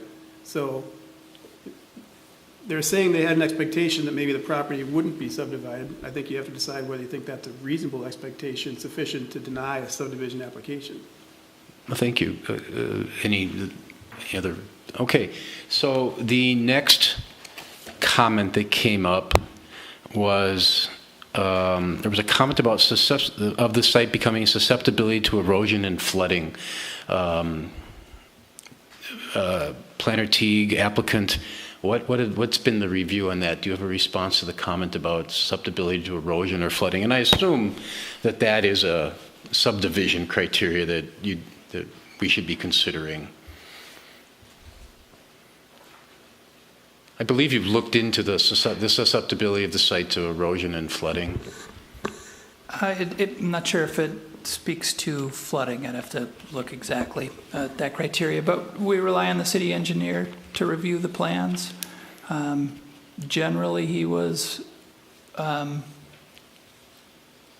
okay with what was presented with the oversized lots. He didn't feel that there was going to be negative impact on adjacent properties, which is kind of the main part of their review, that there wouldn't be any increase in runoff to adjacent properties. So engineering was comfortable. Thank you, Planner Teague. Another comment had to do with not adequately calculating what it means to disturb the slope, and there's an edge part where the retaining walls are proposed. Could you comment on how the determinations of disturbance were calculated and how comfortable? Does that get back to the engineering department? Yeah, I asked the engineers to take a look specifically at that 18% and 25% rule. They did review the plans and didn't believe there was a disturbance of over 25%. And again, in terms of the detail on retaining walls, that would be reviewed as part of an individual building permit. They need to be structurally engineered, anything over 4 feet tall. So there's not an extensive review in regard to proposed retaining walls. Okay. Thank you, Cary. There was a comment about the easement having vague conditions and all factors are not nailed down. If you could respond to that, do you think there are other details that we could add to make it more clear about what's going to happen, or do you think it's clear as it is as a representative of the city? And at the point that we're at now at preliminary plat with the variances, we've outlined parameters that they need to meet. We would see that detail at final plat with the expectation that they meet those conditions.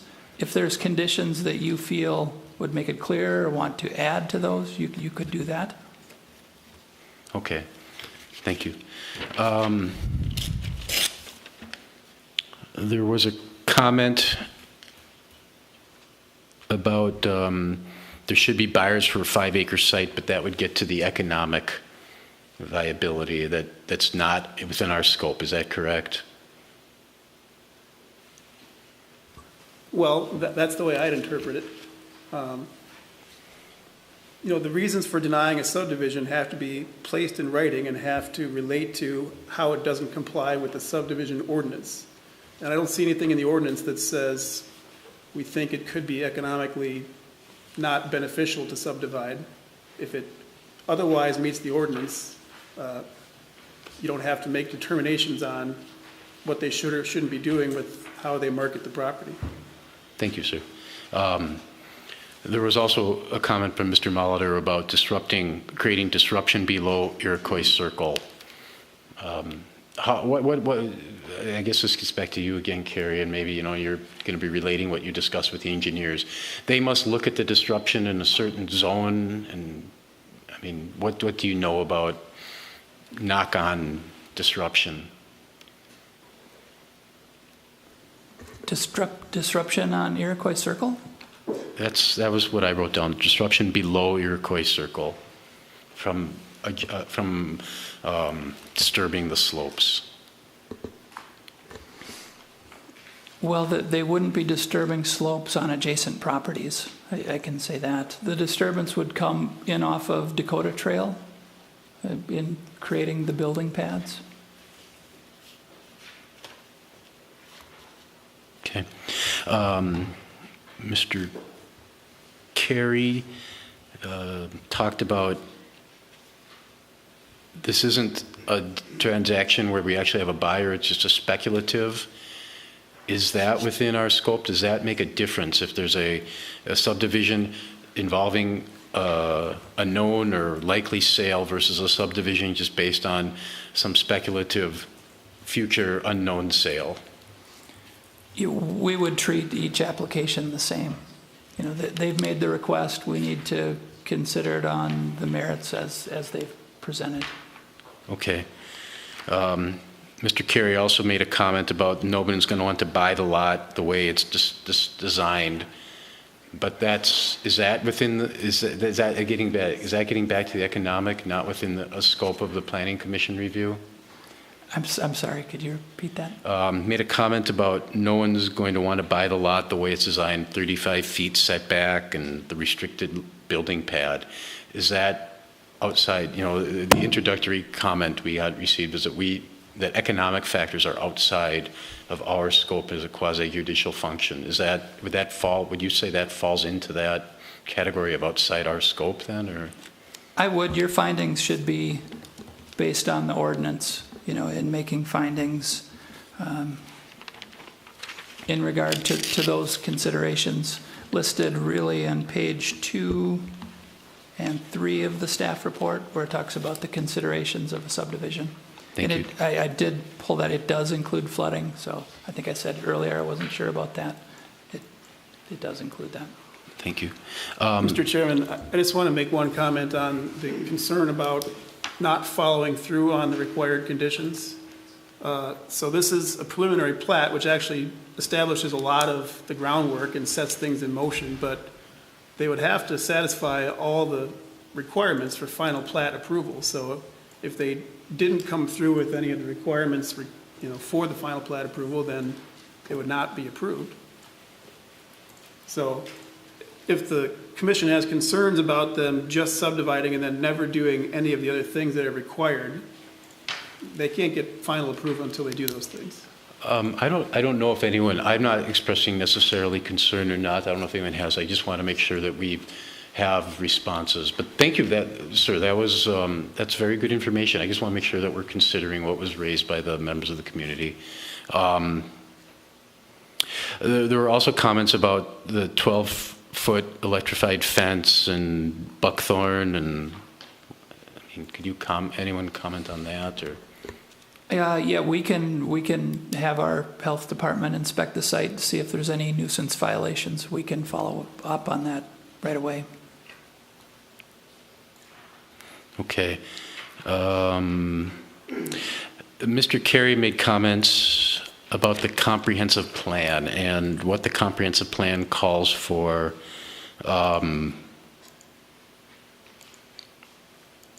I don't know. We've spent a lot of time thinking about the comprehensive plan. I mean, Well, yeah, in the big picture, this is zoned for single-family homes. That's what the comprehensive plan calls for in this area. This is a low-density residential area. Again, the lot sizes are consistent with our zoning ordinance. So with this proposal, we're focusing in on the zoning regulations. The use is allowed under the comprehensive plan. Okay.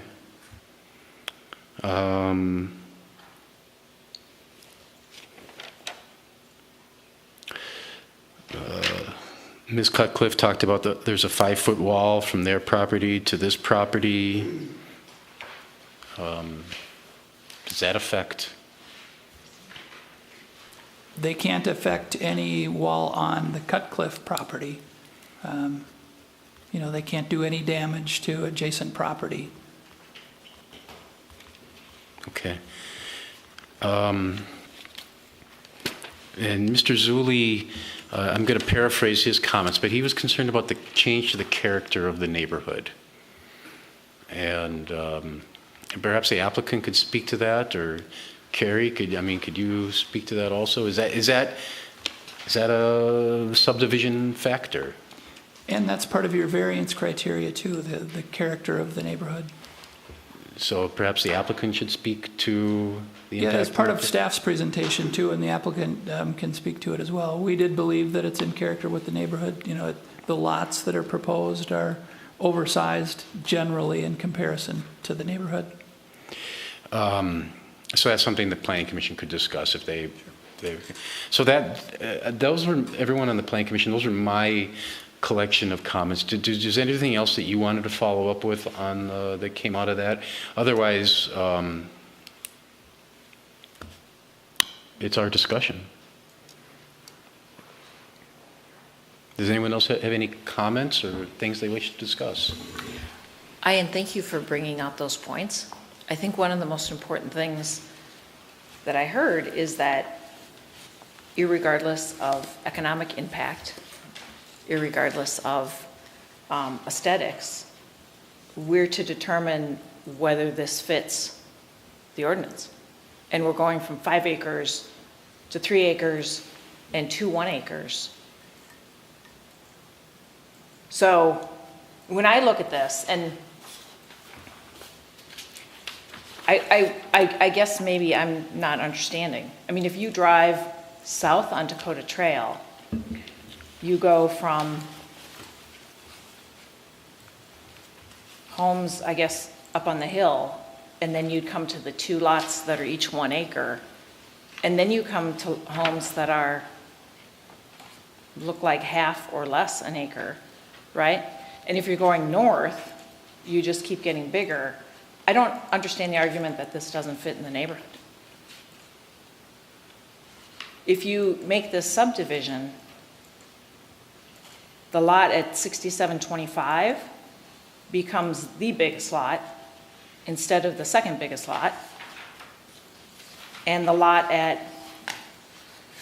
under question becomes the second biggest lot. I'm not sure how that is so detrimental to the neighborhood. I don't understand the argument. And what you're doing, I mean, I know it's a beautiful neighborhood. It sounds like it would be a lot better without that electric fence and the buckthorn. Wouldn't you rather have it developed? I mean, it's sitting there filled with buckthorn. I don't understand the argument. Thank you, Commissioner Brewery. Thank you. Commissioner Bennett? Oh man, there's a lot of things, right? Thinking back to some other examples of subdivisions that we approved and did not approve, it kind of just becomes clear to me this is different because of the scale, and so maybe it doesn't relate in certain levels, but the character of this neighborhood to me is these unique, very large lots, and although people don't see them, you know, that is what neighbors came to expect. That's why there's a lot of opposition, and that is altering this area of the neighborhood. And when you look at the whole scale of things, there aren't many large lots like this in there. And to me, that's a character. And when we looked at other blocks where there were other sets of large tracts compared to the others, we denied it. When it was just one and everything else was the same, we approved it. So to me, it's harmful in that perspective. Thank you, Commissioner Bennett. On the left side of the dais, are there comments over here? And that's not a political comment, that's a directional comment. Yeah. Thank you, Commissioner Strauss. I guess, Cary, my question is probably best directed to you. We're being asked to do a preliminary approval of the subdivision.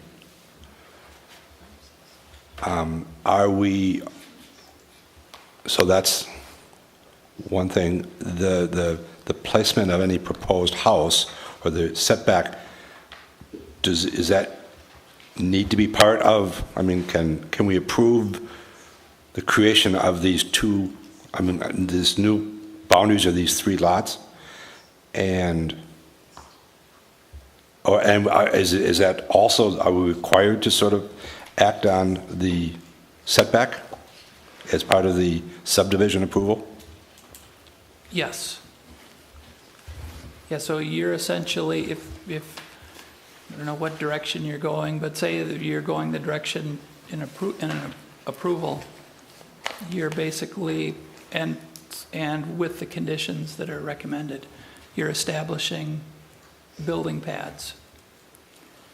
At final approval, they'll need to come back with more detailed plans to show a building pad and how it can fit within those parameters that are outlined in the conditions. including the development agreement, the slope and preservate, the slope and tree easement. That percentage of impact and all those sort of, so as our attorney was covering, I mean, then the specific details of all of those requirements, how they're being addressed. Correct. Other Commissioner Miranda, please. So I think I tend to agree with Commissioner Berube. And when you think about development of, well, just development in general, I mean, you generally have like facing like is a phrase they use. And if you look at the properties south of there, on either side of the road, they're both approximately the same size properties. And as you go north, they get larger. But if you look at the subject property, if you split that in two the way they're proposing, on the opposite side of the street, you have 3 oddly shaped lots that are in about the same space as those 2 lots. So, and as you go further north, you know, they're all oddly shaped because of the terrain. But, you know, the lots below are consistently smaller, and the lots surrounding it seem to me to be approximately the same size. So I don't think it seems, in fact, the only standout here really is this undivided lot, I think. So from the perspective of, you know, does it fit expectations for the area, I certainly think it does. And then now in terms of the 20%, 30% split and whatnot, I would tend to agree with Cary that, you know, we want to have that kind of split on the development. You don't want to go too much beyond the, you know, the 25%, 25%. What do you call it? Yeah. I think the 20, 30% is a good rule for that. Thank you, Commissioner Miranda. Other commissioners would like to. Commissioner Thorson?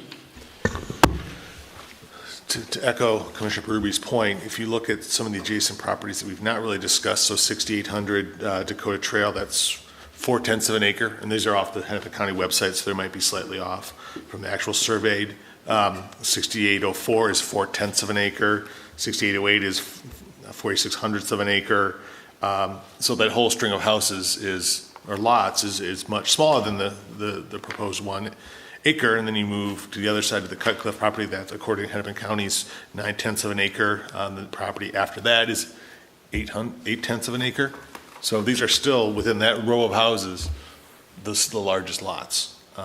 So again, to echo what Commissioner Berube said, it's not out of, the lot size is not out of character for what we're seeing in a whole row of houses. I think where we've had problems with subdivisions before, it's been where you're really creating a really, really small lot in a neighborhood that's not, and these line up pretty closely to what the adjacent properties.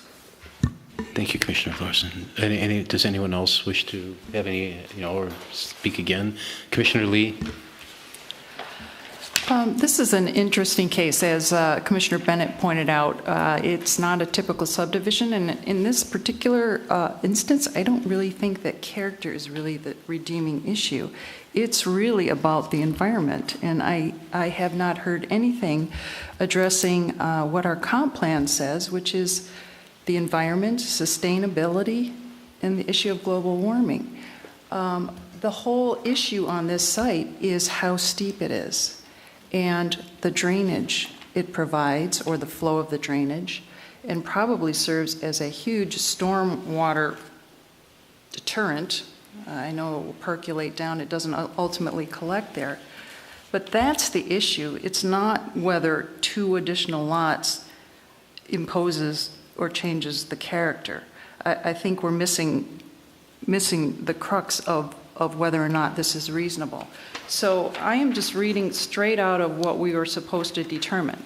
whether the physical characteristics of the property, including without limitation the topography, the vegetation, susceptibility to erosion or siltation, susceptibility to flooding, use as a natural recovery, ponding area for stormwater, and potential disturbance of slopes with a grade of 18% or more are such that the property is not suitable for the type of development or use proposed. Number 2 talked about the exceeding the 25% of the 18% slopes. It's unclear. Applicant has even said that in some cases would like to ask us to just bypass that requirement, and I think it should hold for each individual slope, because otherwise you lose as a city a mechanism to evaluate objectively a request without having to try to put conditions into specific to each individual parcel, which I think is crazy when you're talking about a preliminary plat subdivision. It talks about the tree ordinance. Well, we don't even need to talk about a tree ordinance. This thing is covered with trees. So what we have to talk about is, are we okay as a city with the removal of that quantity of trees? Is there a benefit to the community to subdivide, and does that meet our comp plan requirements for sustainability, environment, sensitivity? So I look at it more in terms of that way, rather than saying, well, you know, there's other smaller lots. I don't think that's the question we're being asked to look at. We have to determine whether it merits a subdivision. And in the final analysis, the reason parcels like this are like this is because there were issues. Otherwise, it would have been subdivided long ago.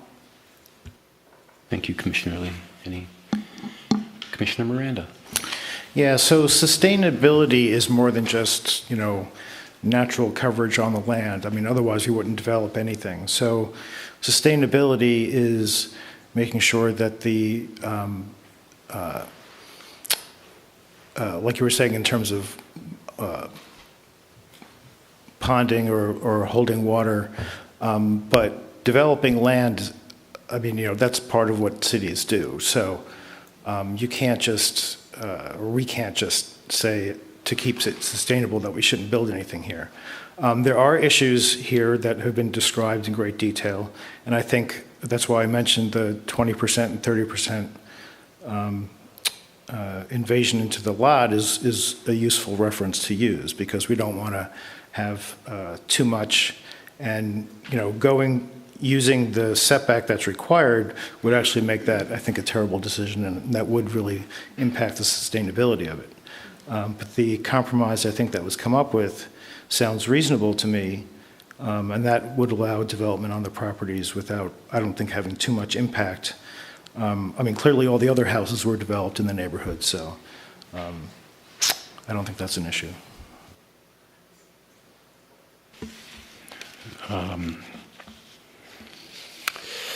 Staff and council, a few moments ago, you mentioned that this was a preliminary plat versus a final plat. Does that weigh into the consideration of issues such as physical characteristics of the property? No, you can use that in your consideration, okay, whether it's preliminary or final. Thank you. Are there any further comments? I have a few comments. Okay, so this obviously is a tough issue. We got people from downtown to show up tonight and being paid, you know, a nice hour. We don't get top attorneys at the city council or planning commission meetings as a regular basis. Thank you for coming. All the attorneys that were here tonight, I think, demonstrated their ability as good attorneys. So I think we got a lot more detail on this one than we typically do, because there's a lot of expertise that was brought to bear by the neighbors and by the applicant on this project that we don't typically get, and that creates a lot of thought. I also think that this is, as many people up here recognize, that this is a very special region, a very unique neighborhood within Edina, That said, I think despite the expertise, despite the uniqueness of this neighborhood, I think a lot of the issues that were presented are very similar to issues we face all the time, in that we have neighbors that are concerned about the impact of another landowner making changes on that property, and the neighbors are concerned about the impact on their property. I mean, we deal with that all the time. And I think those are, in some ways, the immovable object and the irresistible force. The thing that I get back to, that kind of my general feeling is that the neighbors do have reasonable expectations to enjoy their neighborhood in an undisturbed manner, but the landowners have rights too, and their rights are essentially, they have reasonable expectations and rights, and their reasonable expectations are rights to be able to own and develop their property in compliance with law. And I think there are times when we need to say, well, that purpose isn't correct, doesn't comply with our interpretation of the law. But I think unless things are clear about character, I'm concerned when we get into things like character, because that becomes very subjective. If that's going to be something we're going to judge, that should be in the law. We should have that documented about what that means. And I think we need to respect the private property rights as long as they aren't infringing on other people's rights. So that's kind of where I land with this one. One thing that I wish I had brought up earlier when Cary was presenting and asking, and this is based on past experience with these kinds of development agreements. Is there a time limit on the development agreement? Because I've seen things that come up previously where the land sits, or we reach an agreement, or we move something, and then time passes and economic factors change. I know we aren't supposed to consider economic factors, but it affects things change, environmental factors change. Is it possible to put a time limit on the development agreement? I have one other comment after that, though. So for the preliminary plat, they would have 1 year to apply for final plat. And would that come back to us at that time? That goes just to the city council. So there is a 1 year, what we're approving has a 1 year, and then the city council could put a time limit on the final then? This will go to the city council for consideration of the preliminary plat. If they approve it, the applicant then has 1 year to come back and apply for the final plat. And then that goes to the city council. Okay. In terms of the development agreement expiration, you could put an expiration within the agreement. Now, would we, so that's just something we'd recommend, because we don't really have authority over the development agreement, it sounds like. Right, that's the city council. Okay, thank you. The other thing I just wanted to mention, I'm also concerned when we start interpreting our comprehensive plan as requiring some kind of environmental assessment. I think that's a little bit, we didn't. Environmental assessments are big deals, and they're very important. I'm a huge I think environment's one of the hugest issues we face, but I don't think that we can impose environmental things that are pseudo-environmental assessments that aren't called for by statute. And I don't think the comprehensive plan, even though it values the environmental, I don't think it gives us the right to impose an environmental review on a project. Those are my thoughts. Does anyone else have any thoughts, questions, comments, further discussion, a motion?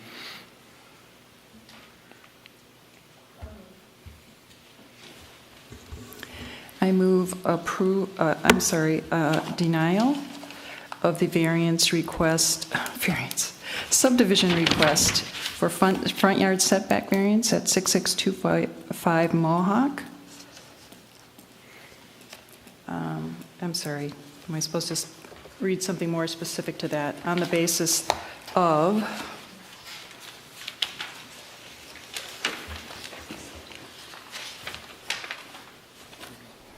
thank you. Yep. I recommend that the City Council deny the proposed preliminary plat with front yard setback variances. and denial based on the findings in the staff report. Thank you, Commissioner Lee. Is there a second for this motion? Second. Second. We have a motion and a second to deny the subdivision and the setback variance as for the reasons set forth in the staff report. Is there any further discussion on this motion? I would like to say something. Again, character is but one factor, and in this particular subdivision, you have to consider the sort of the redeeming characteristics of the site. So it isn't similar to what we've done before. Each one is unique.